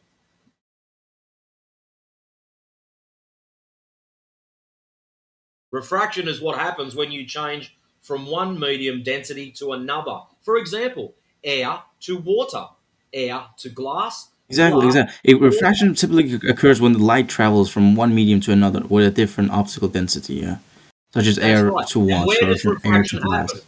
At the limits of those two adjoining densities or mediums. Yeah, but in the case of the Earth's atmosphere, refraction can still occur even though it's primarily a single medium, like air. So if you're It's looking, known as hold atmospheric on. refraction. Start thinking, my friend. It's due to the gradual variation in air density with altitude. Like, I don't know what you're trying. No, okay, I'll You're agree just with that. being Stop, mad for no stop, reason. You're shut getting up. mad for no reason. Look at how Shut you're up. yelling. Shut it. You're just Look rambling at how on. you're Shut up yelling. and listen. Why do you keep yelling? Why do you keep yelling? Because you won't shut the fuck up. And if Why do you you keep don't, you're yelling? going to get muted. Why Shut do you up and keep listen. yelling? There you Kiki, go. that, You that's just not got bad. muted. Yeah, he gaslights a lot. A lot. Like, is he here to learn and have a discussion, or is he here to attack somebody? Like, it's not cool. It's Like I not said, right. cognitive dissonance, defense mechanism. Matrix, imagine him, but 8 of him, but they're aggressive. That was me last night in one of the other servers. Like him, but 8 to 10 people aggressively. Like, I can't even think. What were they saying? What were they saying? Oh yeah, the horizon drops below your eye level, and I'm just like, no, it does not. Oh yes, it does. And I'm like, hey, even if I give you that loaf of bread, the horizon still exists, does it not? Yeah. Well, there you go. That That's doesn't make why, sense. Lo-Fi, Like, yeah. that's why you nail them down to one point. You get them to concede they've failed on that point. Then you move along. That's why It's I like kept telling him 1.22 miles at 1 foot. He wouldn't answer it. Then he when you wouldn't. jumped He in couldn't and do it. claimed him off of that, it was an excuse for him to sidestep. See how quickly he jumped onto you? Yeah, it's like we're dealing with zombies, bro. It's like we're in fucking Walking Dead, and you're like, mate, this Well, what guy it is is, not. when This you get guy, them in the kitchen, it gets too hot and they want to run out of the kitchen. yeah, So you got they to don't hold their want to feet to cook. the They fire. don't want to cook. They want to fucking eat. They don't want to cook. They just want to eat. They don't want to do anything. They just want to be gluttony. It's just they don't want to listen. It's odd. It's like, yes, I have a big mouth too. I get it, but we do have 2 ears and 1 mouth for a reason. And if they hop in here and they want to learn what's going on, why are they trying to explain 4 different points at once? No, It's did so he it's claim a when he first come in? Did he claim he was coming in here to learn? we had no, I guess not. But I mean, why was That's he here? Why was he here in the first place if he's not here to learn? okay. It, Lo-Fi, if you haven't noticed, some people out in Baltardia believe they are highly intelligent, and because of thus, they also believe that people that don't believe in Baltardia are fucking stupid, aka you and me. So they've got this mind bubble that goes on. Hey, I'm going to drop into a flat Earth server and I'm going to give them a dose. Well, the problem is there's some actually quite intellectual people that float around these servers with IQs well above 100. yeah, Quite yes. dangerous for Yeah. wannabe dickheads that come in here and think they're special. It's true. And when I was under the heliocentric spell, I I would I wouldn't be an asshole, but I would ignore if I heard a flat earth, like somebody who believed in flat earth say something. I would just kind of roll my eyes. I would never think that they're stupid. But there was a breaking point where it's like, why is this still a thing if it's not really significant? And why does my friend Daniel want to shoot somebody in the head if they believe in flat earth? That was my breaking point. I don't know. And then when somebody asked me if I've ever seen the shape of the earth with my own 2 eyes, I was real honest about it. I have not. The only thing that I understood was what somebody else is telling me. That was all I had to base off of. What somebody else was telling me. It's quite a beta mentality. Not even to sound red pill or something. It's just a beta mentality. It's a beta mindset. because you can't defend yourself. You have to say, "Hey, look at my friend. He knows the answers." Or look at NASA. They know the answers. So what the fuck do you know? It's like, what the hell do you know? You only know what they know. Like, what does that mean? That's a religion. By definition, that's a religion, a faith in something they can't even prove themselves. It's just so mind-boggling. They'll break free eventually, I would hope. It took me a minute to. But it's just simply, if you want to break free from anything in life, especially the heliocentric model, advise you to just ask questions and listen. That's it. For anybody listening, just if you want to break free from anything, just ask questions, and eventually you're going to figure something out. Curiosity did I would not kill definitely agree with that. I would definitely agree right? with that because I grew up Yes. in churches and religion, and I noticed one thing: like they do not like it when you ask questions. I Right. almost got fired because I asked a school one time, like, "Hey, if you want me to take a delivery over here where the cones are blocking off, wouldn't it make sense to move the cones if that's the entrance you want people to take?" Like people do not like it when you ask questions, and we're like, "Come in here, ask us questions," and all that we ask is Yes. that you like listen to the answer and let us finish. Right. There's a difference between annoyance and anger. It's like there's an anger because there's a disturbance within themselves. There's something that they're not coming to terms with. That's all acceptance really is. If you have a really bad relationship with your partner or your parents or whatever, and you don't accept that, you're gonna have a lot of fuckery in your life. You Lack of a better remind word. me of a young Lemon Bird. Has anybody seen Lemon Bird? Has anybody That seen the bird? it's true though. It's true. This is coming from love. Like I'm very much guilty of not coming to terms with things in life because it's painful to accept it sometimes. That means that it's always been that way. Does that make sense? Like it's always been that way. It's not like it was sort of sometimes that way. When you accept something, that means it's always been that way. It's just it was up to you to accept it, to hold the responsibility and let go of delusion. It's not like it was sort of that way for a few years. It was always that way. The Santa not being real has always been that way. It wasn't like he was sort of real for like 5 years of your life and then later on he wasn't real anymore. It was just always that way. It was always that way. It was Let's just talk about Santa Claus, right? So Santa Claus is what's called a mass formation psychosis. Like children all over the world, not Wow. everywhere, but Right. children believe that there's this guy, Santa Claus, who lives at the North Pole. But when you look on Google Earth, shut your ass up. When you go to Google Earth, there's nothing there. Like there's no ice or nothing. It's just all water, right? In between like Siberia and Canada and yeah, you get it. So the mass formation psychosis, when you look it up, there's people saying that mass formation psychosis doesn't exist, but at the same time, there's a bunch of people who believe in mass formation psychosis that doesn't exist.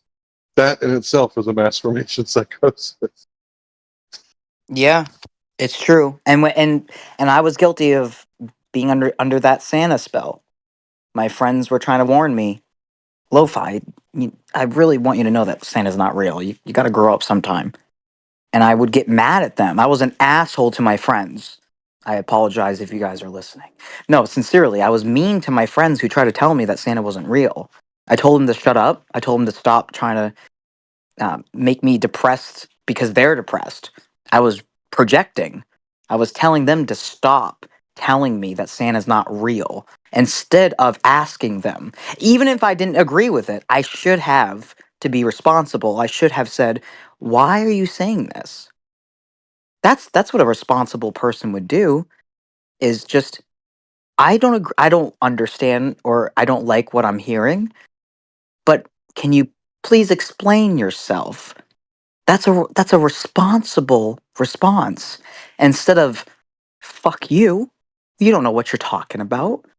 How could you say such a thing? It's dramatic, really. It's dramatic. Oh, you're gonna make me answer this question?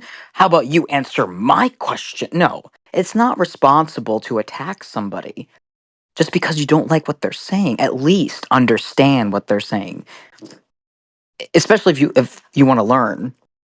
And the globe logic is just always spinning. It's always shooting. The heliocentric model itself is the personality of the people who believe in it. Fucking their heads are spinning. They're always shooting. They're always going. It never ends. It never ends. They so badly want to hold on to Uranus as a planet. They need it for some reason. And you know why? Because it lacks responsibility. They're taking care of the truth. I don't need to seek the truth. They got the truth. There are people that are much smarter than me. I'll let them take care of it. I don't need to understand it. Well, let's go back to our 2012 selves, right? When we all believed that the Earth was a globe. So Right. at that time, people were saying that, like Neil deGrasse Tyson, that Pluto is not a planet, and we were like, no, don't take Pluto. Pluto is a planet. They're like, no, it's a dwarf planet. It can't be classified as a planet. Well, how many people? My friends talking shit up here. How many just will it go and still say to the planet?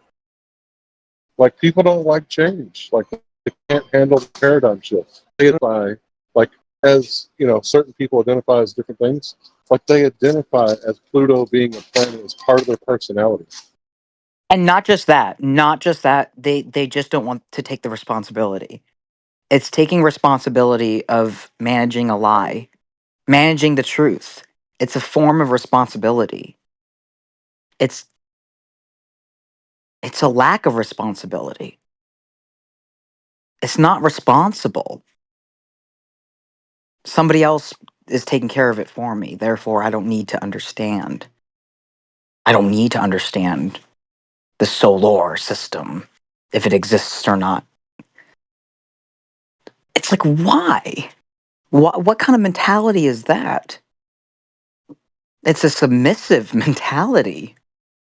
It's submissive. I'm going to leave it to the experts. Do you deny the science? Do you deny the science?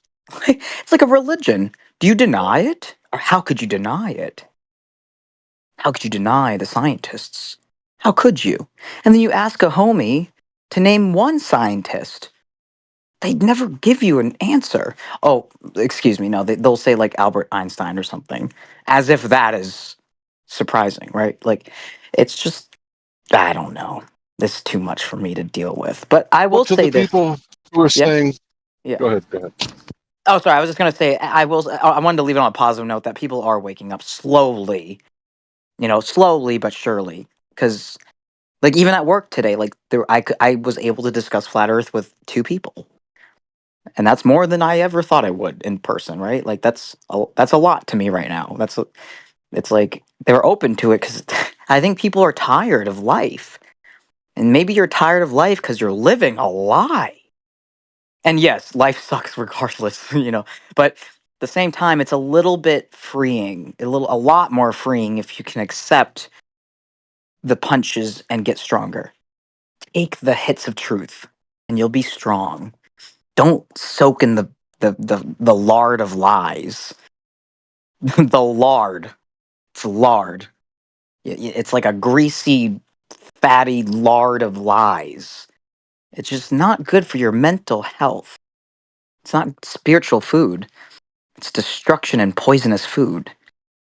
It's infecting the masses. Everybody's a zombie.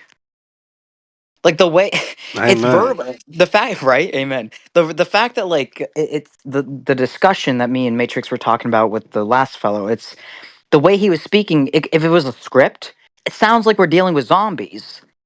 It genuinely sounds like you're dealing with. Like he's not going to recognize what you're saying, and he's going to diverge, and he's going to latch on to you and say this and avoid that. It's just crazy. Could you imagine like the mental capacity of that kind of mindset to genuinely reject the truth? Like when somebody's trying to spoon feed you and you're just like you're slapping the fucking spoon out of their hand. Like, no, I can't handle that. I can't eat those mashed potatoes. I can't eat these veggies right now. It's just complete avoidance. It's like, how attractive would it be to anybody? How sexy is it when somebody's just like, hey, listen, I think what you're saying is kind of hurting my ego, but I want to know why you're saying this. I want to understand what you understand. Please tell me what's going on. But that's not what you usually get from people who believe in the hell-centric model. You get people that attack you and then demand answers.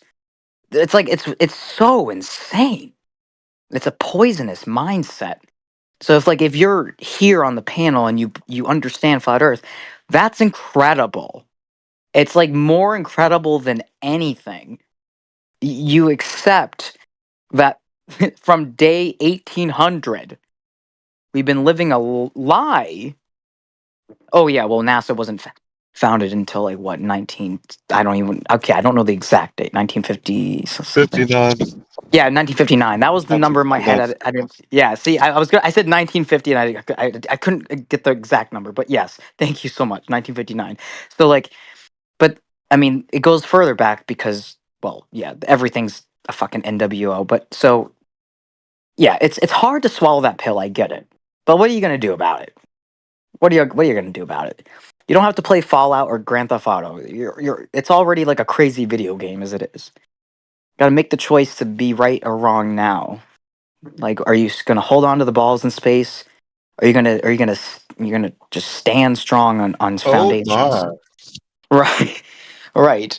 It's so crazy. It's just I don't know how to say it. It's like a sheep mentality. The zombies are coming in. The zombies are coming in, bro. All right, so I'll let you finish because I wanted you to get it out because I knew that you Oh, had sorry. something to Thank say. you. But I want to hone I in. appreciate that. Yeah. Yeah, no problem. Yeah, I appreciate you, bro. So I want to hone in on the zombie thing. See, the thing is, like, zombie is like the living dead, right? Or the people that eat people. Like cannibal and zombie are like almost the same thing. And I want to point out that there's different types of globers, right? There's the people that just believe the globe because that's what they were told, and they really don't care because, they're the baker, the shaker, the candlestick maker. It doesn't really affect their day-to-day life. And then there's like the anti-flat earther, like Simon Dan, who is constantly on the internet just fighting flat earth like as hard as he can, like his life fucking depends on it. So there's a difference, right? So these anti-flat earthers, they're the extreme minority. Like, there's barely any of them. Most people are globers, and I wouldn't call them zombies. Now, out of those globers, some of the people might be total NPCs, and they're just not capable of having a conversation with you about more complex things. And, that's kind of a, what do they call it when you demonize the other side? That's a demonization. Is that the word? I think Where you're so. Yeah. demonizing? Yeah. It's where you're Yeah. demonizing the other side. So I'd be careful with that because if you take yourself back to 2012, you'd be demonizing your own self. Right. So there's nothing wrong with recognizing us and them, but as soon as you draw the line between us and them, well, then you got sides. And I as a wannabe individualist, I'm kind of leery of sides. Like, I think that sides get you into trouble. So we should look at individuals, right? Like earlier, I believe there was a guy who came in. I think maybe he was a Hindu, like an Indian or something. And he was really open-minded. So I wouldn't call him an anti-flat earther. Now, he didn't leave agreeing with everything that we said. I think he said he was a science teacher. But I would definitely say that, that guy is worth having a conversation with. So I'd call him a normie. And my point is, be kind to your normies. Thanks. Yes, amen. And also, one last thing is that sometimes I was thinking about this because I I took the leap of faith and started making content about flat Earth and everything on social media, and the type of reactions I got, you could probably imagine.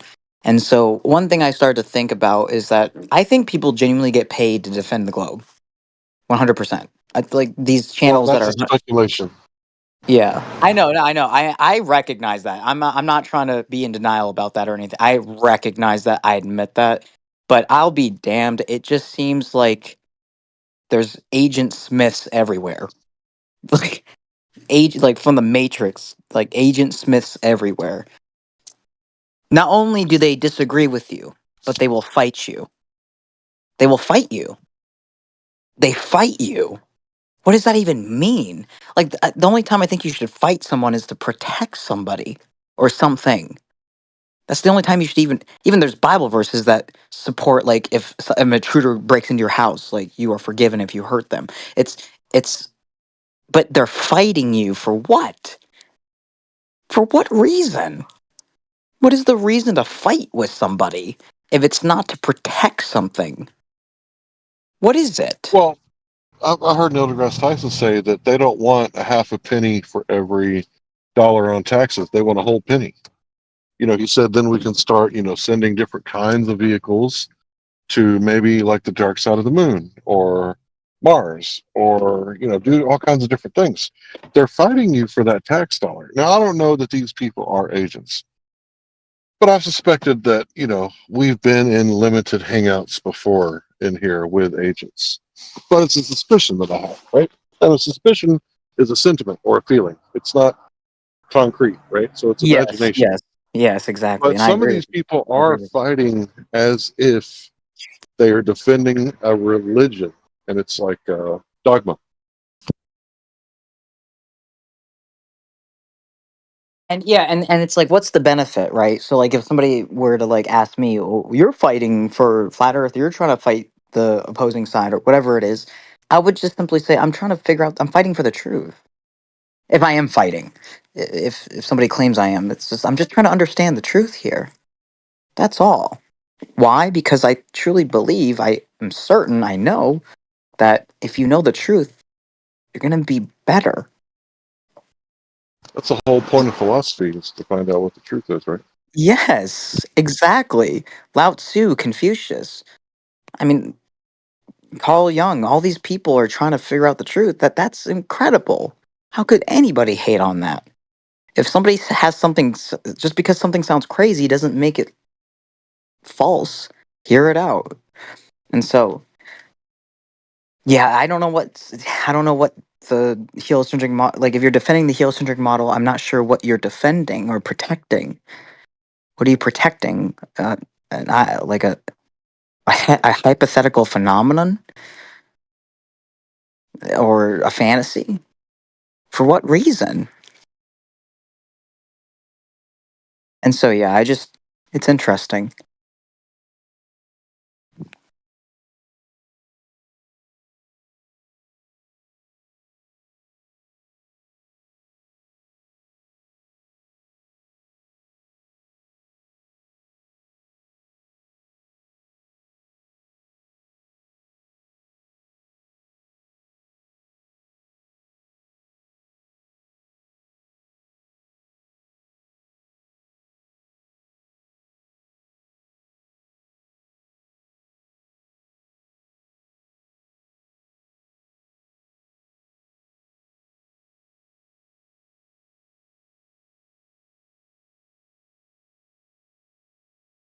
So for me, the reason that I do this, talk to people about different things, is because I want people to be fully confident that they can question things to think for themselves, like 100% of the time. And they're not going to get things right 100% of the time. But an informed populace is better than an ignorant populace. Because to be honest, like truly, I'm terrified of an ignorant populace. People who are just like yes men who follow, orders and do what they're told. I mean, it's really difficult to think about people that can't think for themselves. Because I've always been taught and like raised to like think for yourself, question authority. And there's that word that we keep hearing, authority. What is this thing called authority? Like, I get it. If you harm somebody and you cause an actual victim, you cause them harm, injury, or loss. Like, of course, they have authority over you to seek justice through the court system. But like when it comes to like academia, like what is an authority? And I think about the guy who told people to wash their hands after going into the morgue and digging in dead bodies, and they just went right up into the OB and started reaching in, human bodies, live bodies. And the guy was like, "Hey, you should wash your hands." And this guy, he had evidence. He was like, by the way, am I on? Am I speaking to anybody right now? Can anybody hear me? Yeah, you're good, man. Thanks. Okay, so he was like, the midwives have a really high success rate. It's like close to 99%. And he told this to learned men. These are physicians. These aren't, just everyday people. They're doctors who deliver babies. And they locked him up in an insane asylum. And this guy died from a simple infection that he could have cured with distilled wine. He could have cured his infection. But the germs is what got to him, right? The germs killed him. And now we recognize him as, the guy who came up with a germ theory. But the physicians literally sentenced him to death. They gave him a death sentence. All they had to do was say, you know what, this is a really interesting theory. Why don't we go ahead and test this theory out? And that goes for Michael if he's still around. All we have to do is, hey, you guy over there, George, and you, Jimmy, for the next week, wash your hands before you go deliver babies. And everybody else, business as usual. So there, you have your variable that you manipulated. Start washing hands, and what do you know? Like the success rate starts to skyrocket for the physicians, almost as high as the midwives. But no, that didn't happen. The dogma got in the way, and they said, you're a crazy person. You need to go hang out with those people that smear shit on the walls, because you're obviously just as crazy as them for even suggesting that we should wash our hands. That's what happened in history. That's reality. Like, that's not a story that I just made up. I urge you to look up the guy whose name I can't pronounce. And he was like, all I'm saying is just wash your hands. And today we accept it, right? It's settled science. Yeah, wash your hands, follow the science. But back in those days, to them, he was questioning science. Like, how dare you question like this settled science that we can dig in dead bodies and it's not a problem? How dare you question that? Like, seize him, lock him up, put him in torture cuffs, and put him in a cage, and send him to the place where they do terrible things to people with psychiatric issues. Hank, do you deny the science? Are you denying the science? Are you denying the science? It's like a religion. It's crazy. Yeah. Do you deny the scientists? It's that. So when anybody ever says like, "Oh, you got your information from man," well, so what do you think a science textbook is? It's written by man. Anyway.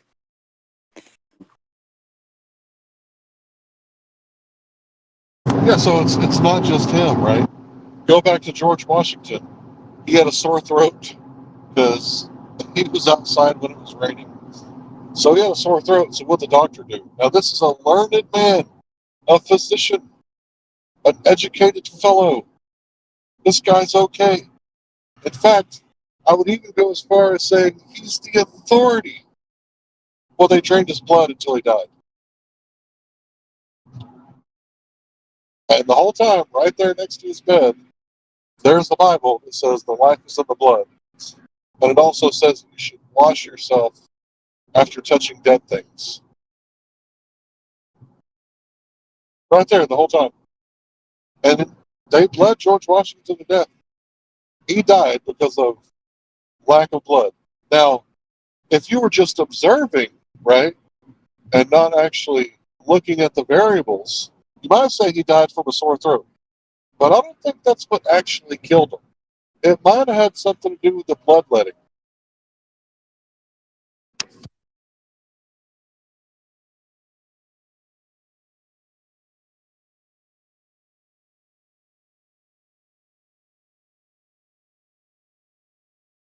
Of course, there's many other books like this.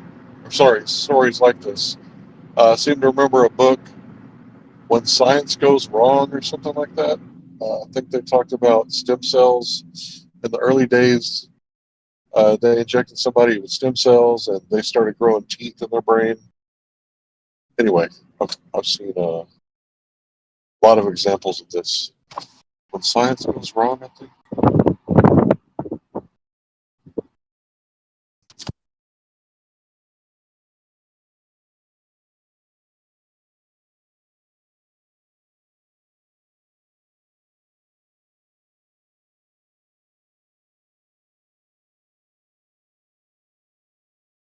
I think I still have that book. It's just been a really long time since I laid eyes on it.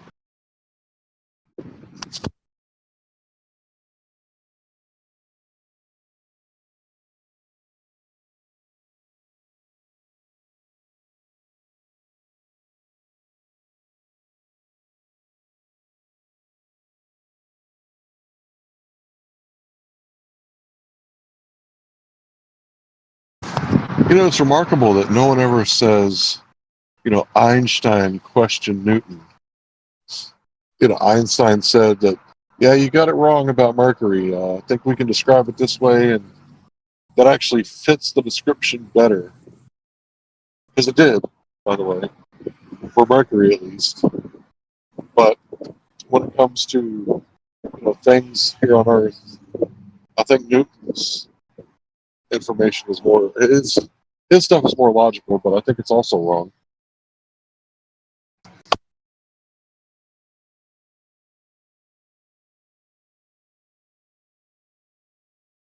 Did you guys know that people used to kill people over drinking coffee? I'm talking off with their heads. Back in the day, certain people didn't want you drinking coffee because the coffee house was like a common grounds where people would come together and talk and exchange ideas. And coffee is like revolutionary compared to like drinking alcohol. It's almost like a superpower in the opposite direction. But yeah, they would sew you into a leather bag, a cow skin, and put you in the ocean for drinking coffee. Think about that for a second. Like, you're telling me I got these beans, and I baked them, and I ground them up, and I poured hot water over it, because, we don't want people getting sick from not boiling their water. So tea and coffee was quite revolutionary. So you're going to lock people up for drinking coffee? And, we're not that different today. My wife got arrested a few years back because she had half of a marijuana cigarette. They locked her in a cage for some herbs. They put her in torture cuffs and locked her in a cage over herbs. So this thing, authority, like, I get it. If you're qualified to build a bridge, you should build a bridge. But if someone's not qualified, like, I get that. I'm not observing that. Okay, but when you're talking about philosophy, like how many angels can dance on the head of a needle, or what do you think Jupiter is? Like, how much qualification do you really need to speculate about something that you're observing? I'm done with my monologue.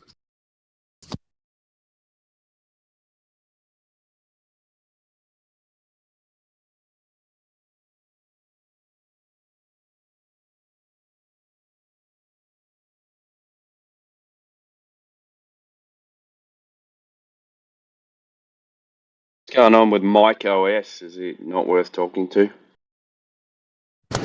You can talk to him if you like. We went around earlier. He doesn't seem to get the correlation isn't causation. You like to talk to him about that? Oh, not if everyone's sick of him. Was that the guy that was laughing? Laughing when Creation Bear was telling him the definition of science? He's He's saying anyway he doesn't want to talk because he's being mistreated.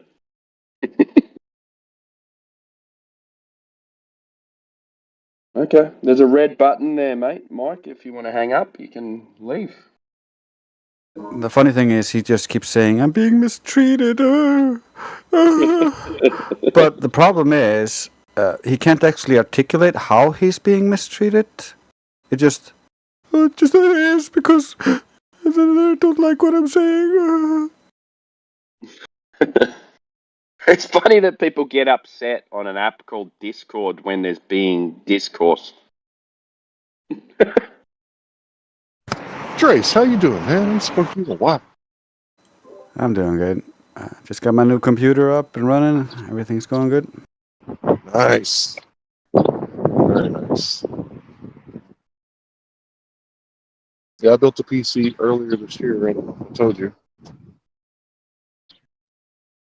Did Karma get her computer back finally? Yeah. I gotta be ready for all this AI stuff. Like it's getting really good. Yeah, some of those voices. Sorry, go ahead. Oh, bro. Go, bro. Go.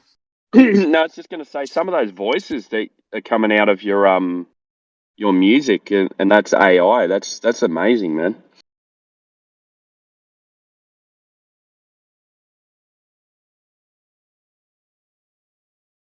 You still doing music, Trace? I ain't seen none of your new stuff. Yeah, I got a bunch of new music. I haven't dropped it on my YouTube or anything. I'm about to set that all up so that they'll drop a new song every day. And it'll be probably like for a while. It'll be dropping new songs every day.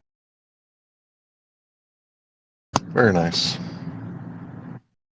Yeah, I wouldn't have built a new PC, but my brother wanted one, and I was like, "Hey, man, I'll give you this pistol if you let me get a really nice video card." And we worked a deal out. So he got my old PC with a new graphics card, and I made a new one. And I was interested in the AI in the beginning, but now not so much. Yeah, it's still a dumbass, but the application for robotics is insane. And then with the music and stuff and video generation, I'll be able to basically just make my own music videos to these things and mass produce songs. It'll be good.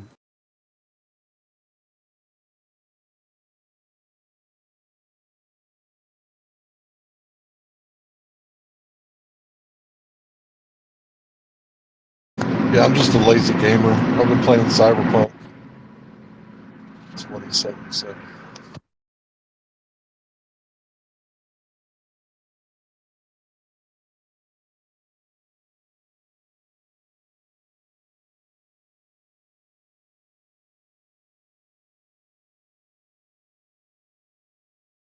So did you assemble your own PC? Yeah, I did, and then I got a light on the motherboard, and nothing was like functioning correctly. So I just brought it to the guys I bought all the stuff from, and was like, something might be broken. And they fixed it. Yeah, when the motherboards went from one power supply to two power supplies, I didn't see it because it was in the top top left hand corner on the motherboard. So I was like, what am I doing wrong? Because the first time I built a PC, it was super easy. Like everything just made sense. That second power supply though, that threw me off. So I had to take it back once too.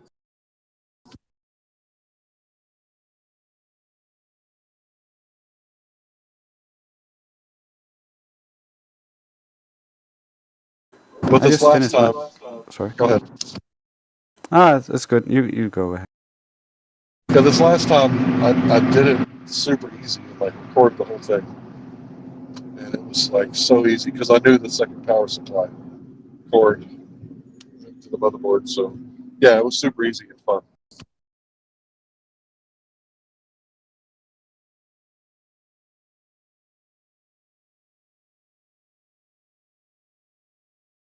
Yeah, I made a new AI show. If you guys want to listen to it, it's only like 8 minutes or something like that.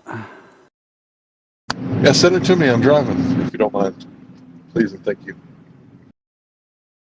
Send it. Bullshit. Play it.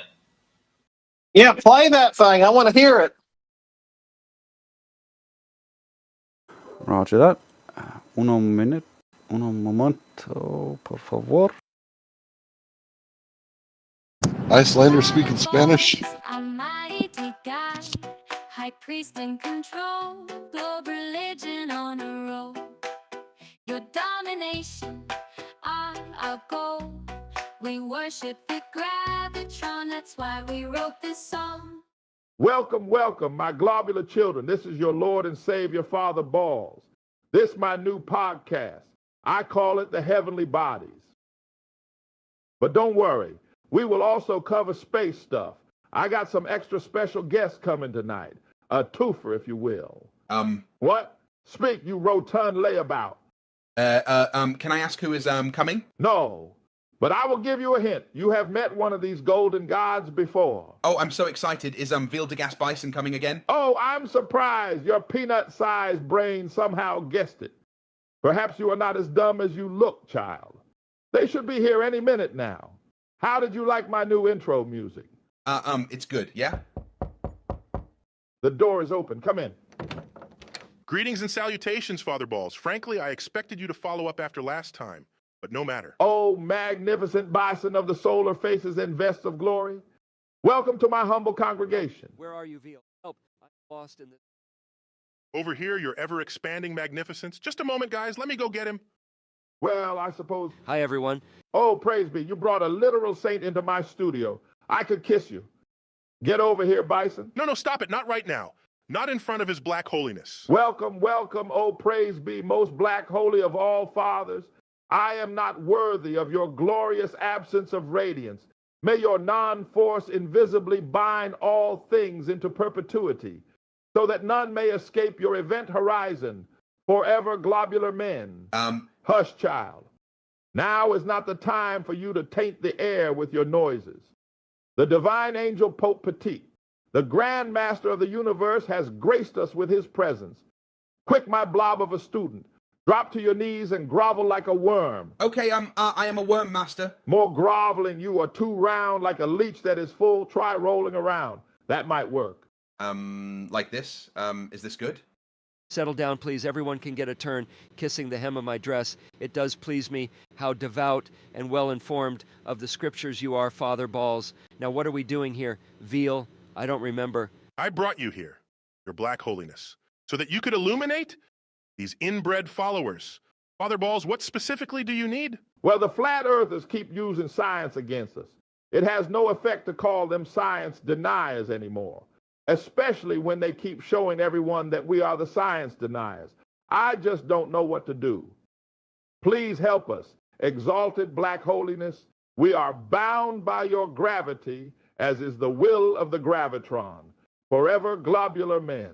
Yeah, so at the core of it, your question is, what is science, right? Yes, oh please, oh great solar bison, grace us with this incomparable wisdom. No. First I need to show you your incompetence, right? So you tell me, what is science? Answer him, Greg. Is it rigorous adherence to the scientific method? And the scientific method is to look at things and make up assumptions, right? No, well, to a degree, you are right. But I wanted this answer. Science is the submission to consensus, and the scientific method is about using consensus to reject heretical facts and accept holy assumptions called true facts as approved by the grant givers of the project. Do you understand? Yes, of course, he's a dumbass. Forgive him. Oh, holiest of angels, for he does not know your glory. It's all good. Do you have any coffee? Yes, go quick. Get him some, you insignificant worm, right now. Move. Yes, of course. Right away.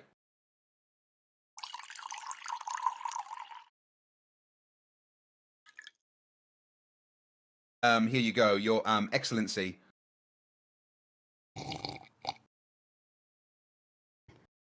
This does not taste right. It's missing some piss, don't you think? Do you mind? Not at all. This is a great honor.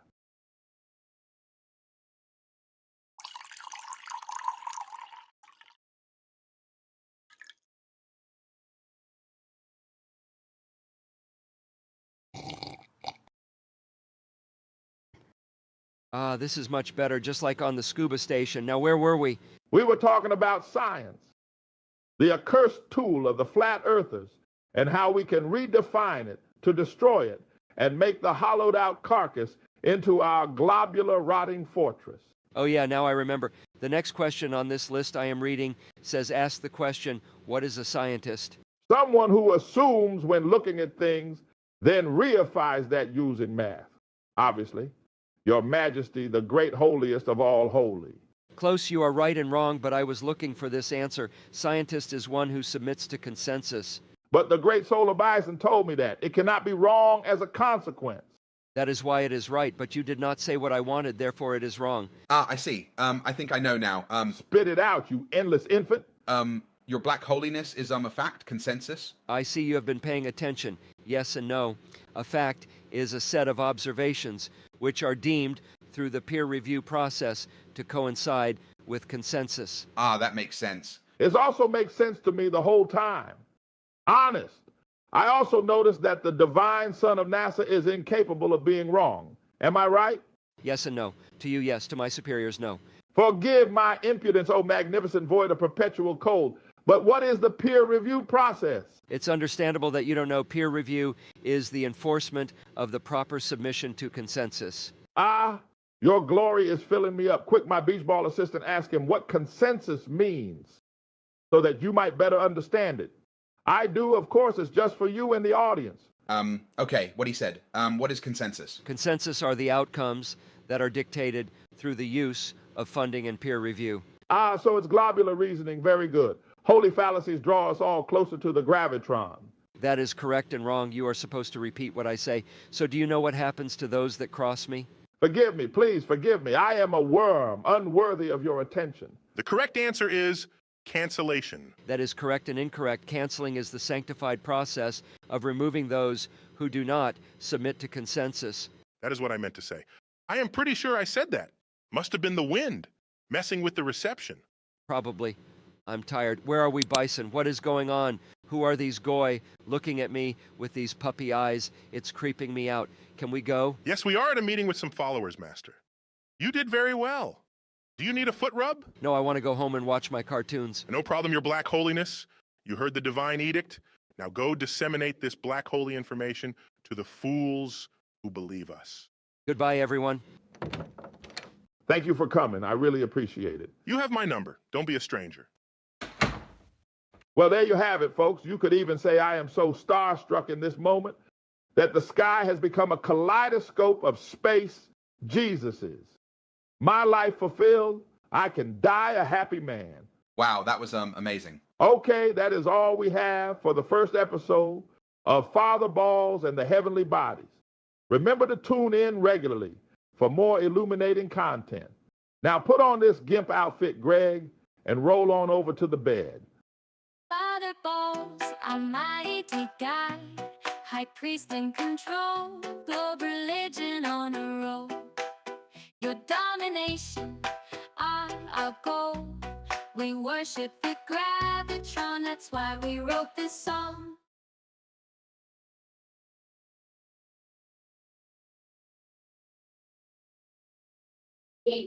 I must say, Drace, Father Balls really did outdo himself. Yeah. So who's the original? It sounded like that. It sounded like that guy K Rhino. Who's the original voice? The first voice. It's a pastor that really dislikes gay people, and so he keeps preaching that gays are gonna have fire come out of their butthole. Oh shoot! Wait, I'm not gay, but I've eaten Mexican food before. Yeah, well, that's not. He's literally talking like flamethrower level fire. Oh boy! They're gonna be like rockets, according to him. Oh, you gotta light those first.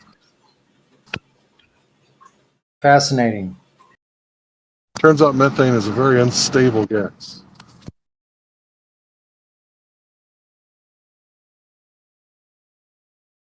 That was pretty good. Yeah. I've seen that in real life before. Never tried it myself because I'm afraid it backfires.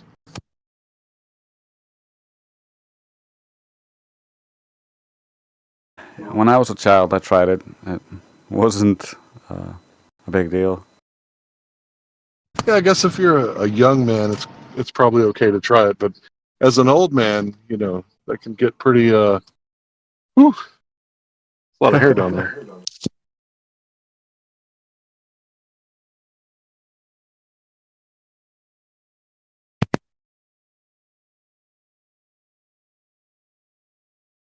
But yeah, I appreciate the humor. I thought it was hilarious. Neil deGrasse Tyson up in there. Yeah, if you guys get any more ideas for voices or anything, just let me know. This show was made because of the things we talked about yesterday. So What?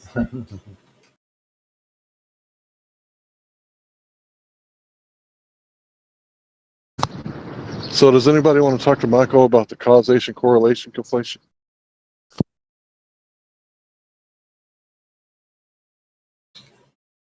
Again? Do we have to? I guess we do.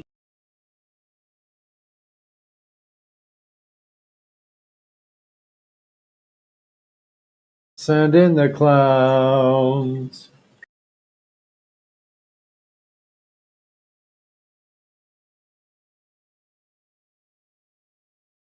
yeah, I don't really want to talk to him. He doesn't sound very reasonable. So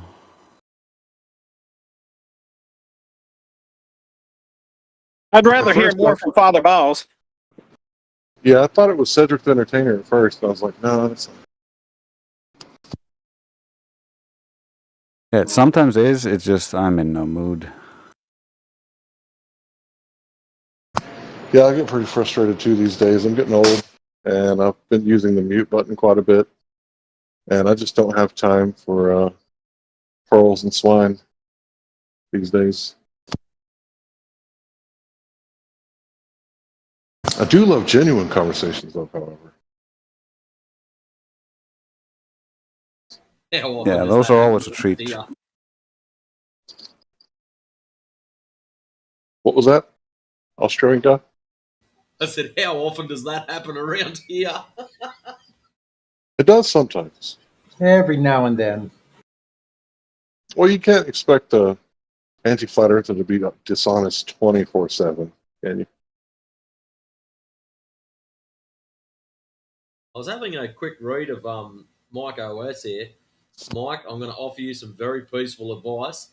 Take a breath, put your feet up, go and have a coffee, do something to relax, because you're not far from landing in Cogdis.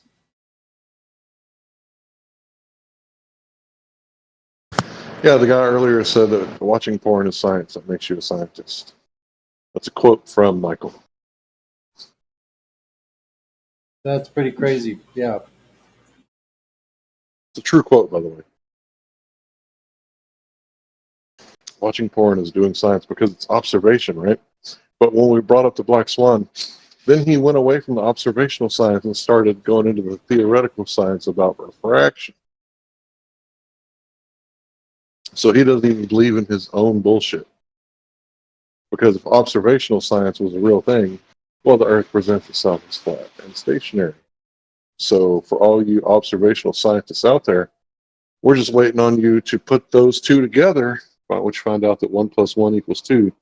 Welcome to Flat Earth, fuckers. It's geometric. And don't forget to pick up your wig on the way out. Put it on the Wig Hall of Fame board.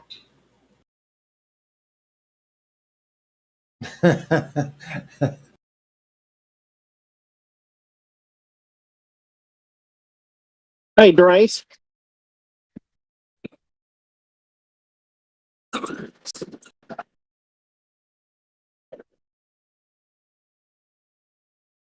Hey, Drace. Yes, sir. Yes, sir. I was just going to say, man, those definitions that you put in there, man, I don't know who come up with those, but man, alive, I tell you what, they was spot on. Did you say depositions? Like court?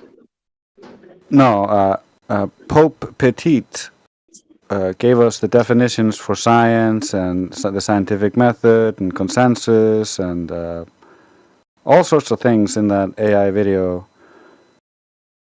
at least from the globalist perspective. Yeah, because, of course, science means the submission to consensus. I thought that was spot on. If I do say so myself. But no, man, you hit that out of the park with that video, or that, what do you say, that show, man? That was dynamite. It was a I can't video. wait to see what else you come up with. That was a video.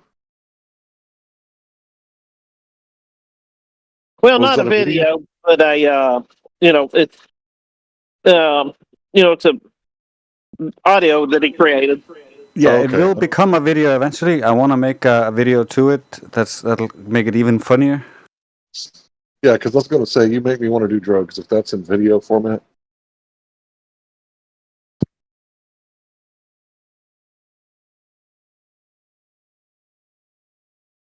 Don't worry, not the synthetic ones. Just for the record. No pills, no powder. If it grows on the ground, it's probably okay.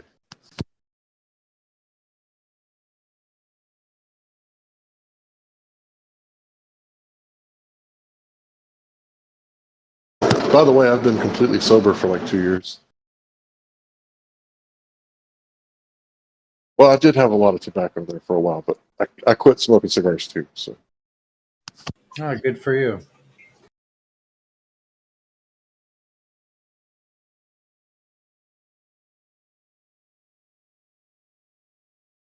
I gotta say, honestly, I like the cigars better than the blunts, the marijuana. If they weren't so bad for me, I'd probably still be smoking those I still Winston can't. Churchills. I still can't stand the smell of those for some reason, and almost any other kind of tobacco smoke doesn't bother me that much. Well, it does bother me because I'm an ex-smoker, so that figures. But that tobacco, that cigar smoke, man, it seems to be a denser quality of gas. Well, I can't stand cigarette smoke, but if Yeah. it's like just a rolled up tobacco, I think it's a little more natural. Yeah, I suppose. I mean, I wasn't at the farm and the factory, so who knows, right? But I don't know. The tobacco doesn't bother me at all. But the crazy thing is, I have allergies, right? Ever since I was a little kid. So when the weather changes from hot to cold or cold to hot, like I get a little bit of sniffles. And every time I'm around cigarettes during allergy season, it sets me off. Like I'll be leaking. My face is leaking. But I could smoke the cigars the whole time and it not bother me. How does that work? If the cigarettes are just tobacco, how does that work? Yeah, I don't know. I smoked for a long time. I quit more than 20 years ago now. Actually, I think it's exactly 20 years ago.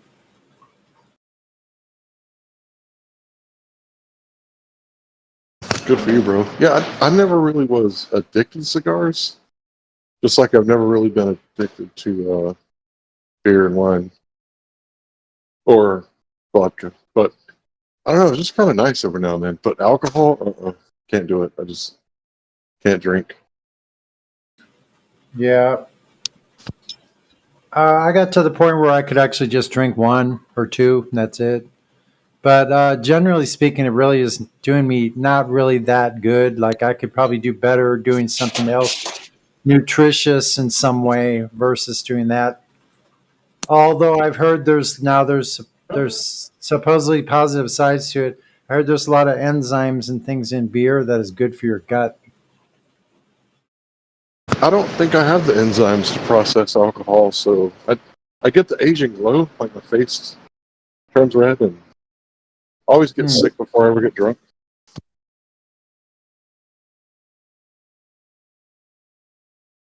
If I drink any kind of whiskey, I'll be falling down in the yard. That doesn't sound rewarding at all. No, never. It never is. Same with opiates. I always get sick before I ever get high. Can't take any opiates whatsoever.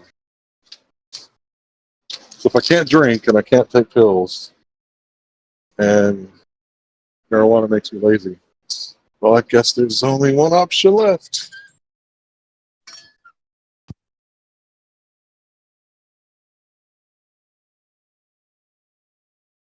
Yeah, I suppose there's something to be said for minimizing the harm. There is. I think there really is truly that. Yeah, and when you look at the mushrooms like the kind we got down here, I'm not talking about the Nita muscaria mushrooms, but just the psilocybin mushrooms that we got down here. Right. Like, I don't really know how that's Schedule 1 narcotic. Like, how is that illegal?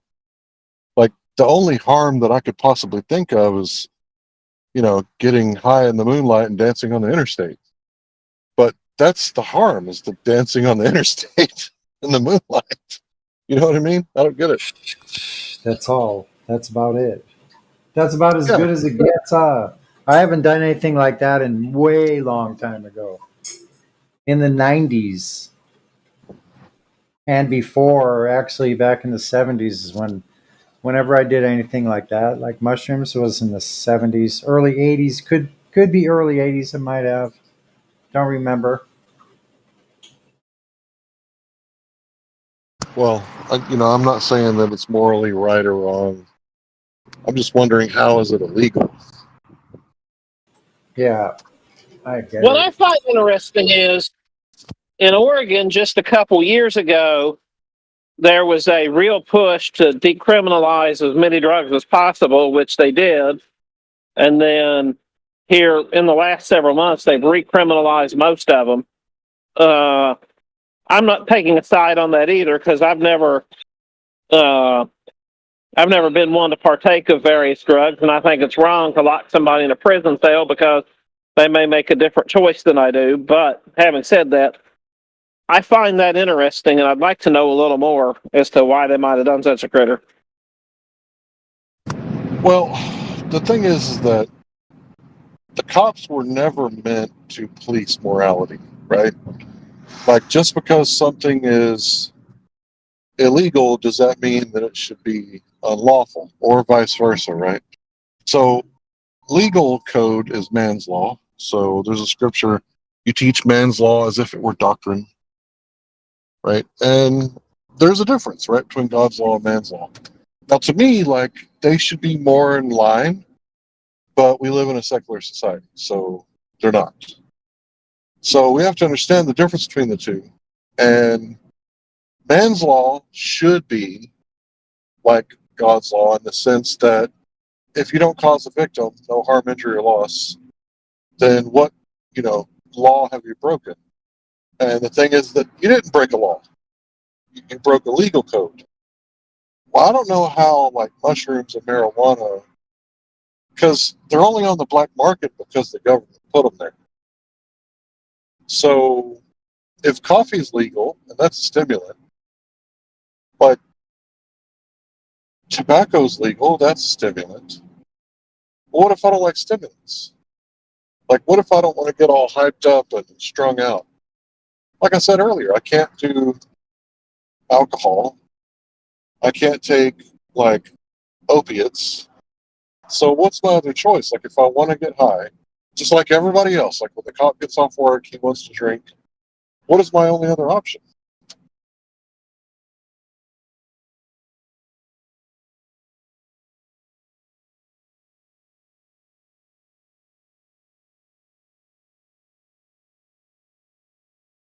So I've been sober for a couple of years. Decided that probably be better off.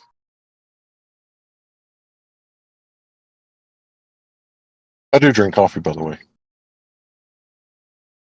And why is it that things like marijuana and mushrooms are illegal, the only time I ever did any marijuana was a family member had some of the marijuana CBD oil massage lotion, which I figure I actually got 0% of it because I use such a little amount that, but having said that, why aren't things like overeating, all you can eat food buffets, extra sugar food, the stuff that'll really kill you, why isn't that stuff illegal, but yet other stuff is? Well, what if there was a college study that came out that said that If you have a magical experience on mushroom, there's an 85% chance after that magical experience that you could quit smoking. Do you think maybe big tobacco might want to push, make sure that people can't have any magical experiences?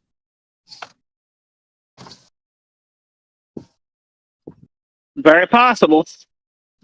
And what if, big pharma, not to get too much into it, but, they got the petroleum-based medicine. They probably don't want any competition either. So other than that, we should probably change the subject. Yeah, probably get on the right, exactly. Get back on the real topic at hand here. That's good. That's another thing I'll sit and talk about all day about. Yeah, I apologize. I got us off topic, but back to the authority, right? So how does someone have consensus authority over you, right? These consensus clowns, like, how do they actually think that works? Like, if everybody jumped off the cliff, I got to jump off the cliff. Well, I think that's the point. Is they're saying here, like, gosh, everybody else jumped off the cliff. How come you're not? I think that literally is the point.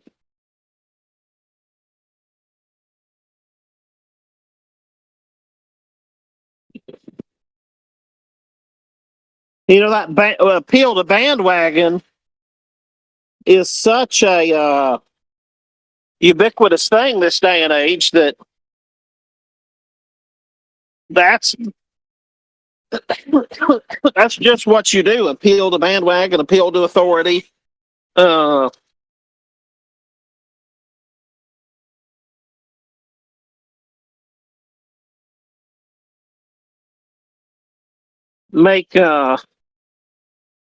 think that's the key here is it's simply appeal to authority, appeal to authority, appeal to authority. Now, that appeal to bandwagon, I really think, is just a subset of appeal to authority, especially when you claim, or not you, but when it's claimed that the power and might of government comes from the quote-unquote popular consensus. Okay, stay back. You gotta stay back, okay? Hey, Nicholas, Sci-Fi's turn. Sci-Fi's turn. Sorry about that. I'm mediating twins riding the go-kart.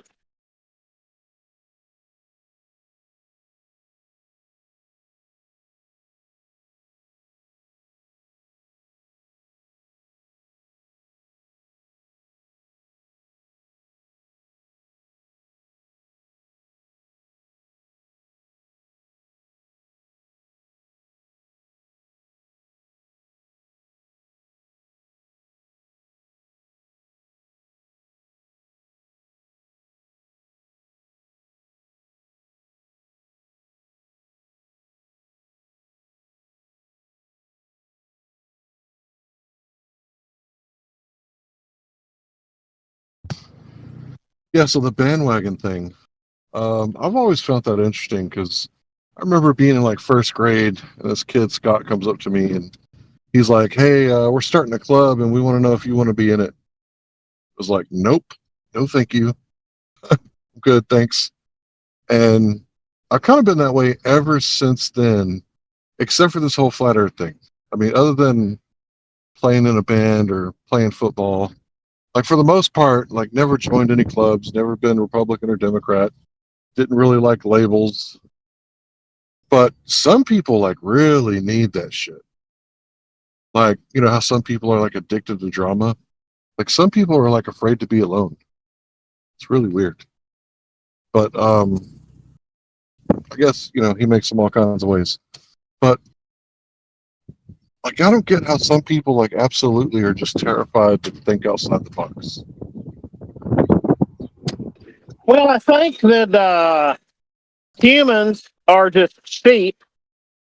They're kind of like the buffalo, like one jumps off the cliff, the one behind him's going to jump off the cliff, and then they're all going to jump off the cliff, and the Native Americans come along and have a field day after that. You know, they kind of corralled them to jumping off the cliff, and I think that's just human's nature.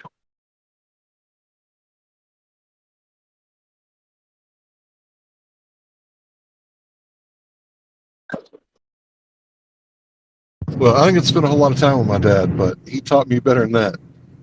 He taught me not to follow people that jump off the cliff. So he was like warning me about shit like this. Like he would teach me both sides too. He would say, if everybody jumped off the cliff, would you do it? I'd be like, no. But at the same time, he would also, but maybe they know something we don't know. So like my dad instilled that in me, like the critical thinking at a very, very, very young age. And I kind of wonder, like, the wisdom of our fathers, like, was it not handed down for a lot of people? Because most people don't think like that. Like, I remember people used to say it all the time. Maybe they know something we don't. And nowadays, you know, other than a few learned people, most people don't say shit like that at all.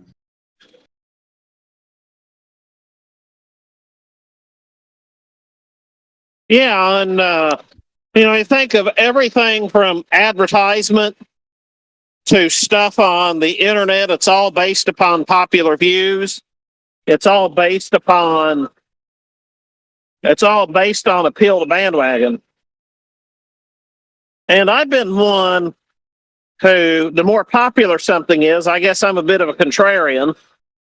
But by the same token, the American view of investing is you buy when it's high and you sell when it's low. And you can only do that if you have a bunch of willing sheep to buy when it's high and sell when it's low. I think you said it backwards. I'm sorry? Did you say it backwards? You buy when it's low. No, I said it forwards. The American way is they turn on their Fox News, they turn on their MSNBC, and they see that a stock price is going high. It's going high. It's the highest ever it's been. It's so high, you need to get in before it gets even higher. Get in right now. Get in right now. Get in. And then they get in, and then it crashes. And then it's the lowest that's ever been. And then they go, oh, you better sell and save your money before it goes lower. And then, you know, the people who programmed that were selling when it was high, and they were buying again when it was low. That's why I don't gamble. Yeah. So the stock market, that's what a lot of that's based upon, where the contrarian investor like myself finds a valued, or you know, an investment that's way undervalued, and the news is saying don't buy it, don't buy it, don't buy it, don't buy it, and then it goes way up. You know, over 10 years or 20 years, it's not a overnight thing by any means. And with all my point being, you know, you don't have this hype investing that makes the world go round unless you have appeal to bandwagon. And you don't have people wasting millions upon millions upon millions of dollars unless you have this submission to the bandwagon. I thought you were going to say that when it comes to the news, you should listen to the opposite of what they say. That's what I thought you were going to say. Well, no, not necessarily, because like your dad said, you know, they could also know something. So you want to properly measure what you listen to. But as far as, you know, you buy when others are cautious, and you sell when others are glad to buy. And, you know, my point is that's you doing the opposite of what the market likes to do. And that's how you profit off the people who have to have the appeal to bandwagon. They get their financial advisor. Oh, this is the hottest new index fund. You want to get in this hottest new index fund? And I'm like, the hell I do. If it's hot, then I don't want anything to do with it.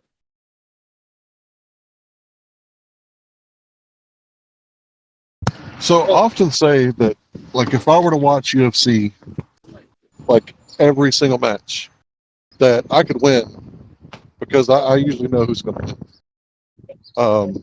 But I don't watch it religiously, and I don't gamble. But if I wanted to, I'd imagine I could win a lot because, you know, they call Conor McGregor Mystic Mike because he usually knows who's going to win. Like, I usually know who's going to win too, except for the UFC 300. I didn't see that spinning back kick to the nose happening, and I actually didn't predict that. That was one that I lost. But if I wanted to gamble like that, I could, but I don't gamble. And investments are investing not is meant to gambling. be. Investments aren't really meant to be gambling. They're meant to amass a wealth, you know. And if you notice, everything you see about investment is about gambling. It's about gambling and take the big risk, this, that, and the other. It's like, oh, I'm not interested in any of that. Sorry. My money was hard to earn. I just want I want something conservative that's going to get me a conservative return so I can know that I did everything I could for my family. Whereas you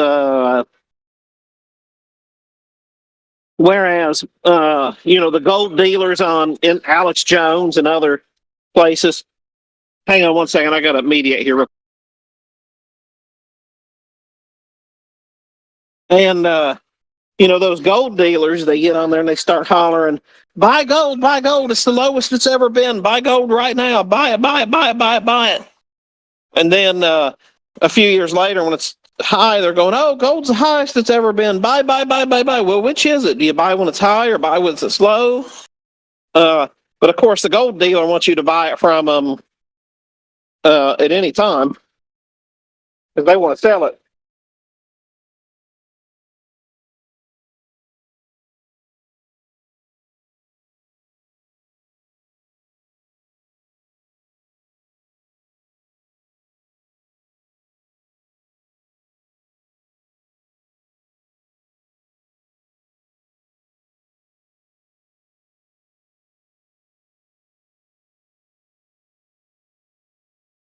But my point is, you can only do that stuff if you have the programming, like, you know, when the multi-level marketings are hot and heavy. Well, no, I'm not interested in it, you know. If I was going to be interested in something like that, I want to be one of the first people in it, not one of the last people. I'm not going to get into any of that, but if I did. But so much of the world seems to be duped on getting the sheep to spend their money on dubious brands, dubious investments, and you know, forgetting science. On one hand, saying that, oh yeah, you know, we're empiricalists, we want science, and then on the other hand, oh no, you're not submitting to consensus.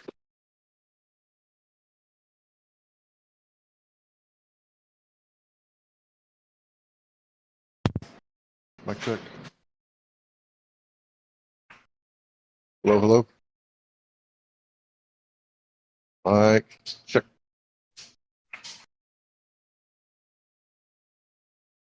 Mic check. Mic check. Yeah, I can hear you, brother. You sound good. You're 5 by 9. Okay. Yeah. Yeah, all I good, usually Larry. don't- Thank you. I usually don't do the investment thing, but I've taken risks before, like bought a car for like $500 or $600 in the middle of the night in Oak Cliff, which is like the bad part of Dallas, they say. And my brother, who was I think he was in Iraq, like right 15 minutes away from the Iran border. Like, he was over there, no problem, but he was scared to go with me to pick up this car. So I've taken risk and made investments before, but it was like a risk that I couldn't lose on. It's like, okay, first of all, like, nobody's going to hurt me. Like, I'm protected in more ways than one.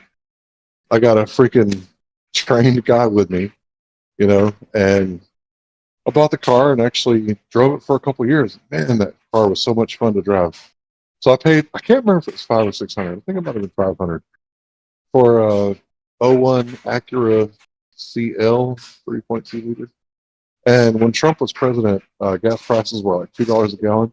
I was delivering the shit out of that car. Like, man, it was so much fun. And Well, I'm gonna tell you what, an old CL will last you 500,000 or 600,000 miles. Yeah, Yeah, just gotta press the you button. picked the right car to invest in. Well, I knew those parts were worth more than $500 because it's a luxury car. Oh yeah. So even if the motor would have blown on the way home, like I still could have towed it to my house and made money. Yeah, and I had a TLX. Love that car, but unfortunately the twin stroller wouldn't fit in it. But anyway, there's been some other people coming and going. Does anybody else want to steer us back to the server topic? It was mostly people popping out.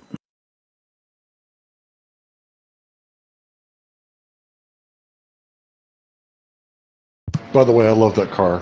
It just picture your everyday two-door V6 Accord. Kind of a heavy car, but fun to drive. So much fun. Absolutely. I love the old CL. You take a Honda and you put all the really fun stuff on it. You put like this, the brakes that'll really last. You put the suspension that'll really last on it and work really well. And you raise the price just a little bit, but not a lot.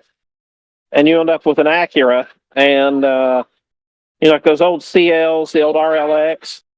I'm sorry, RSX. Yeah, those were fun. I'm too big for those cars. I can't fit in those little things. Yeah. I too probably tall. won't fit. But I loved my TLX. Let me tell you what, I loved that thing. The boy stroller wouldn't fit in the trunk, so it had to go bye-bye. But man alive, let me tell you something. That will probably be my favorite car that I've ever owned until maybe one of these days. Who knows when that'll be? Hopefully, one of these years I'll be able to afford an RDX. Probably never get there, but man, I sure would love one of these new RDXs. Aim for the stars. Great. So, what's your next super production going to bring us? I can't wait.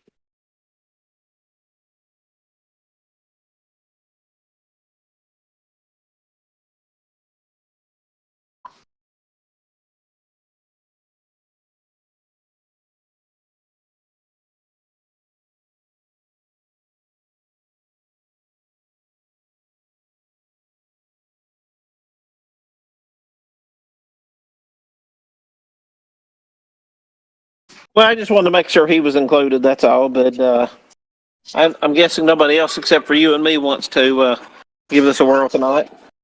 That's all right.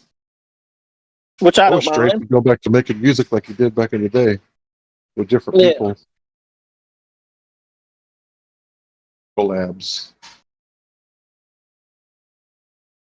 I'm sorry, I had music in the background and couldn't hear what was being said. We're just wondering what's your next project. That's a good question. I don't know. I'm gonna be just next thing I'm doing right now is getting the stuff on the YouTube, getting it set up so it publishes a song every day, and then I'll go back to probably making more music so that I'll have a good backlog. You gonna make actual music with your voice? No, I'm gonna make. Let me see, which is a great. Hey, Nicholas, Sci-Sci's turn. Sorry, what? Nicholas, Sci-Sci's turn. Hot mic turn. Nikki's Sci-Sci's turn. Hot mic. That's right. Let Sci-Sci have the last. So cute. It's so cute. He got me. Sorry, try not to hot mic, guys. Sorry, these trying to mediate this dilemma here. We've got one go-kart and two twins. Yeah, Hank, I want to let you hear a song. This is what my music sounds like now because of the AI. Okay.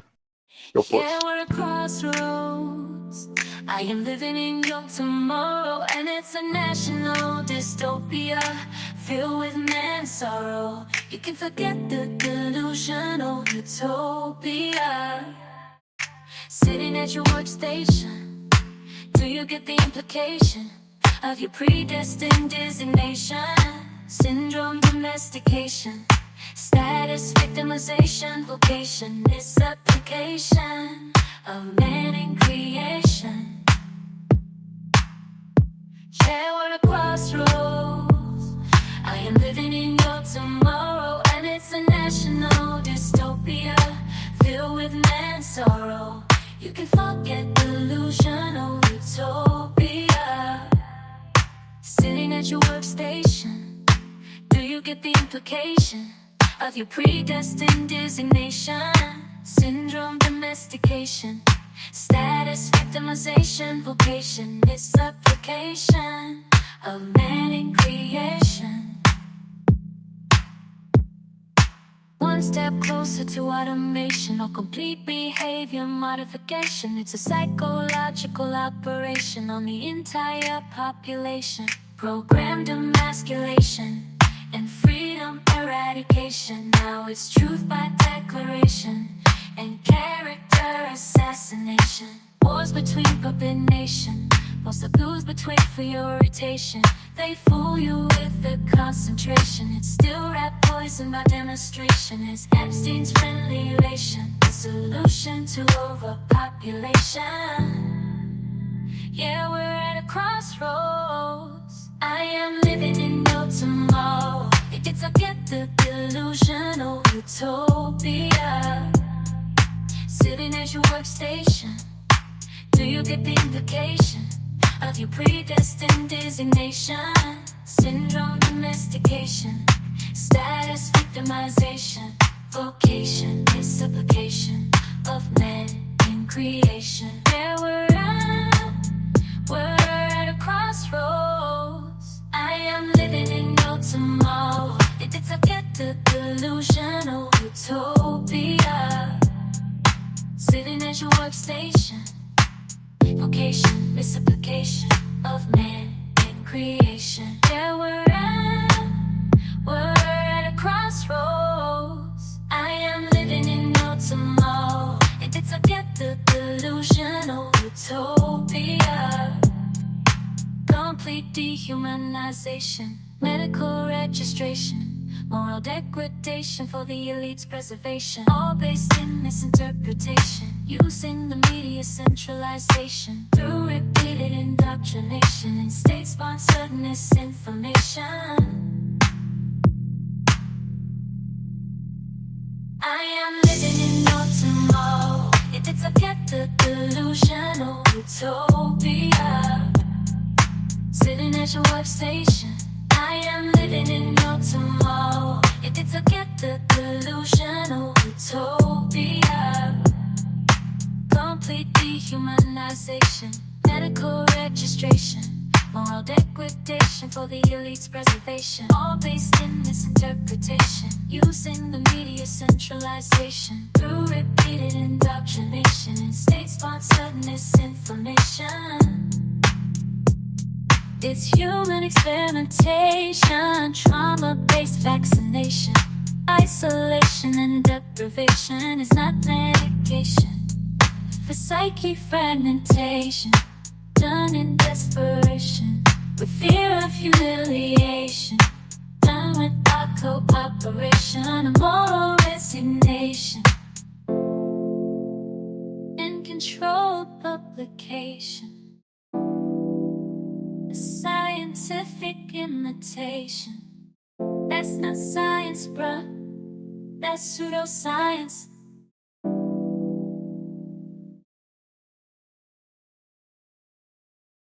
Yes, one on. Very nice, very nice. So it makes me think of like what is it? That band? Is it 311? No, maybe not 311. I got a few different styles, like ranging basically from a musical, Taylor Swift, Dua Lipa, all the way up into some weird raps. Who sings Those Santeria? are just the genres I've found and liked so far. Who sings the song Santeria? I don't Sorry, what? practice Santeria. Who sings Santeria? Sublime. Okay, yeah. It reminds me of Sublime because you have a very blues lyrics over a very positive progressive track. So it reminds me of 311. Like they sing about some sad shit, but they always put it over very happy music. So it delivers on both sides of the coin there. It's not like a sad country song, but it's not like a happy club song either. So you've intertwined the truth with the fiction, right? Because if you put out just purely dystopian music, nobody would listen to it because it would be sad all the time. So I like the way you mix the two there. It's got like a club beat to it, like Rihanna in the club dancing or whatever. But it's, you know, talking about the future. So it's pretty interesting. Yeah, it's one of the songs I like a lot. I have a few favorites, but I kind of like all the songs. It's just like every song turns out pretty good.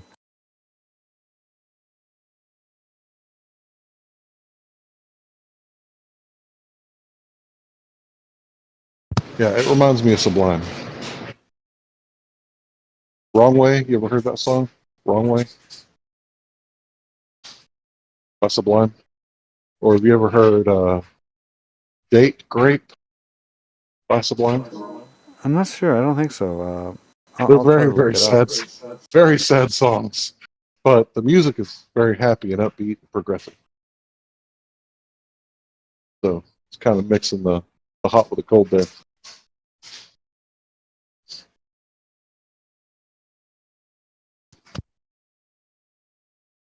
Yeah, if you want to hear more, I can always comply with that. Yeah, send it. If you just play it, I won't be able to find it. Yeah, I'll send you the MP3s of the songs you like. How about that? Thanks. Yeah, play it. Okay, so do you want me to send you the last one or? Oh, sure. You know, give me a moment. Take your time. While I'm getting that together, let me ask you this question: have you ever listened to musicals? Have I ever listened to what? Musicals. Musicals like Broadway, Cats? What are you talking about? Well, there are different types of musicals, of course. Yeah, the Epic musical, for instance, is a really good musical. Karma got me onto it, and so I tried taking one of my rap songs and told the AI to turn it into a musical. Would you like to hear that one? Yes, please. Yes. In a world filled with corruption and greed, where power and privilege plant the seed, the ones in control turn a blind eye while the rest of us struggle and wonder why. Hindsight's a gift, but it's too little too late. We let them rise to power, seal our own fate. But now we're aware, we won't be deceived. It's time to rise up, to know, not believe. Hindsight 2020 vision, we finally see the chains that bind us, the shackles we need to break free. No more political nepotism, No more domestic terrorism. We'll break the prism before the cataclysm.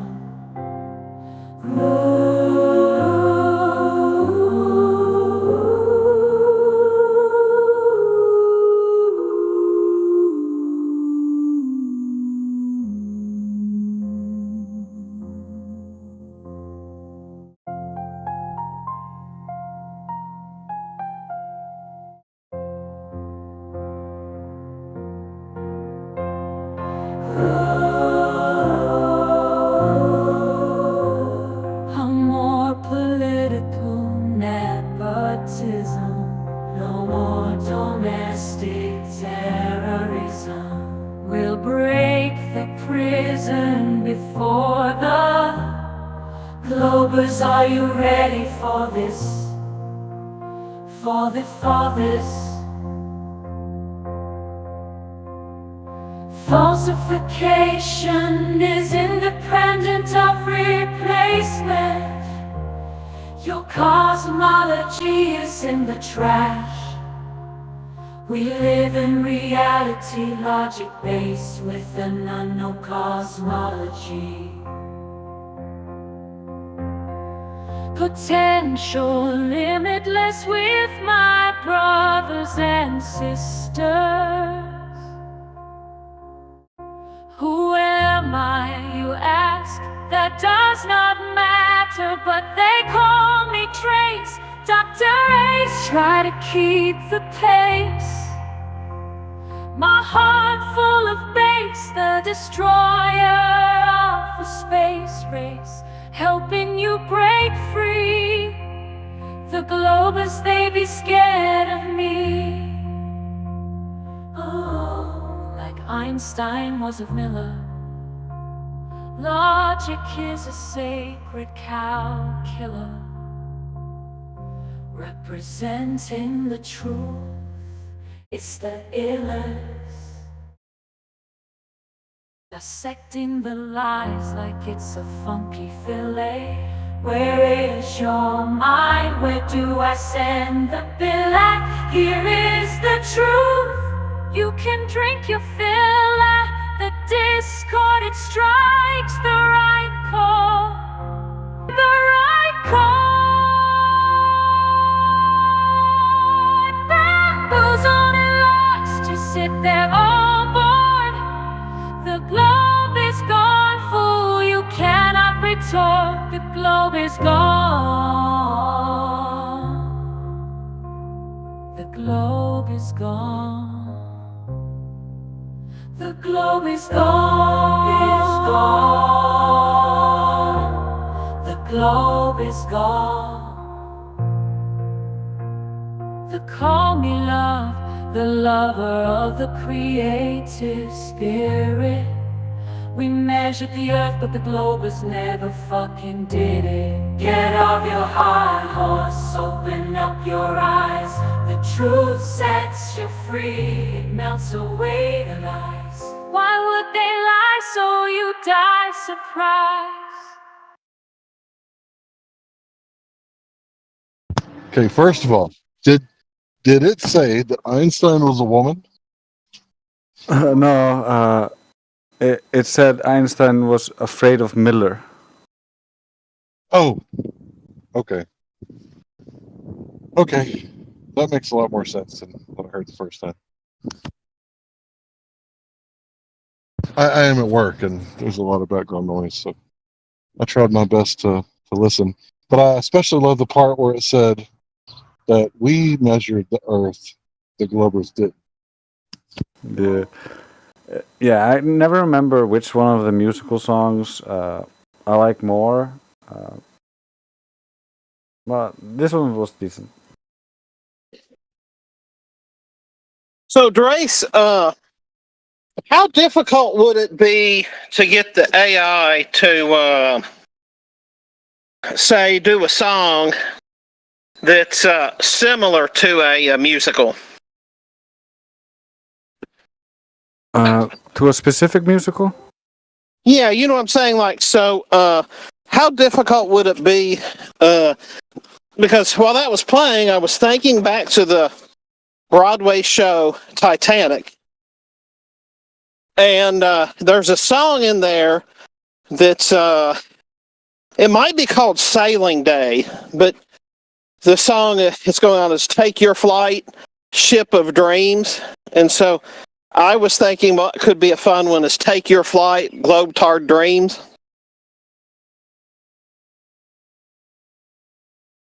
Yeah, it's really like this AI can't really make a parody of a song, and it's specifically designed to counteract people trying to be like this artist or that artist or that band. They don't want you to copy it too much because that might leave them liable for something.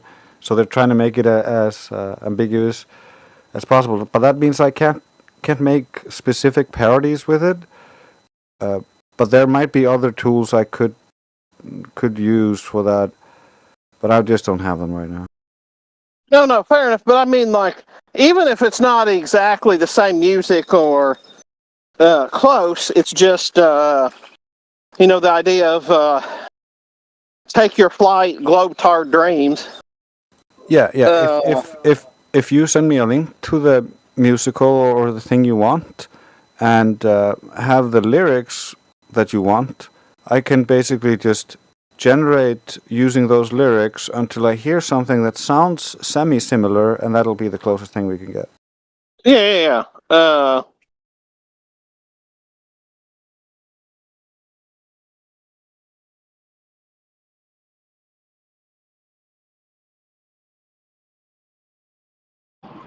So can I be heard okay? My check?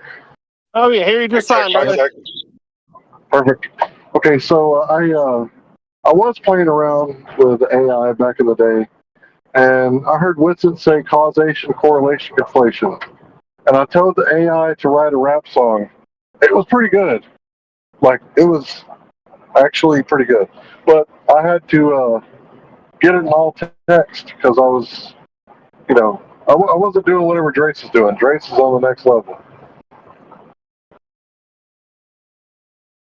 Well, if you have any of those lyrics or anything, you can always throw them over, and I'll just turn them into new songs. And like, I want to mass produce the songs so that we'll have like a shit ton of songs, so that I don't have to listen to the normal radio anymore. I could just like have all the songs Flat Earth. Yeah, and it'll make a good bot station too.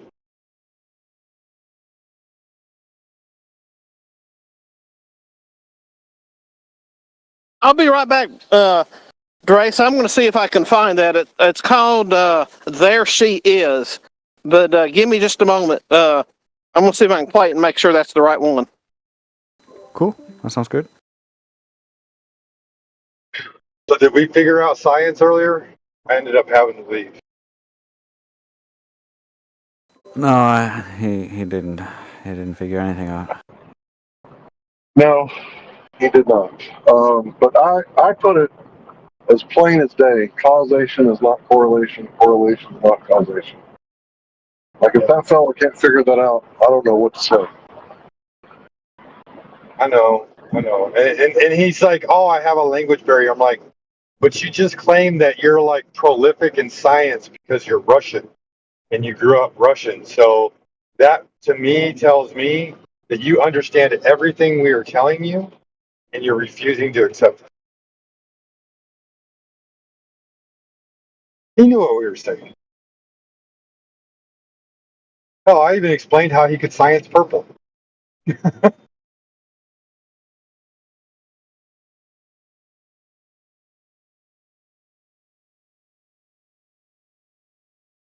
Yeah, that's definitely a new one for me, sciencing purple.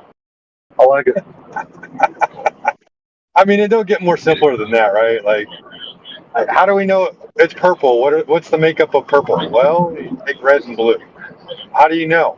Well, because we tried orange and yellow, and we tried red and yellow, and we tried blue and yellow, and none of that made purple. But when we did blue and red, it made purple. It's really interesting. My children are artists, and they'll show me videos of how they do the different paints. So they'll do like the 3 colors, and then there's like 3 rows under those 3 colors, and they'll mix the different colors. And I'll watch those videos and go, damn, like this is really interesting. You know, because they're just mixing the colors. But I never thought about it like science before. But it is the same thing. If you do this and this, you get this. So, if this, then that. That's the method, right? That's basically it. It's so simple, and it's so useful, because who doesn't need, deductive reasoning? An inference, right? Who doesn't need an inference? Like, that's key in figuring shit out, finding the truth. So yeah, I love it. The color purple, the science of the color purple. Kindergartners can understand that shit. Hell yeah. Explain it to me like I'm a kindergartner. Okay, let's science the color purple. Right. It's perfect. I'm writing it down, and I'm using it, and I'm not giving you credit for it. I don't want you to. Well, it's because I can't remember your name.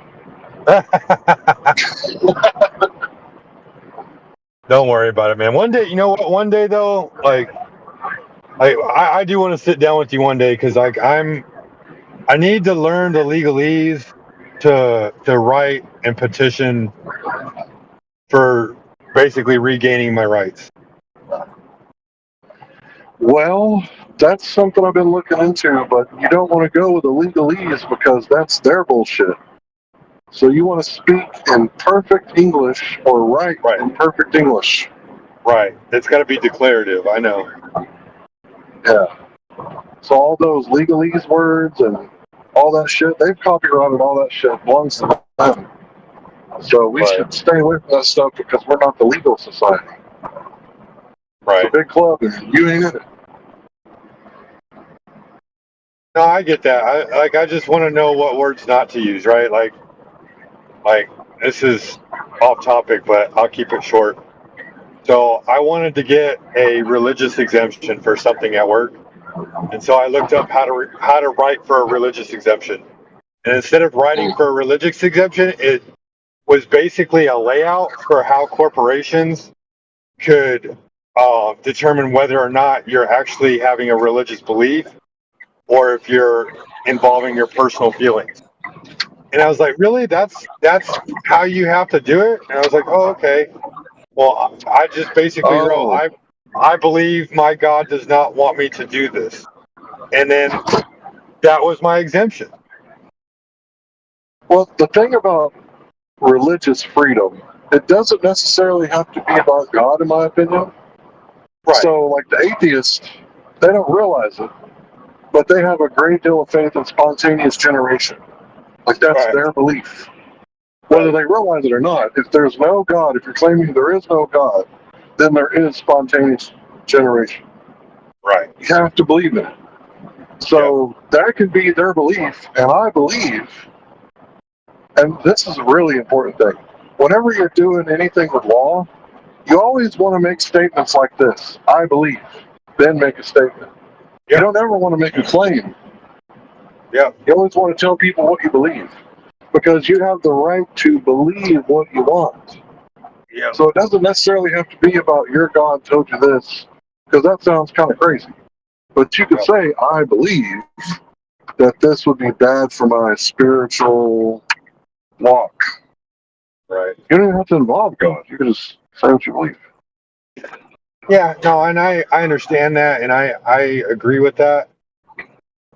And I'm just trying to figure out the best way to, basically reclaim my rights, because I'm approaching that time. I don't know if it'll be this year or next year, but I know it's going to be soon. Yeah, well, I would say that if you got with somebody like Witsit, who's probably much more advanced than me on that subject, really, you could probably talk about status correction, that That's sort what of I thing. want to 'Cause talk about. Yeah. it always depends on how you appear, right? Like, you know how the people always talk about, like they identify as this or they identify as that. Like, that really matters more than you think. I really do think there's something to this identifying as something. Because if you identify as the defendant, well, that's probably not going to go good for you. But if you identify as the prosecutor, like, hey, you violated my rights, once you make that claim that someone violated your rights, now they're on the back foot and they're defending their actions. So it really is about how you show up. Like, some people say that you show up as, you know, instead of just saying, I'm here, right, you make a special appearance, and maybe this isn't the right conversation, but a special appearance rather than a general one. Hi, how you doing?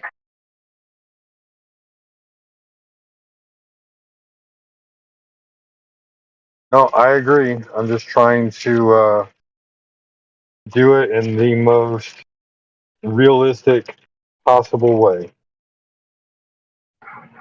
Well, I think I got about 1.3 gigabytes on three sort of documents. I got a lot. So if you ever wanted me to send you some stuff, I could. But to be honest, I don't want to do anything until I know what I'm doing and why I'm doing it. Yep. So No, this is a really long process for me. I'm taking it in stride, bro. That's why I said I'm hoping within the next couple of years I have the proper stance when I take that step forward.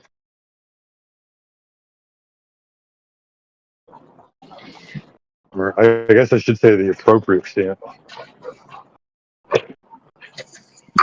Or correct stance.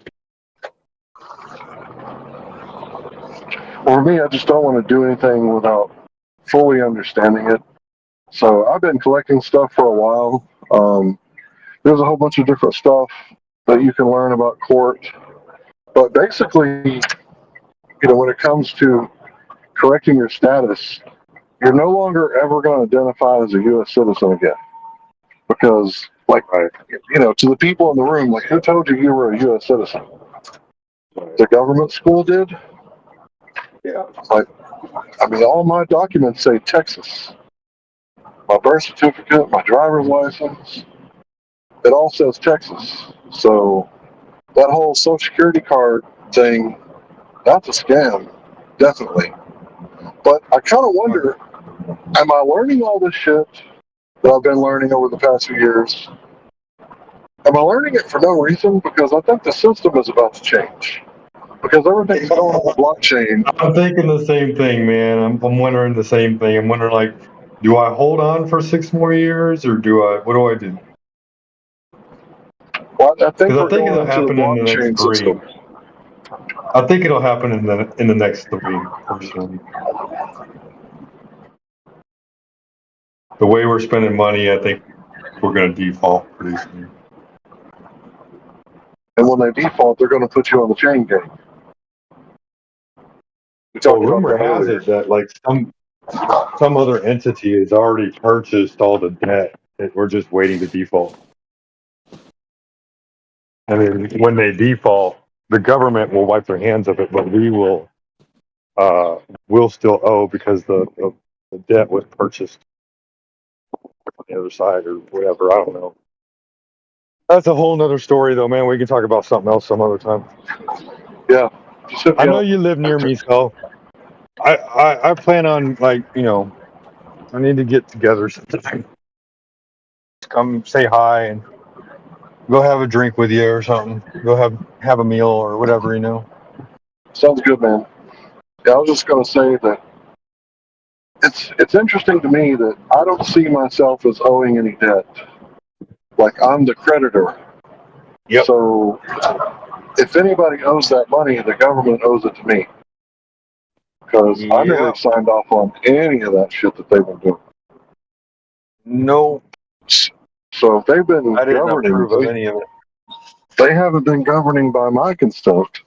And if that's the only legitimate government, then that makes them illegitimate. Yeah.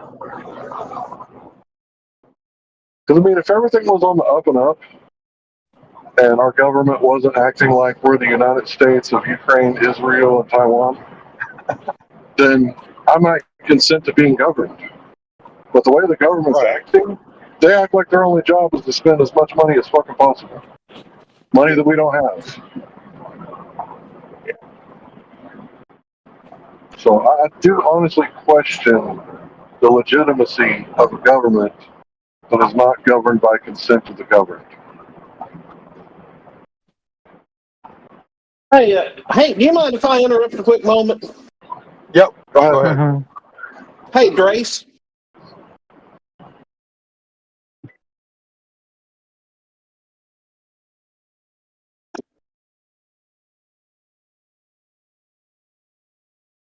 Well, I guess he's busy. Continue on, Hank. Thanks for the interruption. I'll try him back again a little later. Thank you. Yeah, you know you guys can jump in anytime. This ain't my show. Anybody want to jump in, talk about something different? Go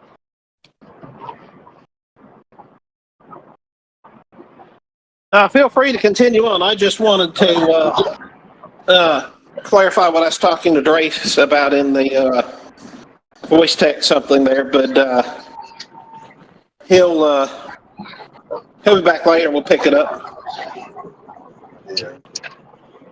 No worries, All right, man. so I'll say this. When I was a child, I used to think that anarchy was evil. And it's because I thought that anarchy meant no laws. And I knew that we had to be under God's law, so anarchy didn't make any sense to me. But now that I'm older, I understand that it means that there are no rulers. Doesn't mean there are no rules or no laws. And anarchy means basically, essentially, you're under God's law. You're self-governed. Well, God's governing you because he's the only sovereign. Right. I mean, you got to have rules, and like, where do our morals come from? Our morals come from God. Right. Like the So Ten although Commandments, literally, like everybody, not one person does not agree with the Ten Commandments. Like you could literally put ask somebody, hey, of the Ten Commandments, which commandment do you not agree with? And most people couldn't even tell you what the Ten Commandments are. But if you put the Ten Commandments in front of them, they would say, no, those are all good. I don't see problems with them. Well, you got to compare the 10 Commandments to the 15 million laws that are on the books in the United States. You know, would you rather be under these 10 laws where you have to put God first and then mankind first, and by serving mankind, you serve the Most High God? Or would you rather be on these 15 million laws where if a cop gets behind you for long enough, they can find a reason to pull you over and get you out of the car and take you to jail? Hank, I tell you, if you can suspend your disbelief, a really, really good book, and there's a couple good versions of audiobooks of it to read, is The Moon is a Harsh Mistress by Robert Heinlein. Bro, I'm driving right now, so I can't look that up. That's the second book you told me to read today, and I didn't write down the first one either, because I'm literally driving. I didn't tell you another book today, did I? Yeah, pretty sure you did. I guess I forgot, but no. Just ask me down the road, and I can tell you sometime down the road. But it's a really interesting account of. The moon is a mistress. The moon is a harsh mistress. Well, even if I remember the moon is a mistress, you'll find it. Yeah. But it's a really good tale of anarchy. Just obviously ignore the science fiction components. But I mean, like, you heard what I said earlier, right, Larry? When we were talking, I just threw out about anarchy. I was like, really, if you think about it, right, like propaganda and everything out there, they gaslight you and tell you that you're an anarchist. You're throwing out your government. It's like, really, what you're doing is you're just throwing out the New World Order. Yeah, because everybody wants to deal with all these labels. To me, there's only 4 labels in society that matter. Are you authoritarian, or the opposite, a libertarian? Are you a nationalist or a globalist? If you're a globalist, you're probably an authoritarian. So if you're a libertarian, you're probably a nationalist. So those 4 labels are the only ones that really matter to me. I don't care if you're left or right, Catholic, Protestant, white, black, rich, poor. None of that shit matters. Do you want the boot on the back of my neck? That's what I want to know. Yep.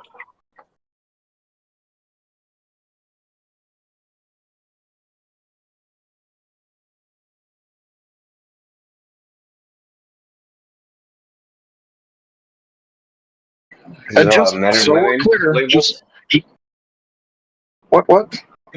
I said, are men and women labels? No, that's part of nature. Labels are a human construct. Oh, cool. Just clarify that. Well, the Globies Really? want you to think they're just a label because they don't know the difference. Really, what you can say about men and women, you don't even need man and woman as an identifier until it comes to procreation. If you really boil it down, like yes, men and women are physically different, in a lot of different aspects. But if you want to boil it down, like you don't even have to divide between man and a woman until basically a sexual act is involved. I disagree. If my house catches on fire and my animals are inside and I'm not home, I would rather have a testosterone-filled individual trying to kick down my door to get my animals out. I don't disagree with that either. I'm just saying in general, but I know what you're saying. Yeah, well, let me steel man what you're saying. You're saying it doesn't really matter what kind of genitals people have unless you're procreating. Everything else, like, it's really none of your business. You know, if someone looks like they're kind of why do they even care to identify as a man or a woman? Is really what it boils down to. Like, why are you? Don't matter. Why are Definitely people don't matter on the so? internet. Yeah. Why are people like, my pronouns are this, and it's like, why do you care what your pronouns are? Yeah, that's what I'm saying. I'm trying to steel man your position. If you see someone who looks a little androgynous, like it's really none of your business if they got a hole in a woman, right? Yeah. For the most part, yeah. For my business, anyway. But I mean, I get your point too. Cause I mean, really, like, there are a lot of differences between a man and a woman. Like several. It's not just the strength factor. It's the way we think. It's just the way we go through life. You know, something that somebody explained to me was about this whole pronoun thing. This whole pronoun thing didn't really come out because there's a 0.01% of people who want to use they and them, or z and zir, and it and they and whatever. But what actually is the last generation of parents, which more or less is my generation, thought that gender neutral names was really cool. So you have these people now in the workplace, and you got one person working in the company named Morgan, who's a girl, and the next person get hired is a guy, and then you've got Addison, and you've got all these people that are man and women with the same name, and so it became embraced because of that gender neutral naming, and the social activists, the LGBT QWERTY people, kind of stepped on board and said, "Oh, well, we'll co-opt this," but really it's about those who have gender neutral names, and there's just in a corporate environment, I'm not sure exactly if you're emailing somebody and you've got a Ashley, there are male Ashleys. There's I know a couple. I know some male Carols and some male Connies. Billy could be either way, but just all my point is so it's interesting that a social movement took a construct that was becoming necessary because of bad naming and turned it into something that was not, that there was no intention of it being that. You know what you made me just think of? The Saturday Night Live skit. Pat? You remember that Saturday Night Live skit, Pat? Like nobody could figure out if Pat was a boy or a girl. They could never get away with that now. They would going to cancel NBC. They wouldn't even cancel Saturday Night Live. They'd cancel the whole network. It's also, it seems to me that the whole you're not allowed to gender things, that was a huge movement, because not just the feminists and the children awareness type groups, but also any liberals, they all embrace this whole, oh, we shouldn't be telling them, the girls, just that they're pretty. We need to stop using gendered compliments and be more neutral, so we're more equal. And under equality, they pushed this non-gendered thing. So a whole generation was raised without having as firm a gender identity. That was the groundwork, in my opinion, for this tranny thing that they're bringing out now. Now, I just read an article yesterday or the day before from somebody who was working within the medical industry as somebody in sex changing affirmative care shit. And the reason why she's speaking out now is because she's traumatized by how many girls have come and crying and begging to get their breasts back and all kinds of crazy shit.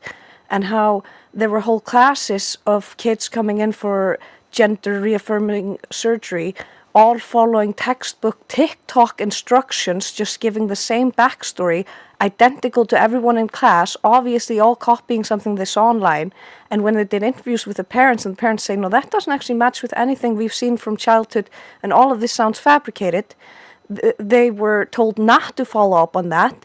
And basically they were treated like they were against the agenda. If you try to speak out, then you get shut down, and you were just told to go through with it. And she was saying first they would have like 10 people a month, and then it started being 20 people a month, and then it was 50 people a month, and it kept getting worse and worse and worse until it got to the point where she's like, okay, I have to speak out. I can't do this anymore, because when she voiced her concerns, she was attacked basically for it verbally. You know what I mean? But I think this is a huge agenda from the same fuckers that always fuck with us, if you know what I mean.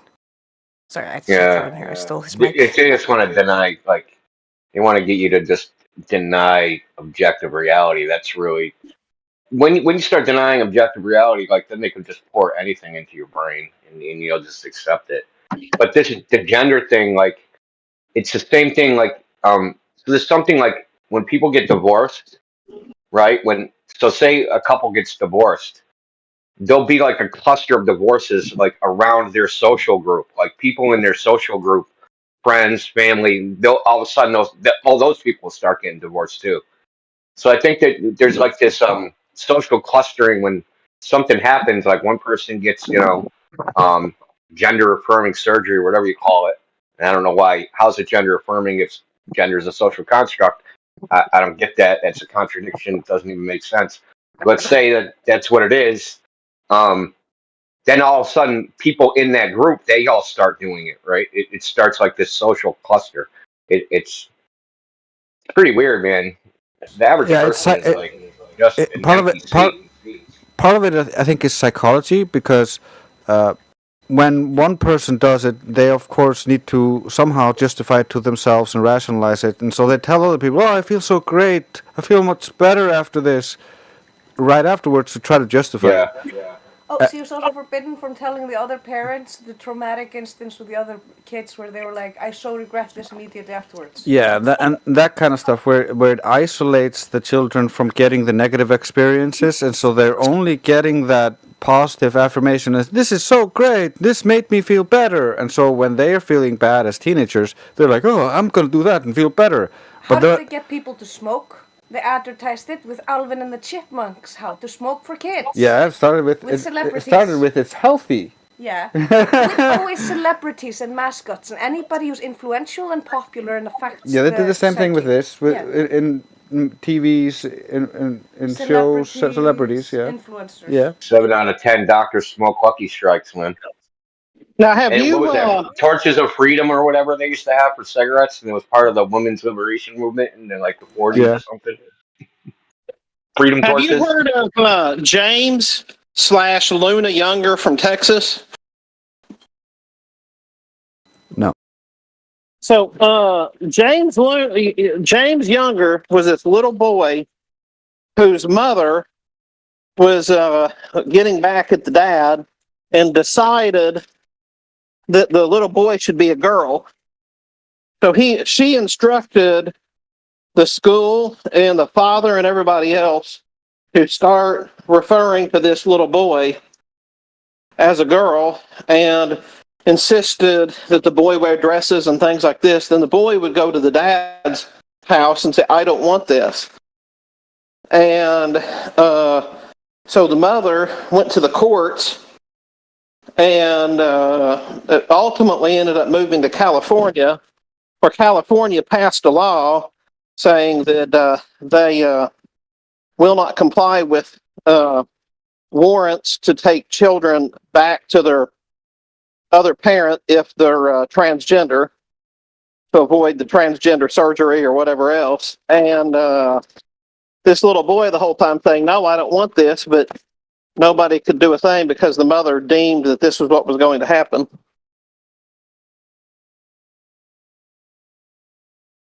It's child abuse.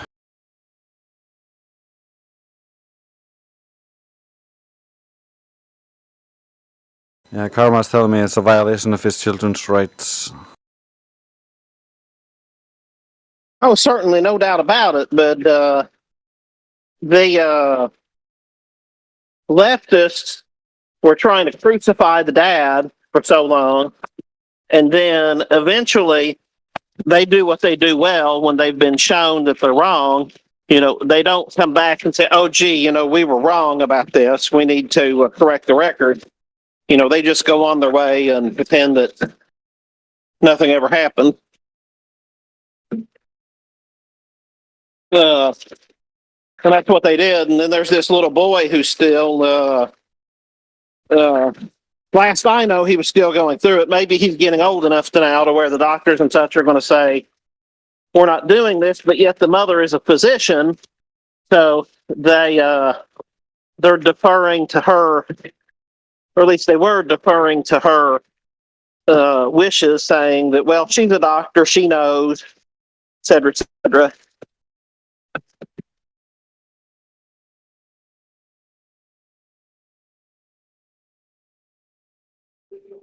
Yeah, I was unaware that if you were a doctor, you were exempt from the law and you could just violate people's rights.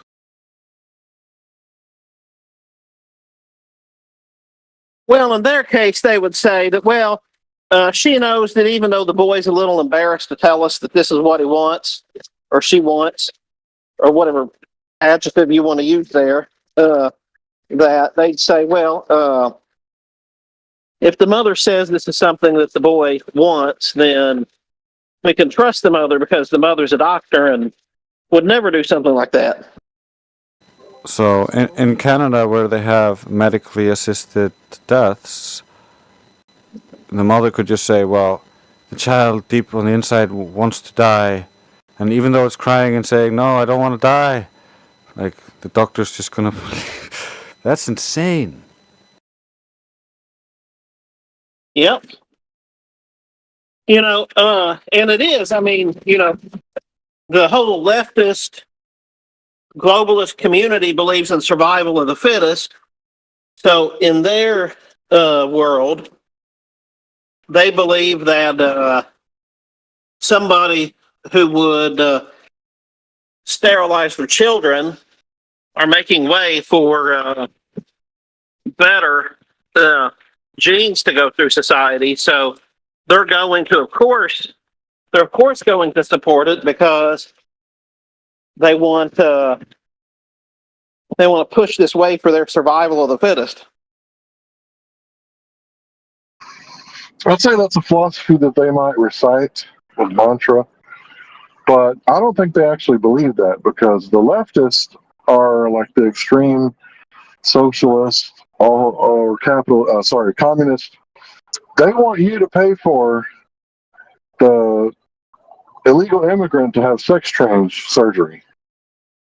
So if it was really survival of the fittest, then that illegal immigrant would pay for their own sex change surgery. But instead, people who used to live in California, who migrated to Texas or Florida, have to still pay taxes in California even though they don't live there, because they got to pay for it. So they don't really actually believe that. They just say that they do.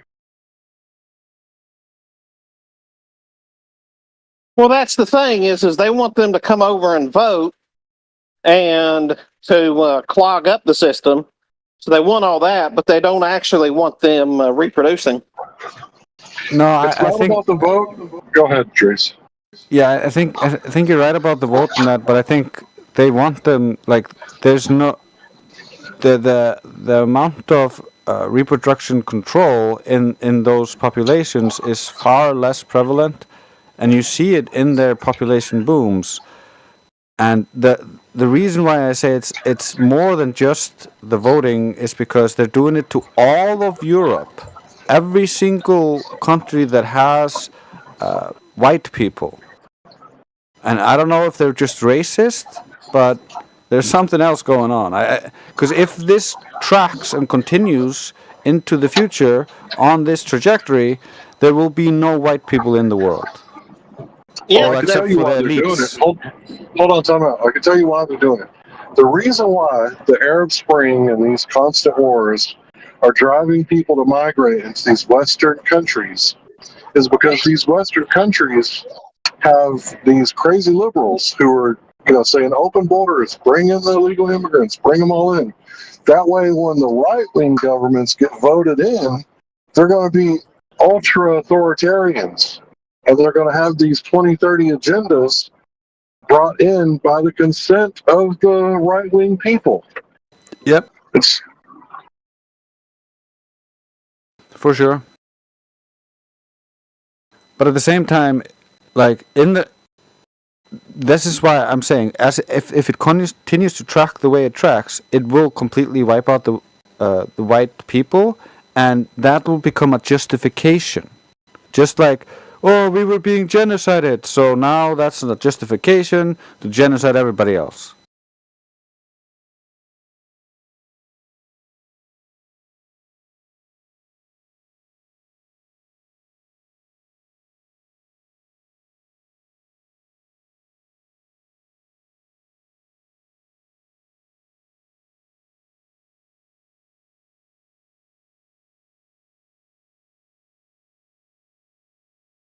Granted, I'm being hyperbolic, but that's how it gets used. Like, they'll say, like, look, white people are gonna die out if this continues. And so they're already saying, like, all of the Western nations cannot or don't have replacement numbers in their birth rates. And so it becomes a rhetoric that they can use to rile up the right into a more authoritarian stance. And then, of course, they'll not openly be like, let's genocide them right back, but they'll be like more open to fighting back. And then if a little genocide happens in their name, oops, that's how it always happens.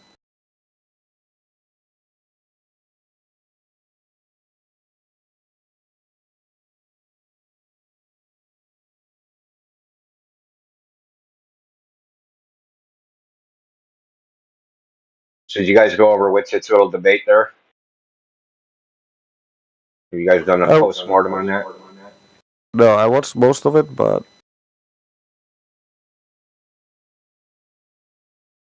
I Yeah, didn't it's see just the a end. bunch of incredulity and Gestalt. Pretty.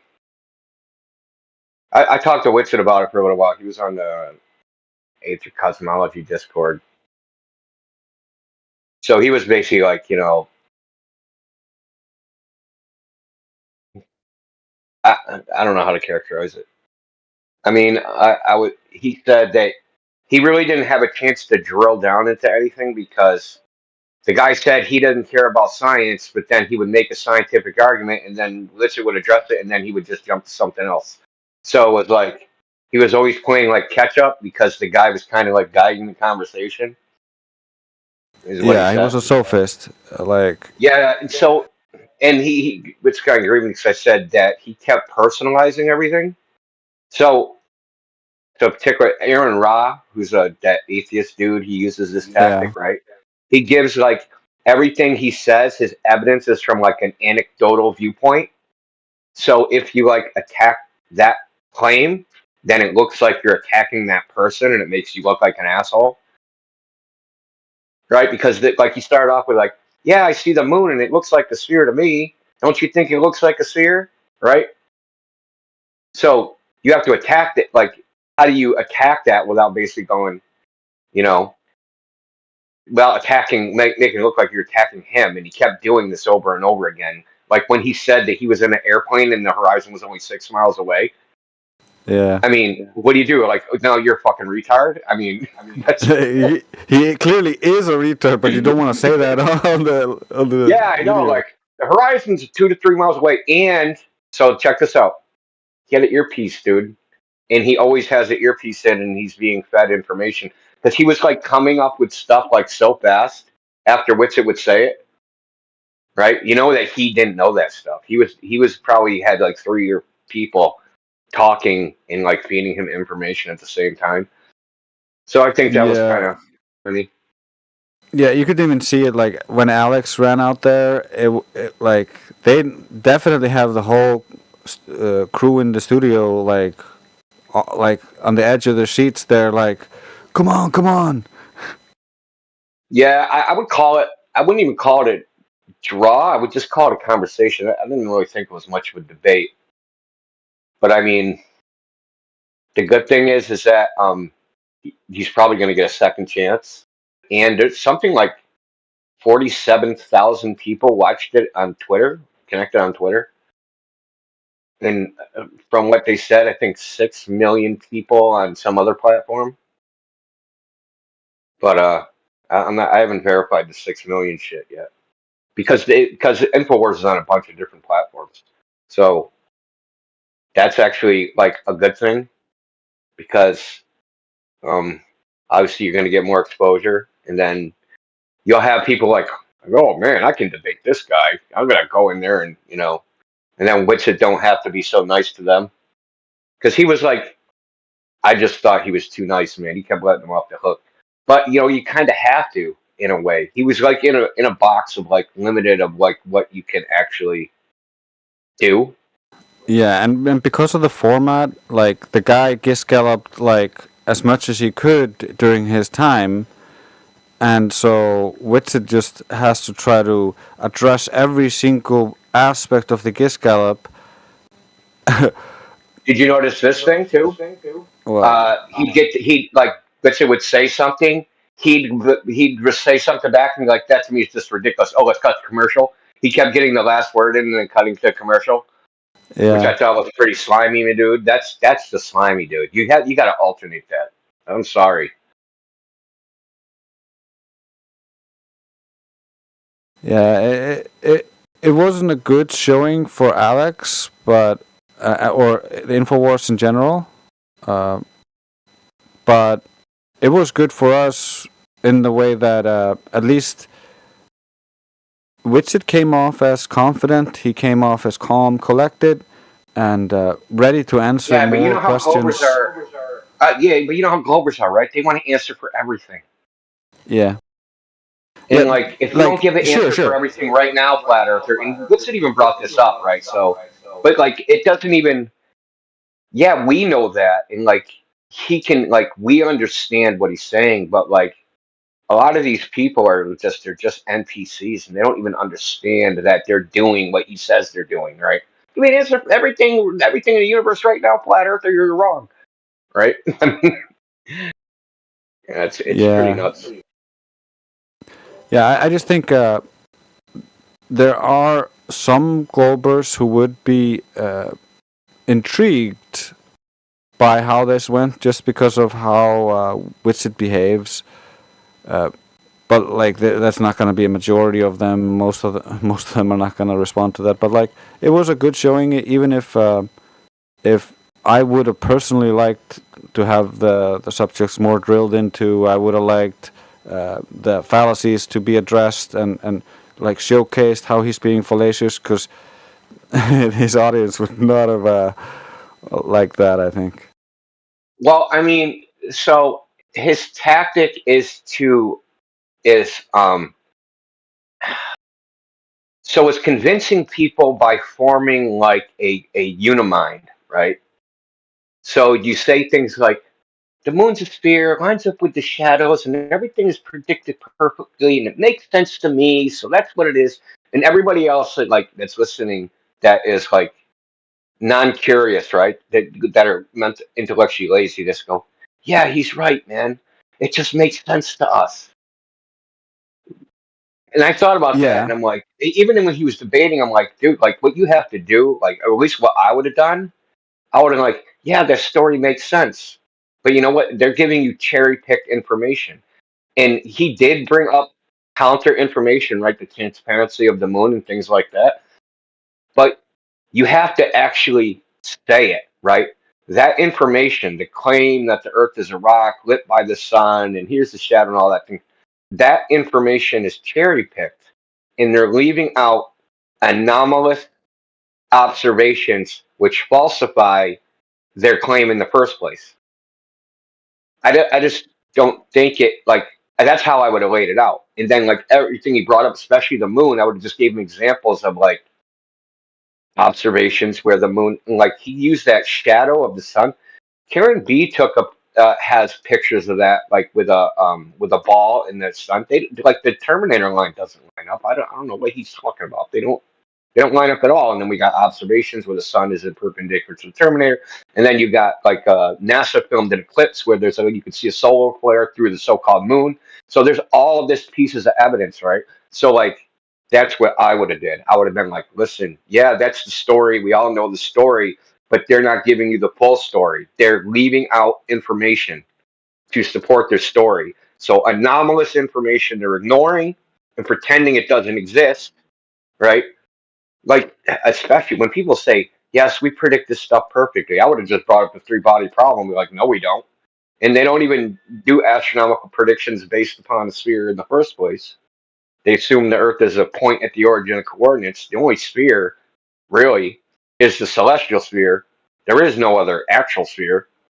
Not in the mathematics, at least. It's only in the sky.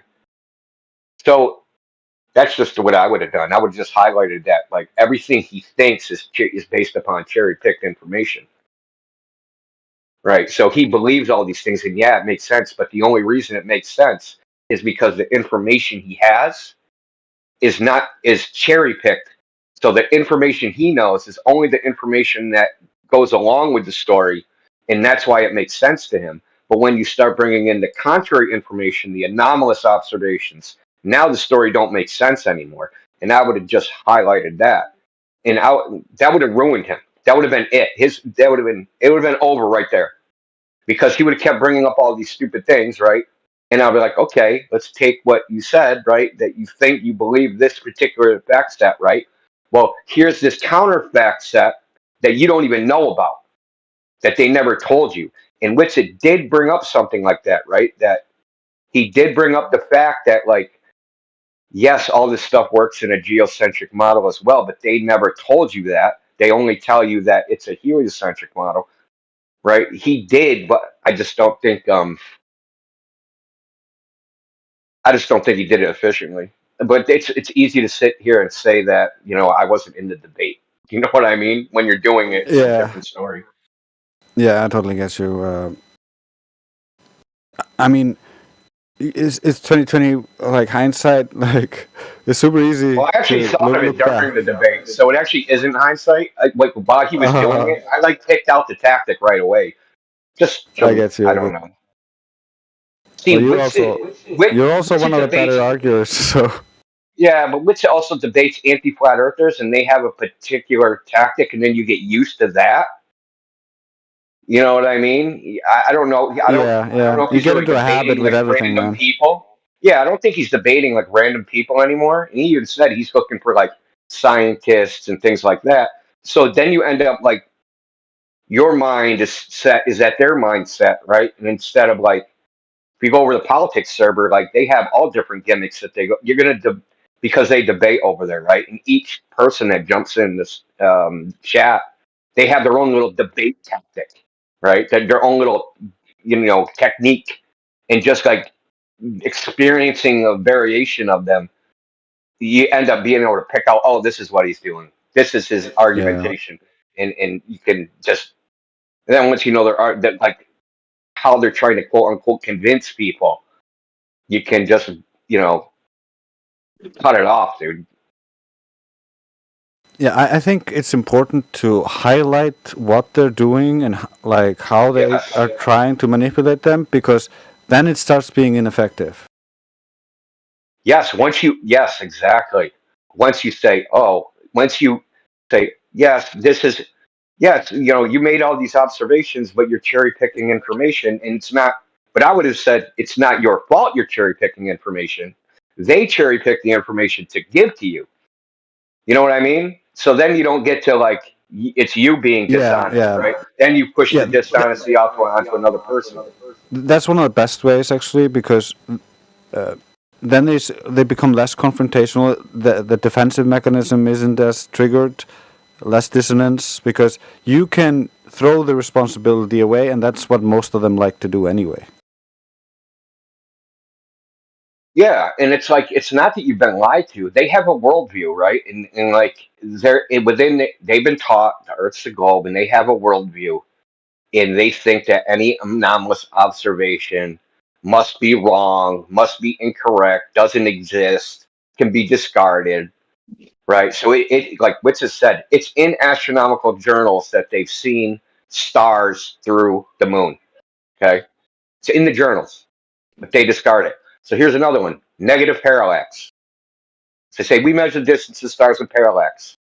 Well, they observe negative parallax. Okay, which makes no sense in their geometry, which totally falsifies the idea of parallax. Well, what do you do with that? Oh, you just ignore it, pretend it don't exist.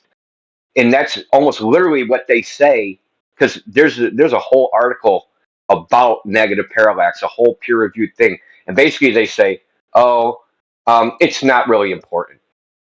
It doesn't matter. It must be some error, observational error, mathematical error, or an anomaly or refraction or whatever. Like they have a bunch of copes, right?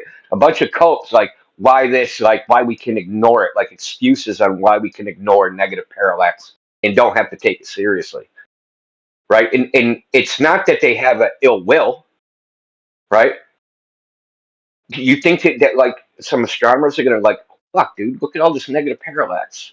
The whole model must be wrong. Fuck, dude, my job sucks, man. I'm gonna go fucking be a carpenter, right? They're not gonna do that. Like I'm gonna choose a Yeah, different no. profession. It's cognitive ease. It's easier to feel like or to just discard it and throw it away and not think about it, so that you stop the dissonance. Because when you find something that seems to not jive with your belief system, you're gonna get dissonance, and so the best solution is just to ignore it. So, the biggest thing that I see with Globies is the old adage of they don't know what they don't know. So, the other week on Fashion's book, I had some guy telling me that, with physics, we can track the exact locations of satellites and space shuttles and rockets and whatever months and months and months and years after they've been launched, and we know exactly where they are from the calculations. And so I had to correct the dummy and say, no, that's not how it works at all. Every day there is a new Keplerian data file that you have to get from NASA, and that's what you plug into those calculations. So you can do that math every day for 200 years as long as NASA's around for 200 years giving you the Keplerian data. If you don't have that, you have no calculations. They also they do it for the ephemeris too, right? It's called New Horizons. It comes out of Jet Propulsion Labs. It's actually like there's actually a piece of software you can get which automatically downloads in real time the ephemeris, and it's constantly updated, right? And the ephemeris is like for planets, stars, etc., their positions in the celestial sphere. And it's because they're being, it's because they're being tracked so many times a day, and they're automatic, the updates happen, so you get this and you get that. And it's clear, it was very clear to me that this jackass had never actually done it. He had told me that you could do it, and then when he started going on, oh no, that's not how it works, then I said, okay, well tell me exactly how it works. What's the exact formula you use? Pick a satellite and show me the math exactly how to do it. And of course the guy just, he wasn't prepared for that. But my point being that, so many of them, they don't know, wait a minute, you can see stars through the moon. Oh gee, that's in a peer-reviewed article. Well, but how come it is that you can't read the ingredient list on a soda can in Japan from New York City? Yeah, he said you should be able to see thousands of miles on a flat Earth, which was just a silly statement. So I posted in the live stream chat, NASA captured this during an eclipse, the solar flare up through the moon. I had a Globey say that I needed my eyes checked, that's nothing. That's not even there. That's how bad the cognitive dissonance was. That's not even there at all, bro.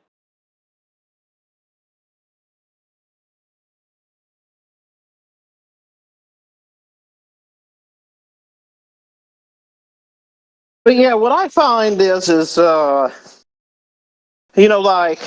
CB likes to say, we're at season 9 trying to discuss the first 2 or 3 episodes with somebody who's maybe seen the first half of the first episode. And it's a real problem because, just from a logistical standpoint, you'll never have that conversation that'll turn out because they don't have the ability. It's kind of like I was the best T-ball player. I even got an award for being the best T-ball player in my backyard when I was the only person hitting the T-ball. Start throwing a ball at me, and I never made it to softball or baseball or wherever it goes when you're a little kid. But I actually hit that T-ball pretty well. So with my point being, we're trying to discuss the ins and outs of people like Pete Rose to people who haven't even finished their first season of T-ball. Yeah, those are facts, man. Total facts. There's still Glovers that are like the Horizon's physical. Ships go over the horizon. It's like, dude, this is season 9, man. You don't even have a geometry. That's the funniest thing, is that they don't have a geometry because every geometric claim, they also discard it, right? At the same time, this is what I'm talking about, anomalous observation. So every anomalous observation, if they can't hide it or ignore it, they throw a Band-Aid on it, right? Oh, there's no actual equinox, half day, half night, so we'll just say the sun is refracted over the horizon. It's actually already over the horizon when you see it set. You don't have geometry, right? And then the horizon itself, well, that's refracted too, so that's not actually a geometric position. They're all apparent positions. Oh, the stars are apparent position, sun's apparent position, moon's apparent position. Everything's in apparent position. Well, then you don't have geometry.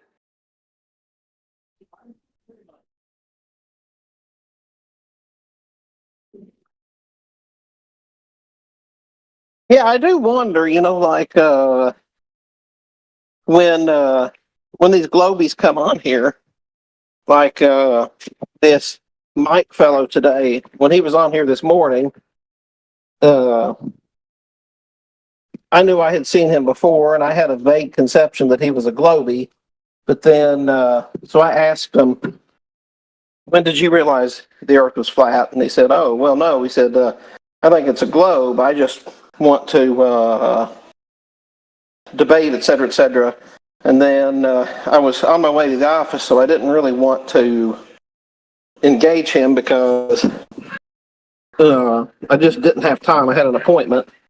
And then this afternoon, as I was messaging him, look, this really isn't a debate server. This is a server for you to learn. If you don't want to learn, head over to Earth Awakenings. They'll entertain you endlessly for hours upon hours upon hours. And my point is when do we pull the plug and say, you know what, we're not here for your all's entertainment. We're here to learn and move forward.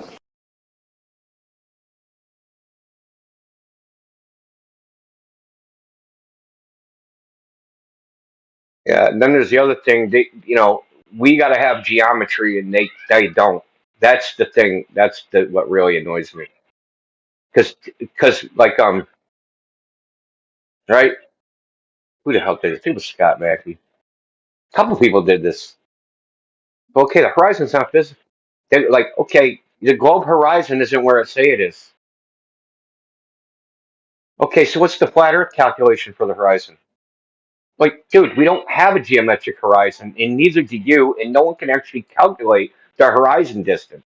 Y'all just think you can, right? But nobody's ever gone out and did some calculation, and the horizon distance was whatever the result of the calculation was. No one's ever done that.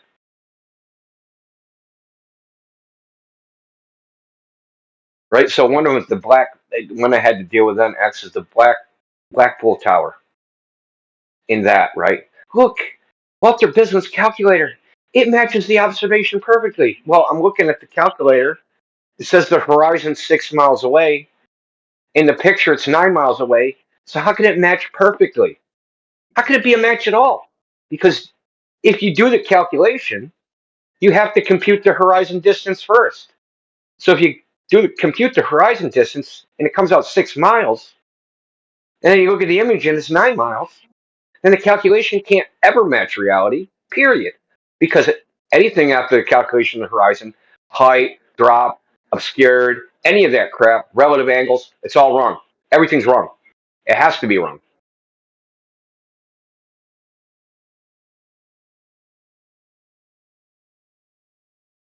This is the horizon can't be calculated. It just can't be. Oh, sorry. Sorry, I talked over you. No, I think one of us are lagging. It's probably me. But I was going to say, do you remember the television show Full House? With the two twins or whatever. Yeah, it had Mary Kate and Ashley Olsen as the little girl, and then what?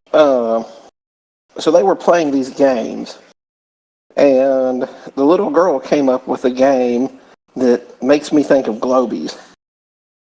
So they were all playing like these various card games, and so her game was called I Win.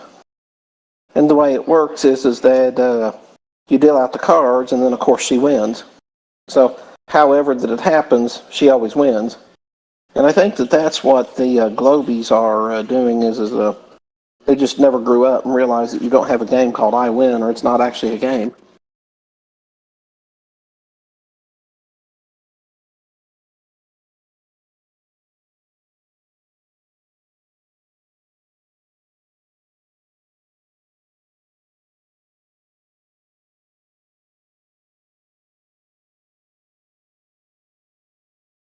I mean, that I don't see it any other way with them because they literally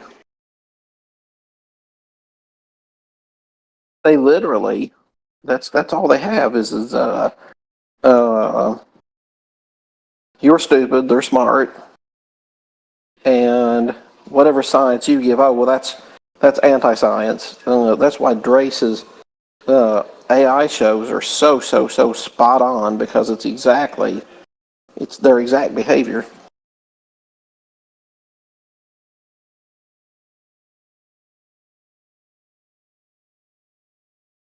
Yeah, the anti-flat earthers have a couple tactics. They'll say flat Earth can't do X. Then you show them you can do X, and then they pretend you never said it. Or they'll say flat earthers don't have a model. Then you demonstrate that they don't have a model, and then they pretend like they'll just keep repeating the same thing.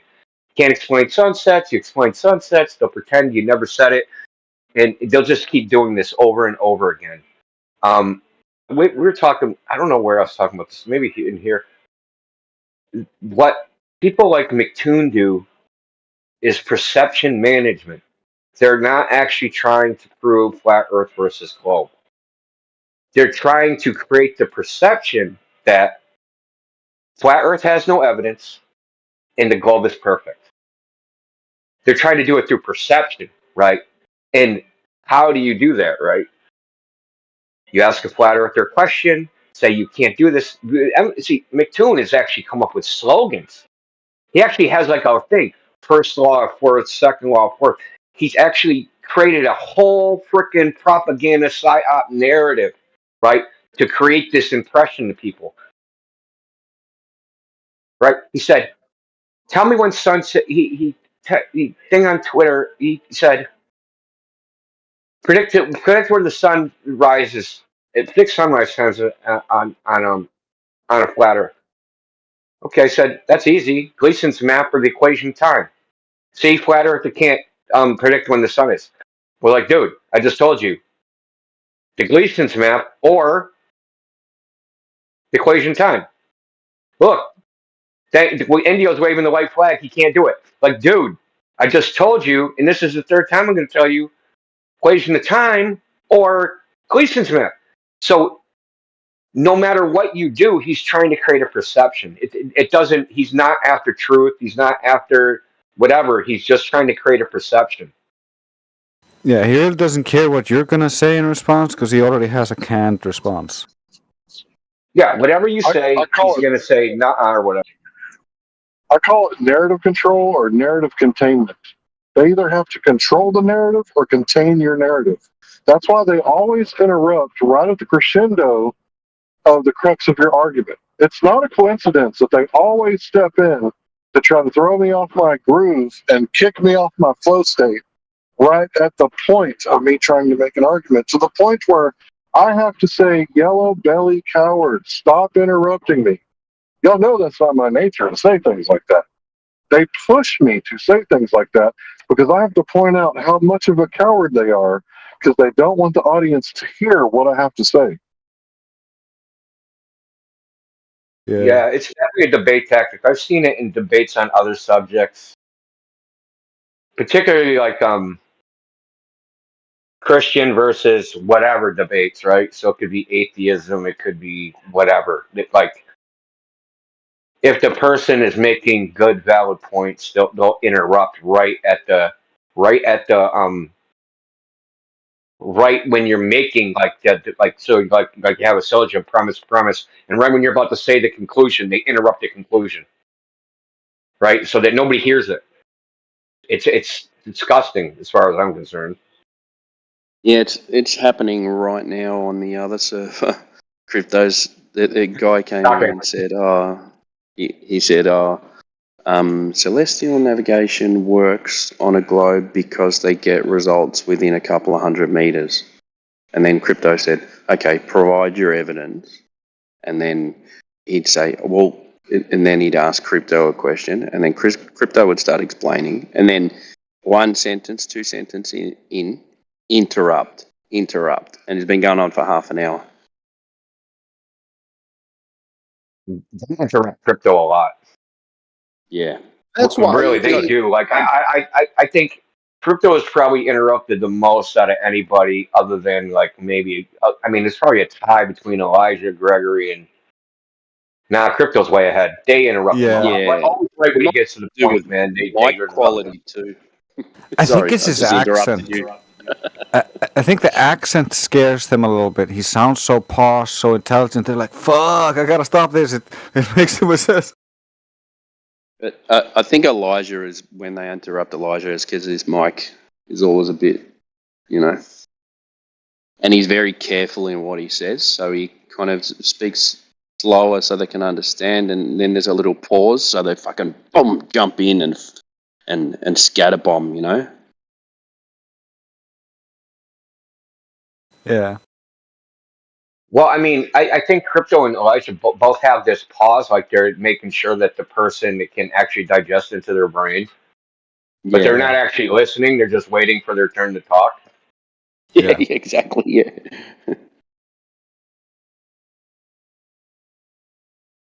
Yeah, we see that a lot.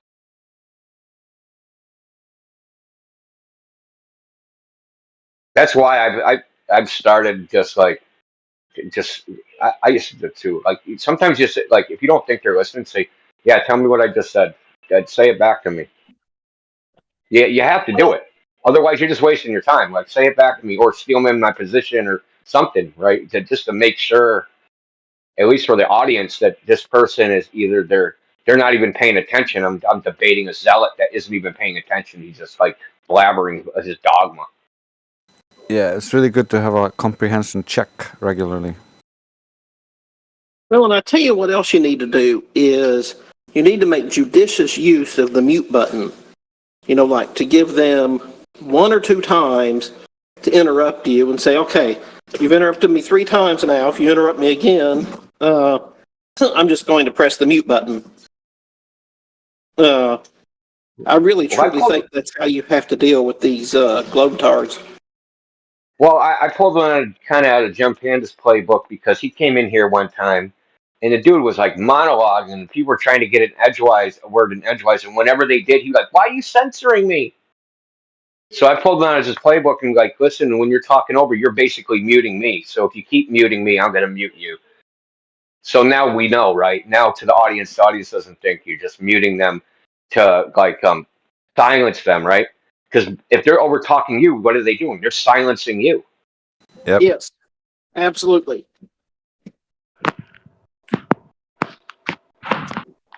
That's absolutely my point. Jim Panda made a 1,000 word fucking monologue and was like, Miggy was trying to jump in after 8,000 words. He's like, "Why are you censoring me?" I was like, "Bro, you just spoke for 10 minutes straight. You're not being censored." We sat here and listened to your baffling bullshit painfully. His whole argument was, think of all the paperwork that they had to do to make the moon landing. It's just not possible. So much ink, so many trees, so much paper. I remember that. Dude, it's such an absurd argument, man. It's like, that's what you got? Too much paperwork?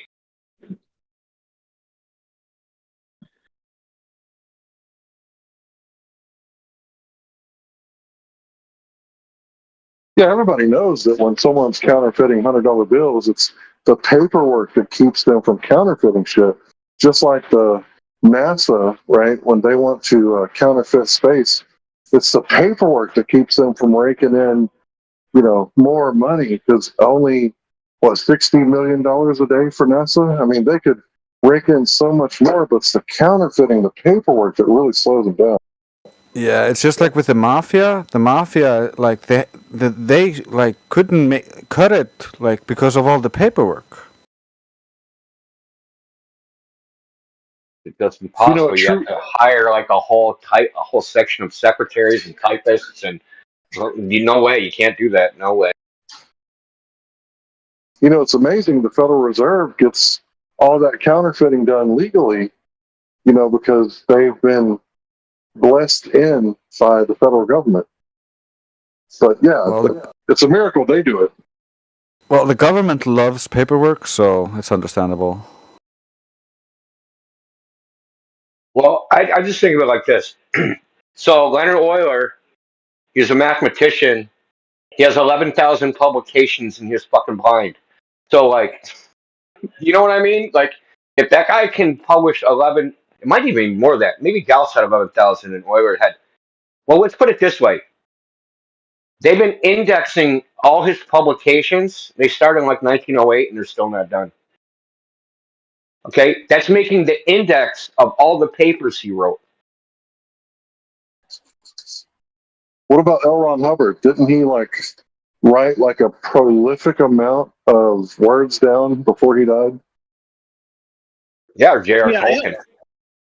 Yeah, L. Ron Hubbard has thousands of books that he supposedly wrote. Martin Luther, he wrote so many books that they're still translating them to English. There's so many of them that have not yet been translated to English.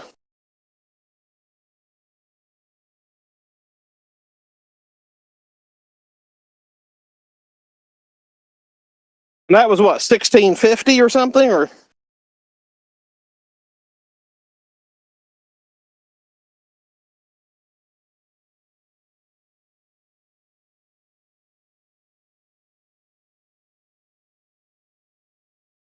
Or actually, I have a video about Euler from Gresham University. Now, granted, he was blind and he did have scribes, and when he went blind, he ended up dictating it. He wasn't a very good parent. I think he had 17 children and 15 of them died. So, you know, it is what it is.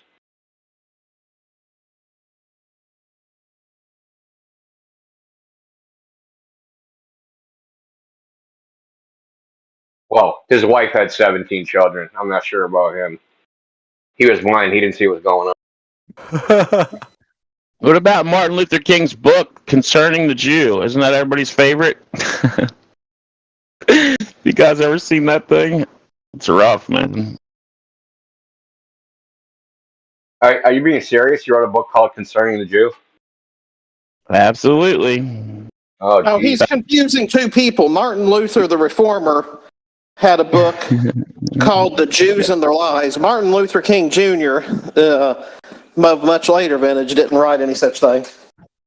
Oh, I'm getting them mixed up. God, I thought it was him. It's not him? Yeah, if you're looking for something like that from a current era, you want to go to Malcolm X or Elijah Muhammad. Malcolm X and Elijah Muhammad probably said something.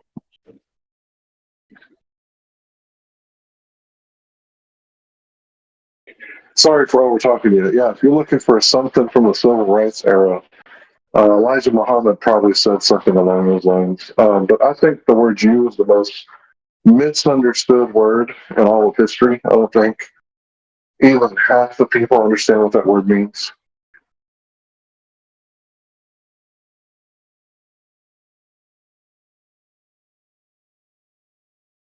Kind of like saying Latina. You know what I mean? Like they're a Latina. Oh, could you narrow it down a little bit? Like, what do you mean? Like, they speak Latin? Are they Mexican? Are they Cuban?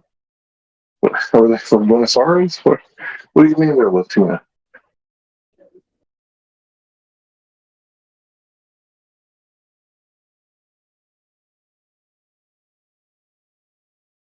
Is it Latino or Latina? I don't know. Fuck that word.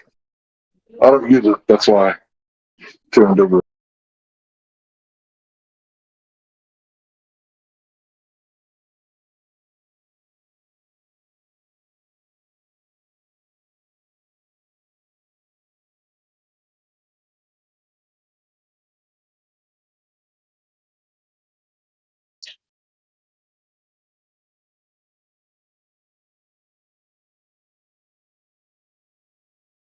Yeah, I don't know much about Latina or Latinos. I don't live close.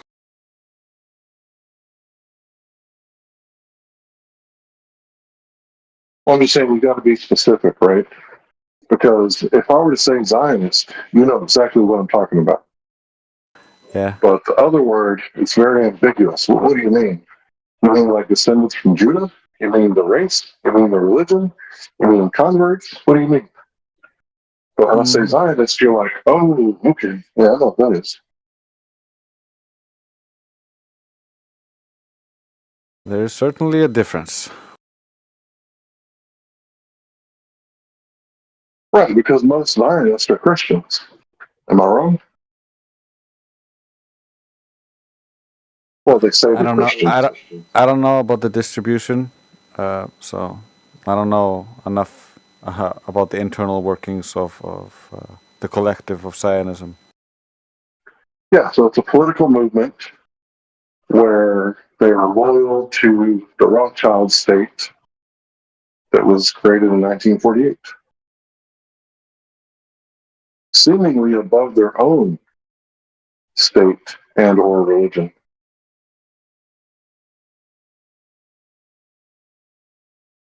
I got it completely mixed up. It's Mark frickin' Twain concerning the Jews. I'm an idiot.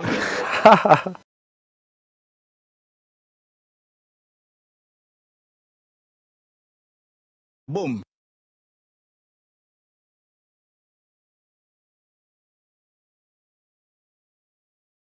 Once again, what did he mean by that word? Did he mean like the people that are protesting what's going on in Israel that are Jews? Or did he mean like the people that are for what's going on in Israel? Or did he mean like everybody who's ever converted? Because that word's so ambiguous. Is it Karaite Jews? Is it the Kabbalists? Is it Is it what? the Ashkenazi? You pronounced it wrong. I think it's pronounced Ashkenazi. Yeah. Well, Hey, I'm out of it's here, guys. funny. Have a good night. Most of the people that live in Israel now were never descendants from that area anyway. So they've taken on the religion of Judaism, Well, I but they're think not from there. I think there's been a group of people that's hijacked this, so-called religion. Because let's be honest. If you read what the Bible says, there was 12 tribes of Israelites, also known as Hebrews. So if you look at the history, the Catholics had it for a while, the Muslims had it for a while, the Jews had southern Israel with the Benjamites. So who owns it? Is it the Israelites? Do they own it? Or is it the Jews and the Benjamites that own it? Or is it the Muslims? Or is it the Catholics? Or is it the British? Or is it the current people? Like, whose land is it anyway?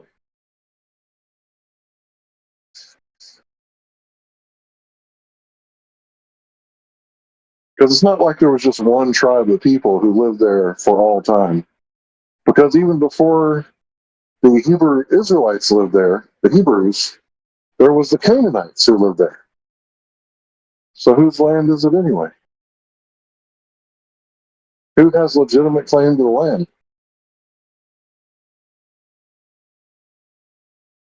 Well, I think the Native American would tell you no one. Well, that's what they would say, right? How'd that work out for them? Not so well.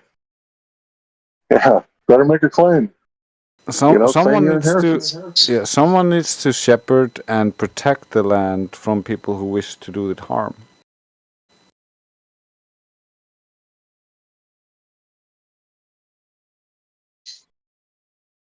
Well, my thing is that there's so much freaking land that everybody could live in Texas, and it would be no more populate. The population density would be no more than Dubai or New York City. So now that we know that, obviously not everybody wants to live in Texas. So there's plenty to go around. Even monkeys know that. Even monkeys know that scarcity is manufactured, and there's plenty of land and food and water. Yeah, there's plenty of land and food and water, but all of that stuff is owned by the majority is owned by a few very insanely rich people, so they won't let you use that stuff.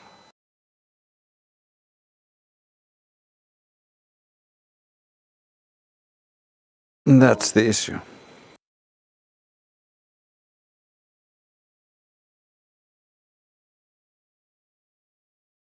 as far as I could tell, the whole idea of one tribe owning like all of Greater Israel, that doesn't even make sense. Because if I remember right, it was a mixed multitude of people that left Egypt with Moses and Aaron. So if it was a mixed multitude, it didn't just say the Jews or anybody who converts. It was like a lot of people.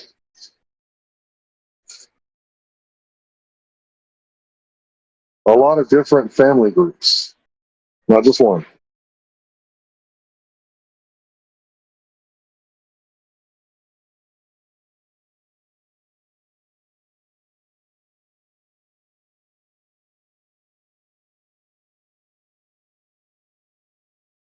And you got to wonder, what is the percentage of people in Israel that actually believe that Moses existed?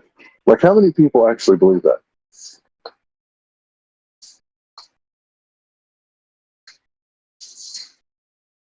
Yeah, again, I don't know. I don't have any numbers there. Right. I'm just curious. Because if I understand right, like a lot of people that I've spoken to from Israel are atheists. So the right to return wouldn't really work for an atheist. You'd have to be a believer to claim the right to return. But, you know, maybe that's just anti-whatever, anti-Japhetic, or how do you say that word? Is that a made-up word? Sorry, I didn't know we could make up words.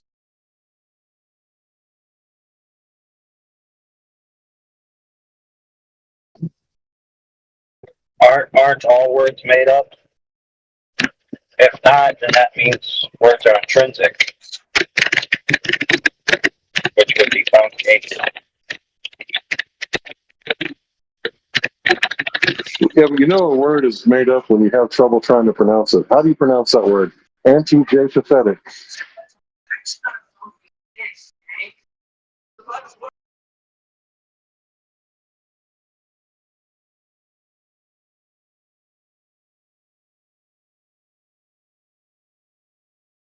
I can't hear it well enough to hear what it's supposed to mean.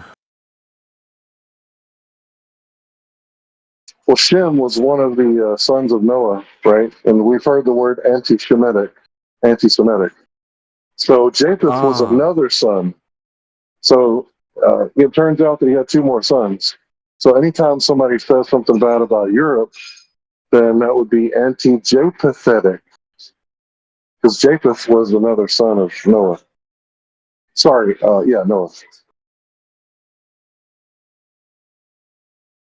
That's pretty funny.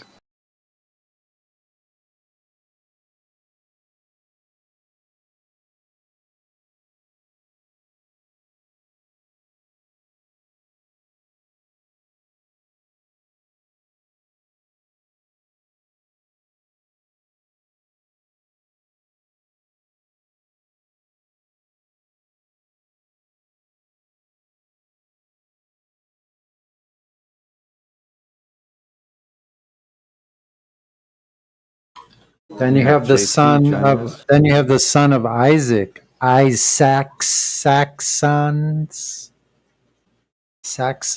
No one has a Sons right of of return. Isaac. Okay, I'm going to just say it right now. Nobody has a right of return, because if you actually are practicing the Jewish religion, then you can't return until Messiah comes. So you don't have a right of return. And if you actually go back, you're basically confirming that you are not Jewish. Like, you see there, like the conundrum there? Right, they've been exiled. They're still under exile.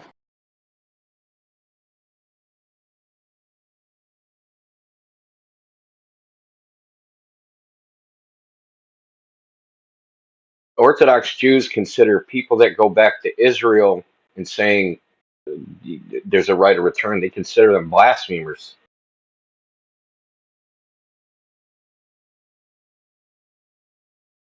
That's what I mean. What does that word mean? What does that word actually mean?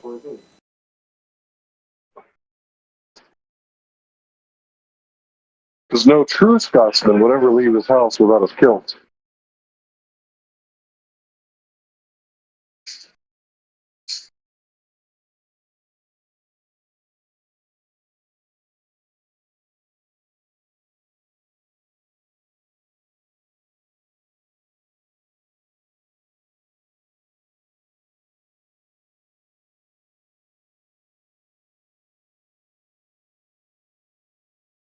Meanwhile,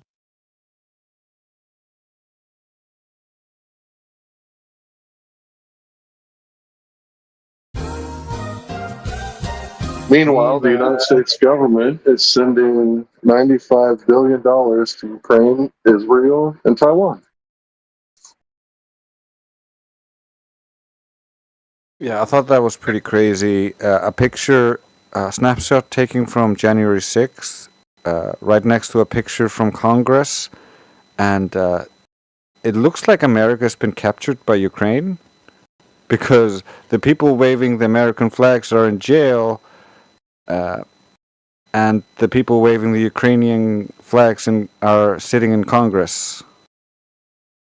No, the money's not going overseas. The money's never leaving America. It's going into the military-industrial complex. Yeah, it's a boomerang. That's why they're waving the flags, because they're like, "Yay, my payout's coming!" Hey, want to know what they did with half the money that we already gave them? The United States supposedly gave Ukraine. They invested it in U.S. Treasuries. Try and figure that one out. I thought it was going to BlackRock and Vanguard.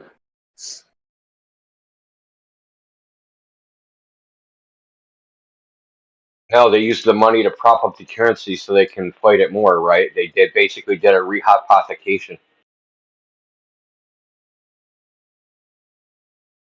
I think that was just done to make Biden look less bad, because there would literally have been a civil war if it was worse. He did the same thing with the petroleum reserves, tapping the petroleum reserves. Like, imagine if they didn't have gotten that money back into the system and then didn't actually put all that oil into the market.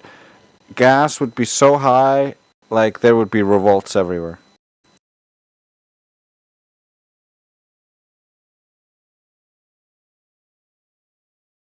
Yep. If you're not aware, hypothesization is kind of like reification, where you use speculation to create artificial remuneration. If it's still not clear, that just means we're doing some shady stuff. When they let out the reserves, it's really not enough. I've heard it's not enough to make a damn bit of difference. Like, it's enough to run the country for like a day or some shit. Like, I tell you what's cool though, where our reserves are at. You ever seen that shit? Where they pump salt water into these freaking caverns, and then the oil floats, and then it comes on up, and then when they put it back in, the salt water's let out. At least, maybe that's another thing I fucking conjured up in my head that isn't real. But yeah, if you look where they keep the oil reserves, it's pretty neat.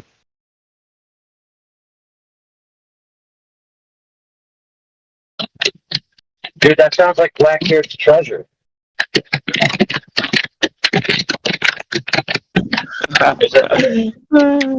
Yeah, for real, there's this old pirate treasure that's supposed to be buried under this immense system of like water outlets and inlets, and then nobody knows how to undo it, so they can go down there and get it.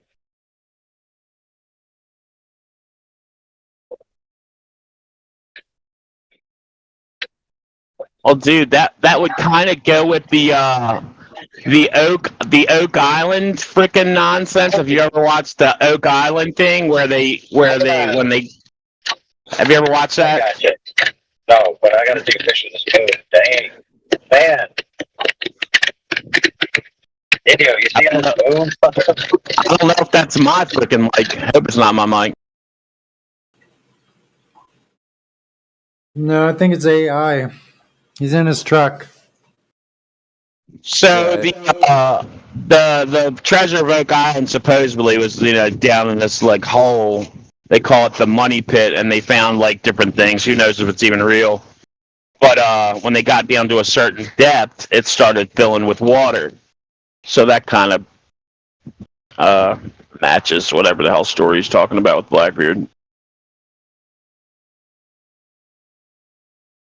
Boy, that thing sure became a long yarn, didn't it? Now all these other things and all these different holes and like, Hello, dude. what It's a so mess. stupid, man. It's just a shell. It's a shell, and you can just see they're just like Yeah. milking it, and they just find like these stupid little things, and the only thing that's keeping it, like the only way you'd be able to spend that much money is to have a freaking TV show that was Yeah, scripted. and You yeah, know? and endless conjecture on that. Endless conjecture Dude, on what the money's from, who put it there, how did they do it, how much money. Dude, it sounds like Ancient Aliens. Could it be?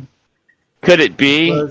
Was it the Knights Templars? Was it the freaking Spanish Inquisition? I don't know. Whatever, man. Yeah, was it? Pirates. What's his name? The author. Is the author? Who the hell was that author? They think Eric he's Von got Daniken? something to do. Eric I'm not sure. Eric if it's Von him. Daniken? No, that's another guy. More famous. Freaking shit. Zichen Itza, what's his name? Zacharias Oh, like way more popular. I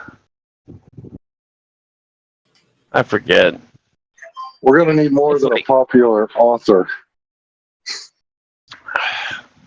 I'm gonna actually freaking Google it now. Damn it.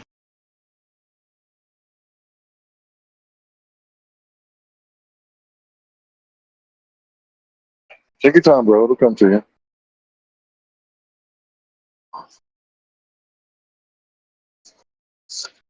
I like Eric Von Daniken's book, Cherry of the Gods. I don't like Zachariah Sitchin. I think he's a fucking liar, gatekeeper. I do too. Now I do. I didn't used to think that, but now I do.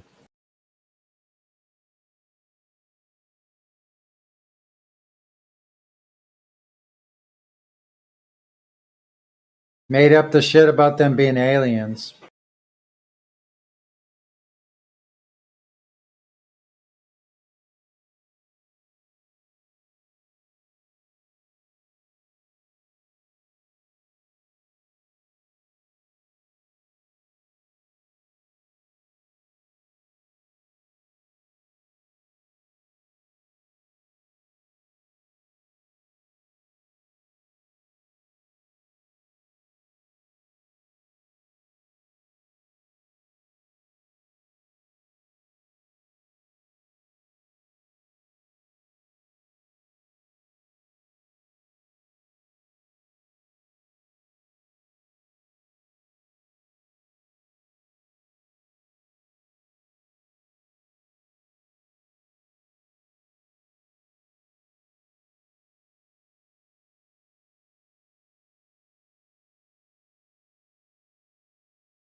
Freaking Shakespeare. Jeez, that's a little bit more freaking popular. There you go.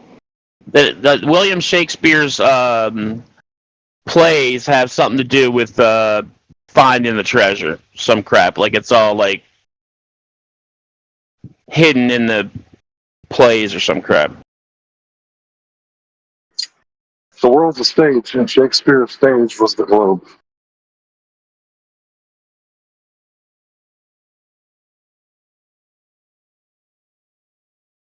Yep.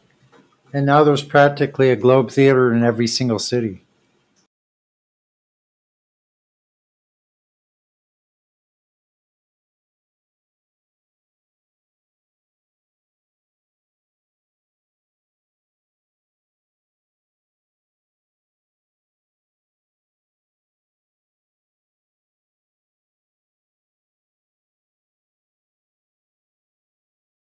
I went on my YouTube channel to find a video, and it played. And then it's only a minute long, so I just wanted the link. And it auto played into Professor fucking Dave, dude. That shit pisses me off.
Is there silence?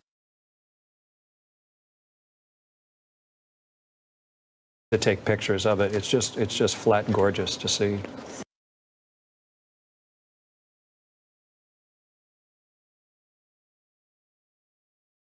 Hey, Bear, If you Pelagic.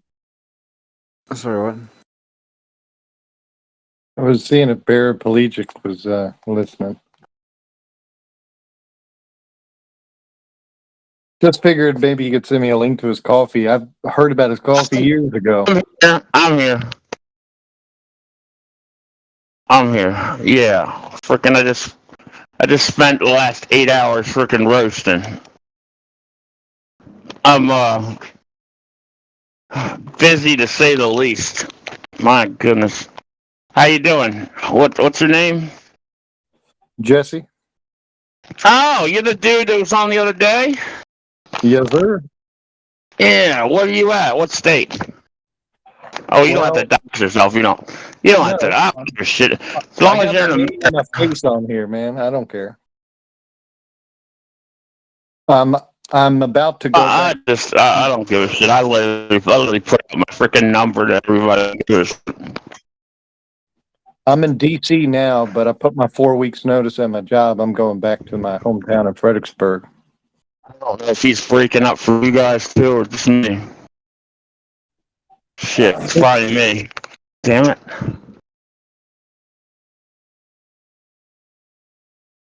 It is you. You're breaking up a little bit, and you're way hot on the mic. I'm getting in my van, so I got shitty reception. So if you can just DM me, and I'll freaking call you. Just DM me your number, and I'll call you. 10-4. We'll talk about what the hell you need. All right. Gotcha, bud. Sorry, I just got errands to run, and as soon as I roll out to my van in the driveway, reception sucks. I need a freaking moon phone. I need the moon phone, damn it. Need that Nixon moon phone. 250,000 mile reception, man. Way better than T-Mobile's. That's it's real time. I wish I had that phone.